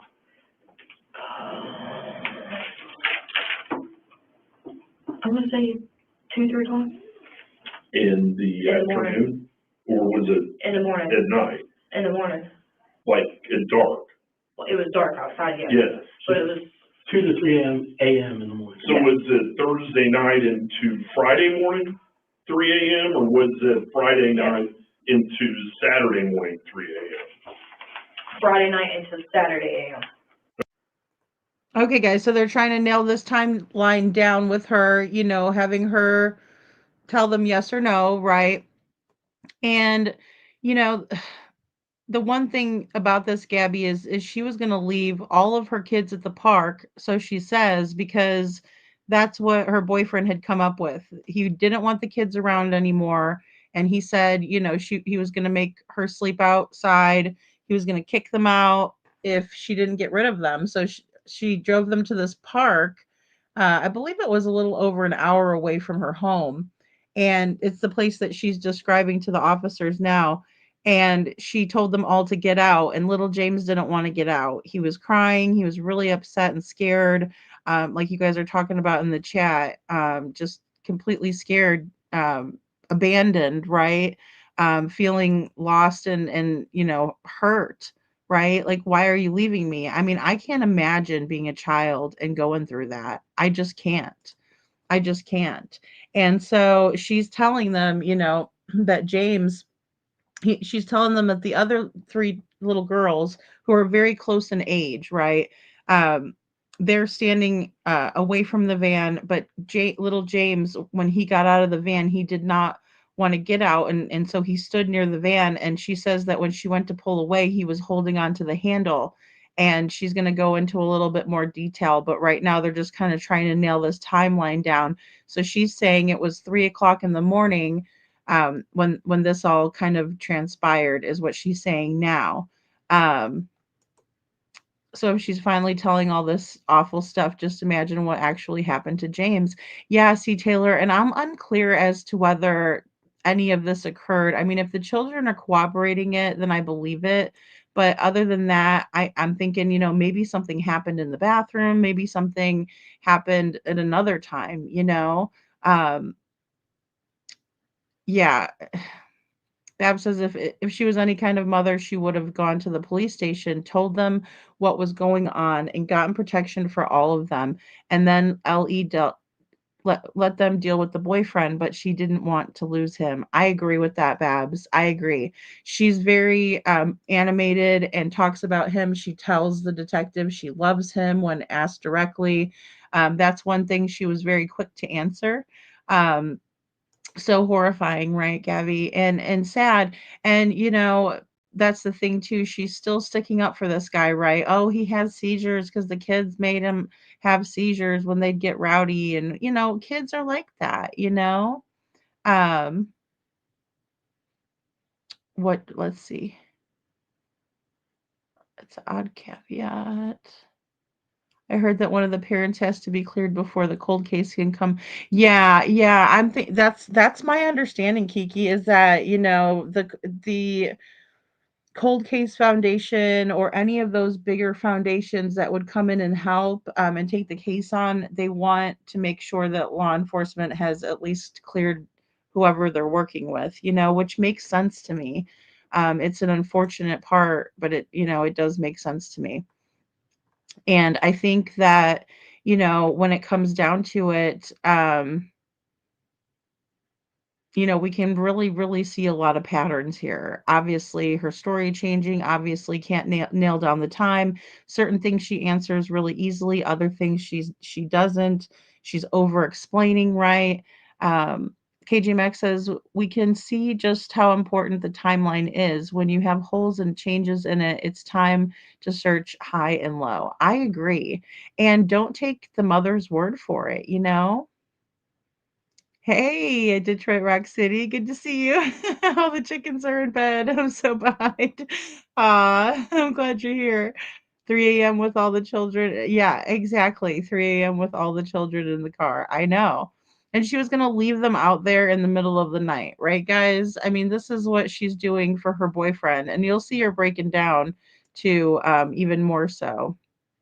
Okay, so it was actually Saturday morning at 3 a.m. Yes, and it was dark. yes. Okay. I couldn't see nothing. It was raining. And, okay. How big was the blood spot? I want to say about half the size of my purse that sits on the ground. So make a circle with your fingers and just like this. Show me up like this. I can see it. Like that. A little bit smaller than a basketball.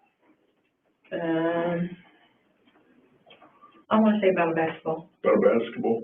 It could be a little bit smaller. I didn't really. What the blood look like? Was it thick and chunky? Or was it I didn't just? really, to be honest, I really didn't pay attention to the blood. I was more worried about trying to get him back. Sure. So when you got back home with James, you come back kids. with the kids.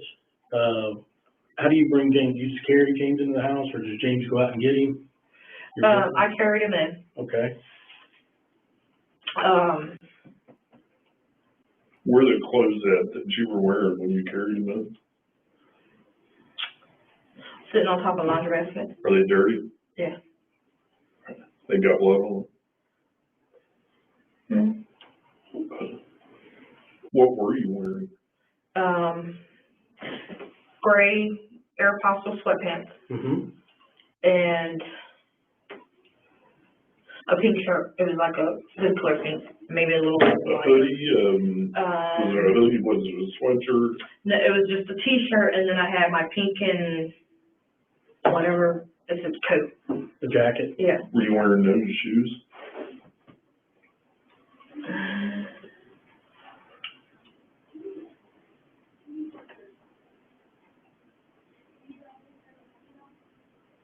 I believe so, yeah. So I got like 4 or 5 pairs of shoes. Right, I got you. So you carry the boy back inside. Mm-hmm. Have you already contacted James and told him what happened? Okay, by text or by call? It was a text. You sent him a text? Yes, and then he called me, told me to bring him back because he couldn't get James to listen. And James had bruises on him from him hitting him. He's never hit me. Right. Ever. But, okay, listen. Where were the bruises at? Face, I want to say all over. Cover the foot. From James hitting your son? Okay. Trying to punish him, basically. Does he hit the other 2 children? Sometimes. Looks like she's got remnants of a black eye. No, he never hit her in the eye, but. Has he ever hit her in the face or nose? Actually, yes, because he kind of like punches them, like they lie. He kind of either punches them or smacks them in the When mouth. was the last time he punched her? Because that looks like she's got a black eye. I want to say like a couple days ago. Okay. What did she do to get in trouble for that? Lying. Okay. I kept trying to tell him lying about a sin. That's their kids, that's what they do. Right. Sure. You'll eventually catch them in the truth later on down the line. Okay. So you bring the kid back, you carry the kid in, and then what happens? Where do you put the kid? Where do you put James? I just laid him on when you walk in the door, that room right there, on the floor. The front, when you walk in the front door? Yes, the front room. So the living room or or the the couch? couches, yes. You laid him I there? laid him on the floor, Okay. the bare floor, Mm-hmm. and he took him upstairs James took him upstairs. and put him in the bedroom. What time was it?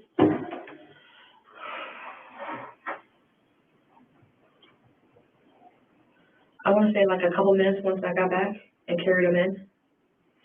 He took them upstairs and put them in the bedroom. Like in a closet where, It was on the floor. There's a window here and a window here. You put it right there on the floor. okay, so as I go up the steps, there's 2 bedrooms. The straight. Keep going straight. The straight bedroom. Okay. And you just, where at on the floor? Where at in there? Right there on that, not this front window, but the side window. Okay. Okay. We're gonna give you a few minute break, and then we'll be right back. Do you need anything? You need Another another break? restroom? You need anything? I wish I had my anxiety meds.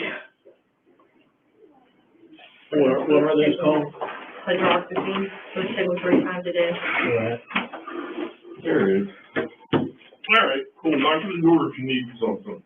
All right.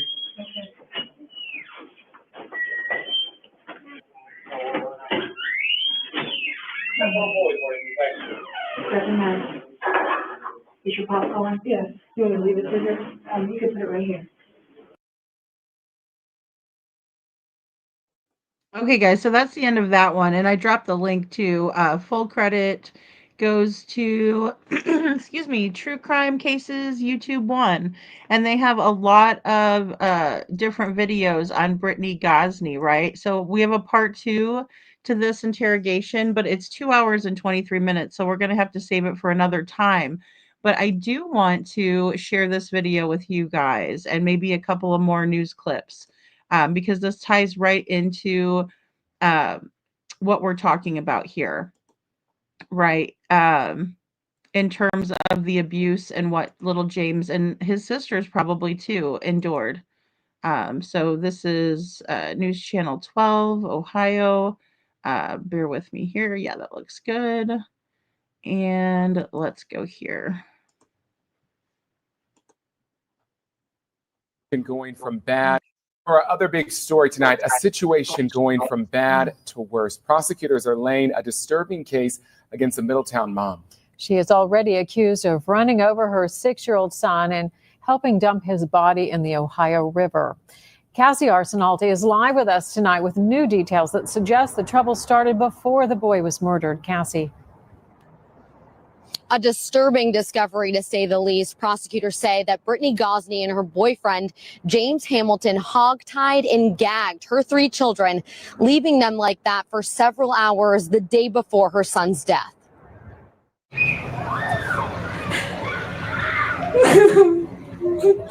It's another day of heartbreak for Doralino Farley and Marlene Farley, the aunts of 6-year-old James Hutchinson. Especially to know this, that they tied my nephews up and my niece. And I feel really hurt because I couldn't be there to rescue them. Both want answers, but another disturbing detail of how their nephew was treated brings more pain. I'm speechless, but I can't believe that she did that. New documents filed today by the prosecutors reveal that Brittany Gosney and James Hamilton had tied up the hands and feet of 6-year-old James Hutchinson and his 2 siblings, then gagged them with a cloth. The pair left them like that for hours the day before Gosney tried to abandon her children at Rush Run Wildlife Area. I want answers. I want justice. I want to know why she did it.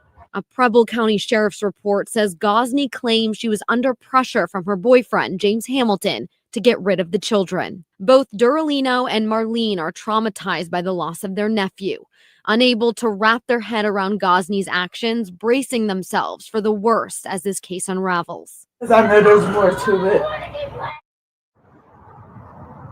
Prosecutors also submitted a mound of evidence today, including jail phone calls that Gosney and Hamilton made since they've been arrested, as well as several video recordings from their Middletown residence. Reporting live, I'm Cassie Arsenault, Local 12 News. I mean, completely gross, right? I mean, look, this is what the reality of people who can do this is, right? I mean, it's absolutely sick.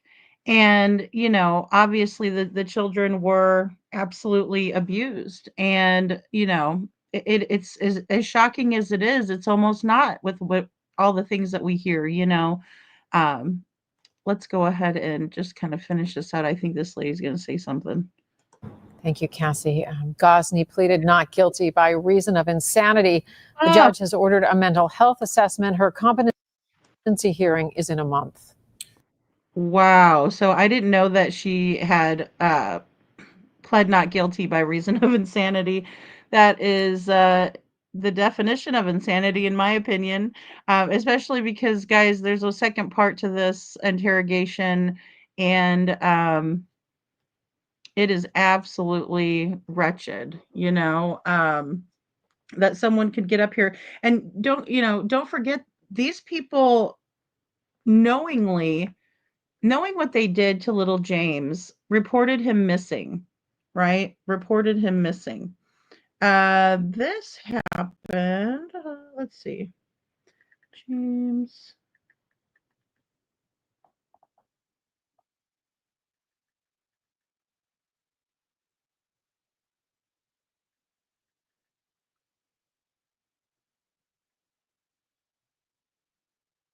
Alrighty. It seems like they did put a missing alert, right? So 2/27/21 from Middletown, Ohio. 6 years old, and he's still missing, right? He was only 3 feet tall, 45 pounds, with red hair and blue eyes, just a cutie pie. So sad. And let's take a look and see what other kinds of news clips we might dig up. Stephanie Harlow did a really good video on James Hutchinson. Really, really good. Let's see.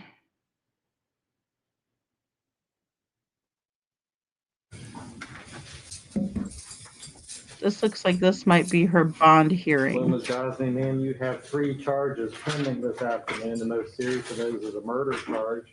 If you're convicted of that offense, it carries a prison sentence of 15 years to life in prison and a maximum possible fine of $15,000.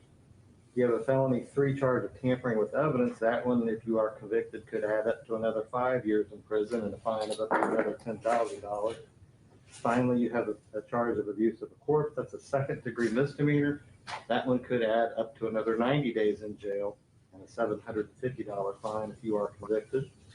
Your case is going to be set for a preliminary hearing next Monday afternoon, March 8th at 1:30. You have the right to an attorney. If you cannot afford an attorney and if you qualify financially at your request, the court will appoint one for you and you would talk to that lawyer today. Would you like court-appointed counsel, ma'am? I don't understand. You want to talk to a lawyer? Oh, here we go, guys. Here we go. Look at her. I don't understand. I don't know. What are you talking about? Oh, baloney. Manipulator. Where's Officer Hoover? Well, he's not in there right now. What about? Well, I have a learning disability, so I'm not understanding what you're saying. Court's going to go ahead and appoint counsel Chris Atkins on this case. Can you read the statement, please? This statement is from Detective Hoover on February 28, 2021. He was assigned a case of a missing 6-year-old child from 507 Crawford Street. As a result of the investigation, was able to speak with the defendant, being the mother of the child. She was read her Miranda warnings and agreed to speak with the detective. The defendant admitted to taking her child to Rush Run Park in Preble County, where she placed him outside of her vehicle. The defendant stated that she was going to leave the child at the park. She told the detective after placing the child outside of her vehicle, he attempted to get back into the vehicle and she drove off at a high rate of speed, dragging the child for a distance. The defendant then left the park and returned approximately 30 to 40 minutes later, finding the child in the middle of the parking lot with a head injury. The defendant advised the child was deceased. The defendant stated that she picked the child up, put him back in the vehicle, and drove back to 507 Crawford Street, where she took the child into the house and placed him in an upstairs bedroom. The following day, she drove to the Ohio River and disposed of the child's body into the river.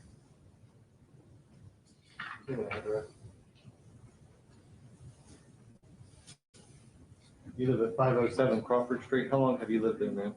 I just moved there first. Where'd you move there from? Dayton. Where would you live in Dayton? At a hotel. And how long had you been living at the hotel? 3 or 4 months. All right. Where are you from? Cincinnati. All right.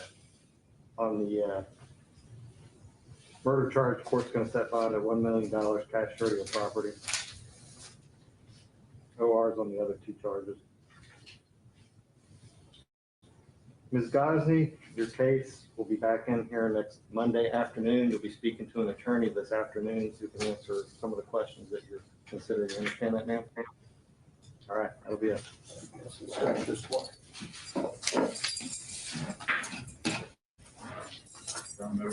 Yeah.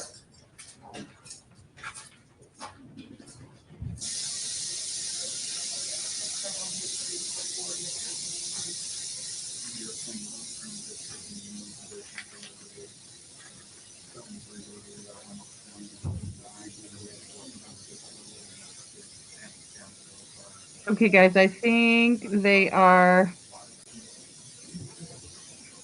See if she comes back. Oh, yes, she will.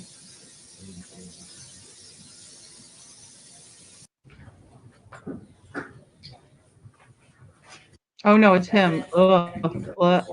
Here's James.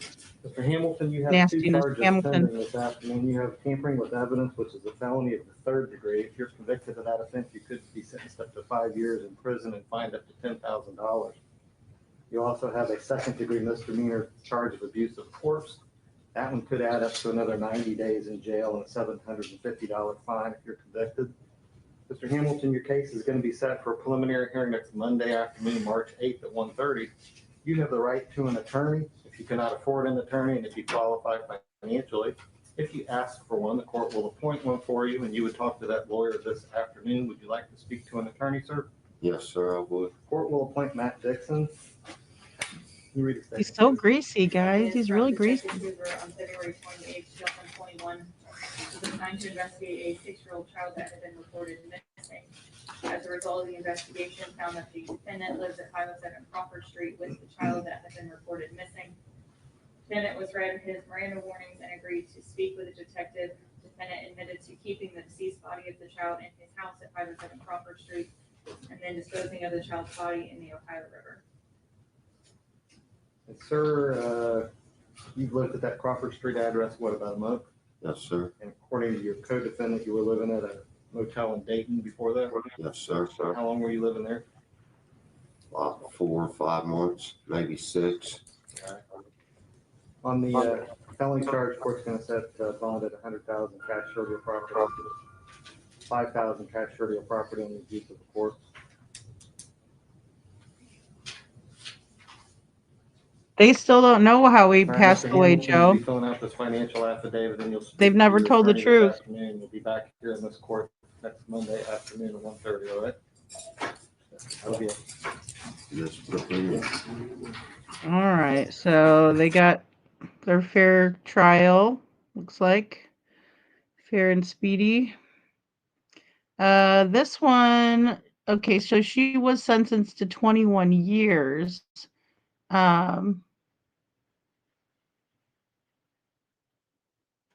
See what this one says.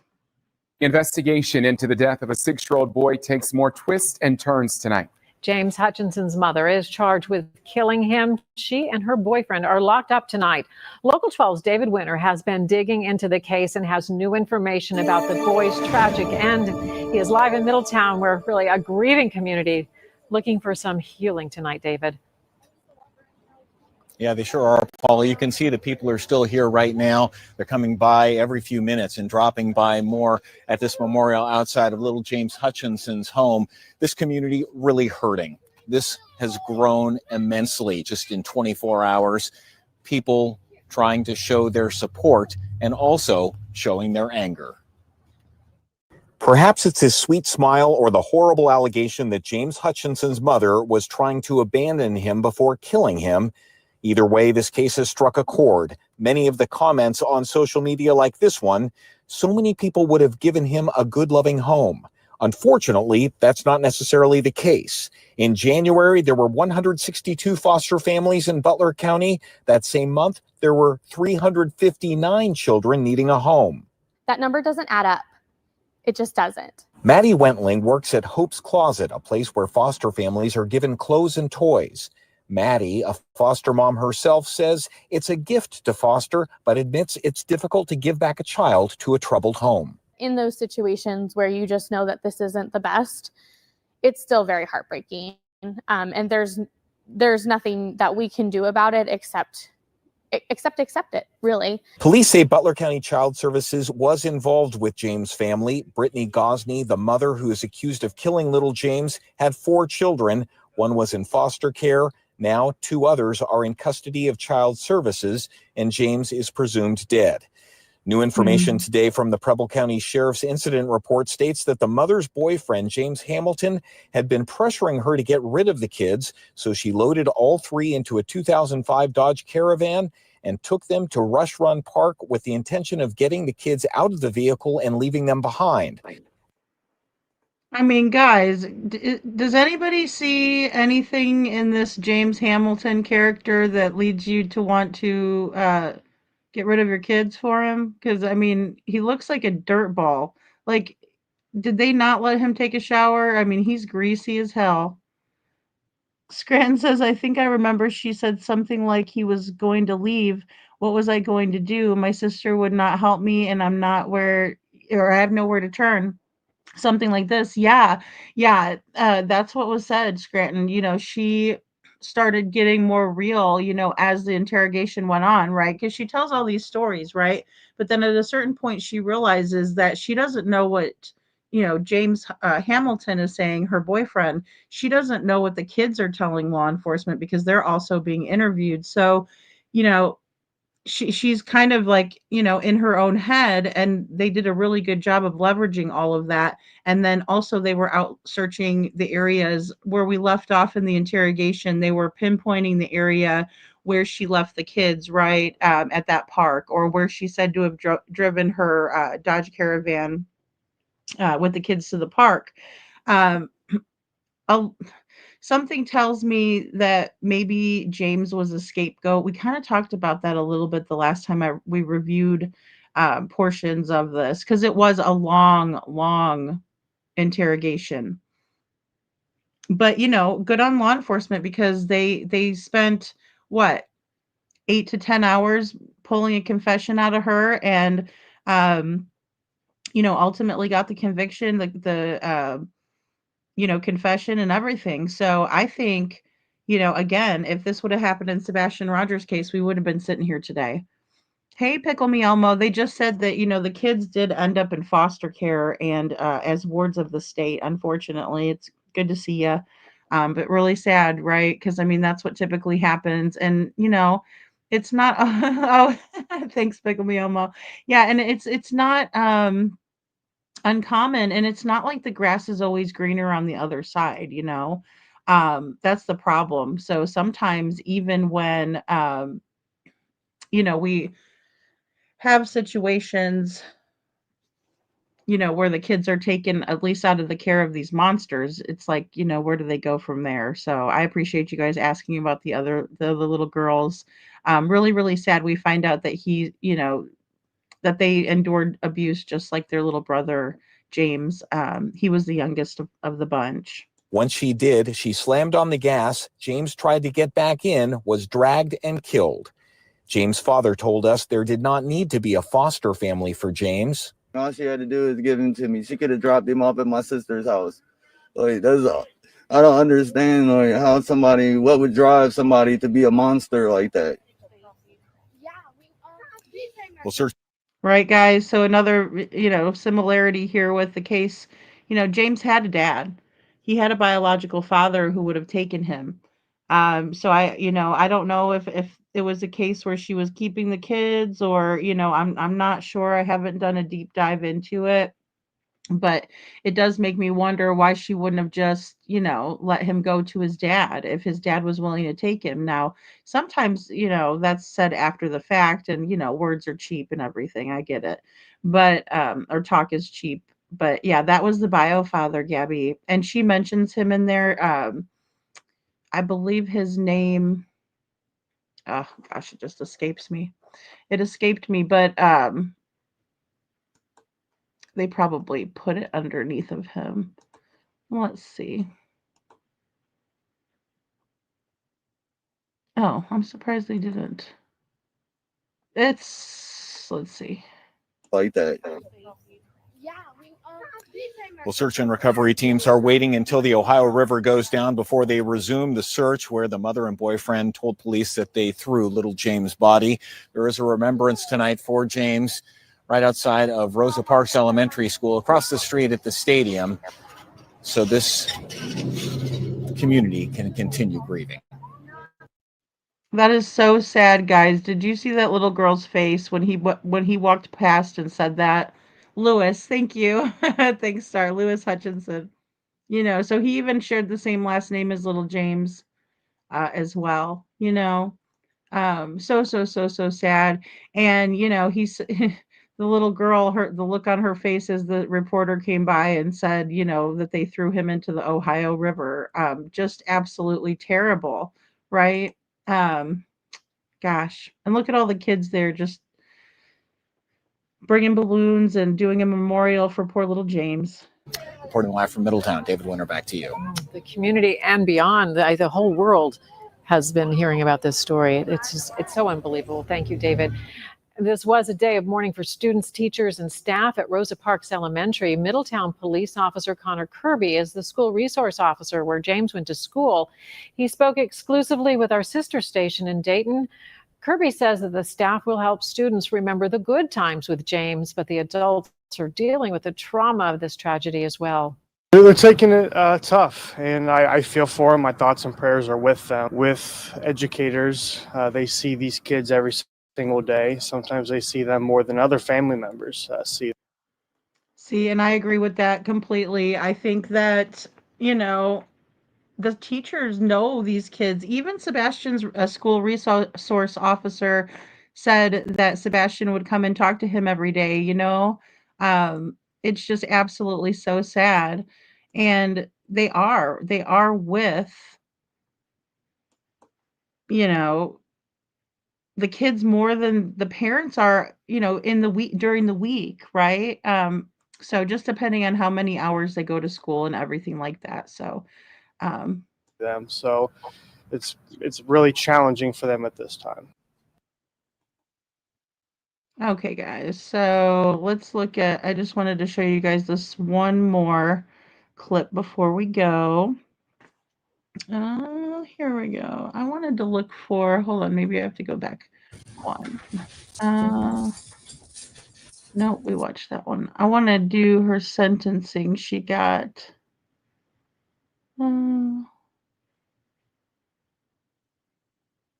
okay, so it looks like she changed her Unspeakable story of a Middletown after her competency test. I bet you she probably changed her plea too. So here we go, because it looks like she did. Mother killed her son ends today in a guilty plea. We brought you the story in February of little James Hutchison, Took a deal. whose mother first reported him missing, then was arrested for his murder. David Winter joins us now from where Brittany Gosney lived with 3 of her children, including 6-year-old James. Paula, Kyle, we've learned today that these children were enduring unthinkable abuse inside this home. While today, Brittany Gosney pleaded guilty to murdering little James, we've learned that the days leading up to that horrific act were indescribable. Tying her hands and feet behind her back and placing a cloth material in her mouth, purportedly leaving the child in that position for hours. At a hearing this morning in the Butler County Courthouse, the assistant prosecutor described how Brittany Gosney hogtied her 2 second-grade children. This just days before driving them with their 6-year-old brother, James, to Rush Run Park in Preble County and attempted to abandon them. As James desperately tried to climb back into the car, she ran over and killed him. What is your plea? Guilty. A guilty plea eliminates all doubts of accident or any other defense that might be available. Prosecutor Mike Mosier explained after the hearing that Gosney's plea of guilty to murder and child endangering ensured a mandatory minimum sentence of life in prison without the possibility of parole for 21 years. He also says she gave up the right to call herself mother. She gave up that right, in this prosecutor's opinion, to be called anything other than the defendant facing a life sentence for the murder she was charged with, not referred to as the parent or mother or mom. Living right next door, I'm reminded every day. So that doesn't ever go away. That'll never go away. As a mother, that will never, ever, ever leave my mind. Ever. Lindsay Piper says her daughter played with James the day before he was killed. She says she had a bad feeling about Gosney's boyfriend, James Hamilton, who is also accused in this case of helping Gosney throw little James' lifeless body into the Ohio River near Lawrenceburg, a body that has never been found. Everything. And look at how, manipulative he is, wearing a rosary around his neck. What a jerk is all I have to say about that. And, she's showing remorse only because she knows that her ass is going away. She took the deal. She took a deal because she's a coward. Because she's more worried about self-preservation than she is accountability for her actions. She didn't cry when she was talking about what happened to little James. She wasn't crying and distraught, knowing and recounting the details. She was cold as ice. Cold as ice. And it's sick. It truly is. And then here's this ass clown. That she's gonna get, she deserves everything that she's gonna get. That poor baby will probably never be put to rest. They never found And that him. video that you just saw was of a makeshift memorial at Gosney's home here in Middletown. Now, all that's left is some ribbon that held balloons. Again, James' body was never found in the river. Mosier says that he believes it is there. His brother and sister, we're told, have been in foster care, hopefully with waning memories of what happened to their brother, that they saw happen to their brother, and of waning memories of what happened to them inside this home. Reporting live from Middletown, David Winter, back to you. Build a website you love with Wix. All right, guys, and this is where she Instantly gets set a sentenced tone. to, so I just kind of wanted to show you While he was that. small, he touched all of our hearts with his red hair and his bright eyes. 6-year-old James Hutchinson, described by his principal, Tracy Neely, as joyful and helpful. He was a friend and he was a bright light. Very seldom did he not have a smile on his face, and that light was extinguished too soon by his own mother. Brittany Gosney admitted to murdering her son last February. She attempted to abandon 6-year-old James and his 2 siblings at Rush Run Nature Preserve in the middle of the night. As she sped off, James grabbed the door handle, and it's believed he was dragged to his death. Gosney and her boyfriend later dumped James's body in the Ohio River. It was never recovered. And I'm never going to defend the actions, and I don't think that Brittany expects me to. But defense attorney David Washington said Gosney reached out to several people, including an unnamed agency, because she felt, quote, overwhelmed and never got the help she needed. And I think that factor, combined with the mental health issues that she has, made her do things that are unexplainable. We are underwhelmed with his comment that she was overwhelmed with her responsibilities to her children, especially little James. During the sentencing hearing, Gosney had an opportunity to speak. Anything you'd like to tell me, Ms. Gosney? No, sir. She declined. Did you hear one word from her given the opportunity to say, "I'm sorry, Your Honor, I did this"? Not one peep. She stood mute. And aside from prosecutors, the only ones in the courtroom today to give James a voice were representatives of Middletown City Schools. No sentence will bring James back. All we can do and hope is that his death is not in vain. Our hope is that his legacy shines a light on child abuse. We know that James' life mattered. It mattered to his teachers and his friends at Rosa Parks Elementary. His life mattered to the entire community.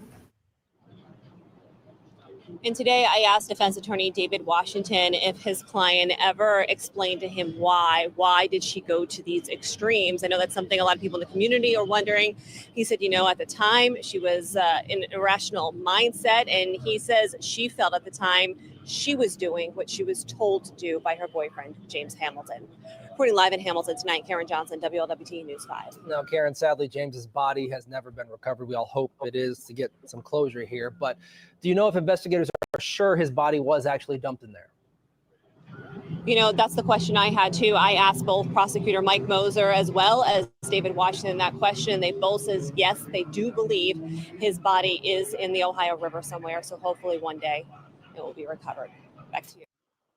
Oh gosh, you guys, so sad. And I just remember when I watched one of the news clips, they said that when they did do a search in the Ohio River, that it had been they had gotten a mass amount of rain, and that the water actually resembled like chocolate milk. That's how much, like with the river churning and everything, that it was so cloudy.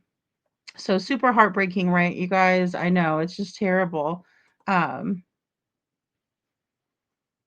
Yeah, I know. I'm worried about it too, Kiki. I am, and this is kind of why I want to, show, a similar story, because it's just so eerily similar. Not that I ever want to lose hope or faith. I don't ever want to do that. But I also think looking at realistic options, especially with what we've seen lately from the Proud Feet, right? They have really um outdone themselves, right? Because I've never, and I've asked several people this too, can you recall, and if any of you can recall a situation like that, even if you're on the replay, send me an email and let me know if you can, find one comparison. But I can't find one comparison where a, the parent of a missing child was openly mocking another parent, right? And or acting just like a complete idiot. I mean, Chris Proudfoot has said some really nasty, nasty, nasty things about creators, about his stepson, about his wife, about, you know, everyone, you name it. He's not been very nice, I can't say, excuse me, I can't say he said anything particularly bad about Katie, but to her, right? He's disrespected her in front of us, I should say. So I take that back, but what I will put out there is that he's definitely disrespected his wife in front of us, and he's disrespected her child, right? Telling her to pull up her big girl panties and stuff like that is gross.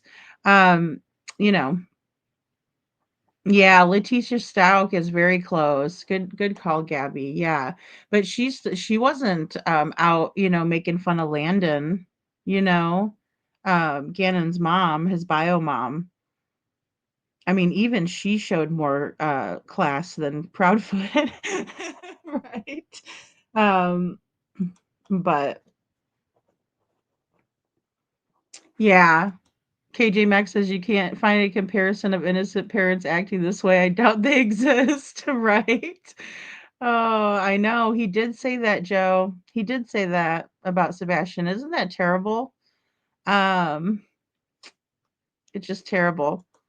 And it really reminds me, the James Hamilton guy really reminds me of Chris Watts, right? Because the minute that Chris Watts was behind bars, boy, he was the biggest Bible thumper you'd ever want to meet. Talking about God's word and writing poetry and all that crap, you know, to manipulate, in order to manipulate. So you guys have been so great tonight. Thank you all so much for being here. Let's go over the rest of this interview and see how good police work, and leaving it to an 8 to 10 or however long hour hours of work that you could put into, instead of 18 months, and still no results, no justice, right? uh it's absolutely horrible, in my opinion, that they didn't put the time and effort in the beginning. Otherwise, they would have had different results. And that's just something that we can't ever get back.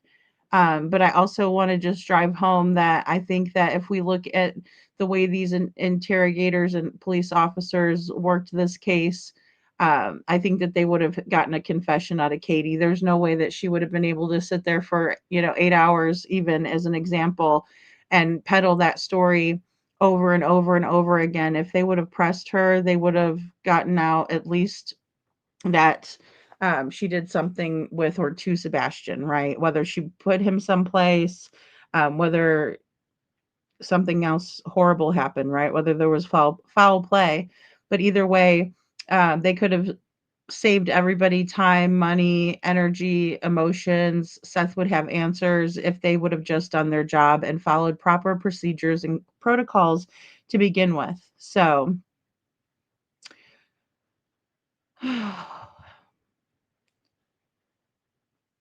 look, mom of two young men. That sounds like cream of some young guy.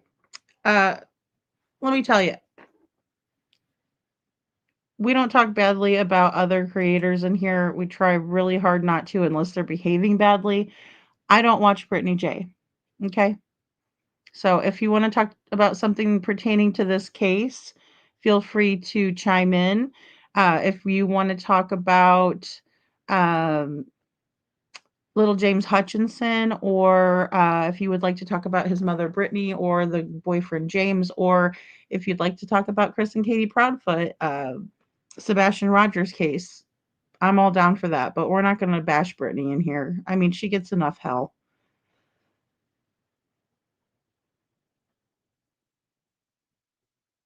I don't think the case is cold. Mom of two young men. And if you spent enough time in here to know that, if you ever watched my show, then you would know how I feel about that. I don't think Sebastian's case is cold. Not at all. Not at all. I think his father, Seth keeps it in the public's eye. I think Seth is doing everything he can. What I would suggest to you is maybe just go over there and, maybe buy a Sebastian t-shirt. So, anyway, thanks, Joe. Yeah, I don't even watch Brittany.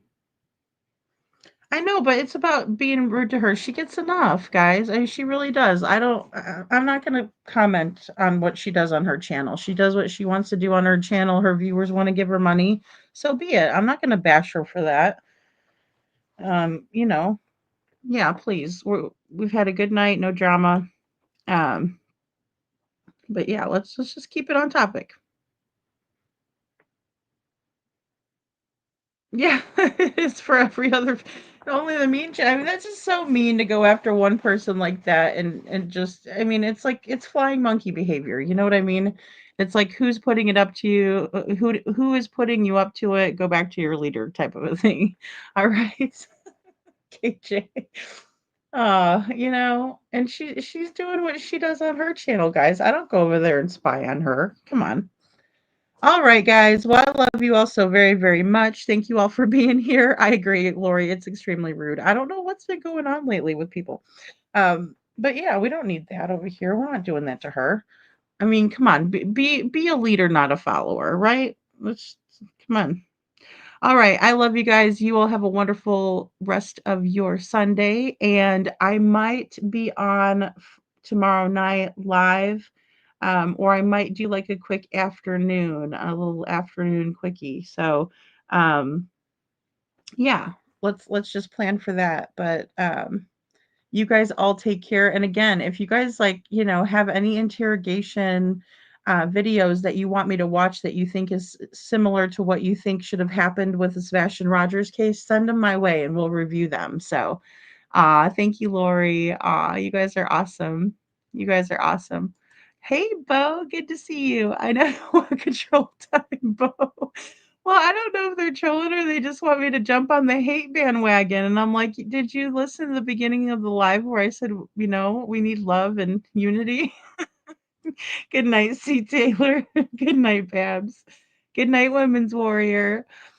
I tell the telltale sign is KP laughing in the interview. I agree. I agree, Women's Warrior. I do. And I did get your email too. I need to write back.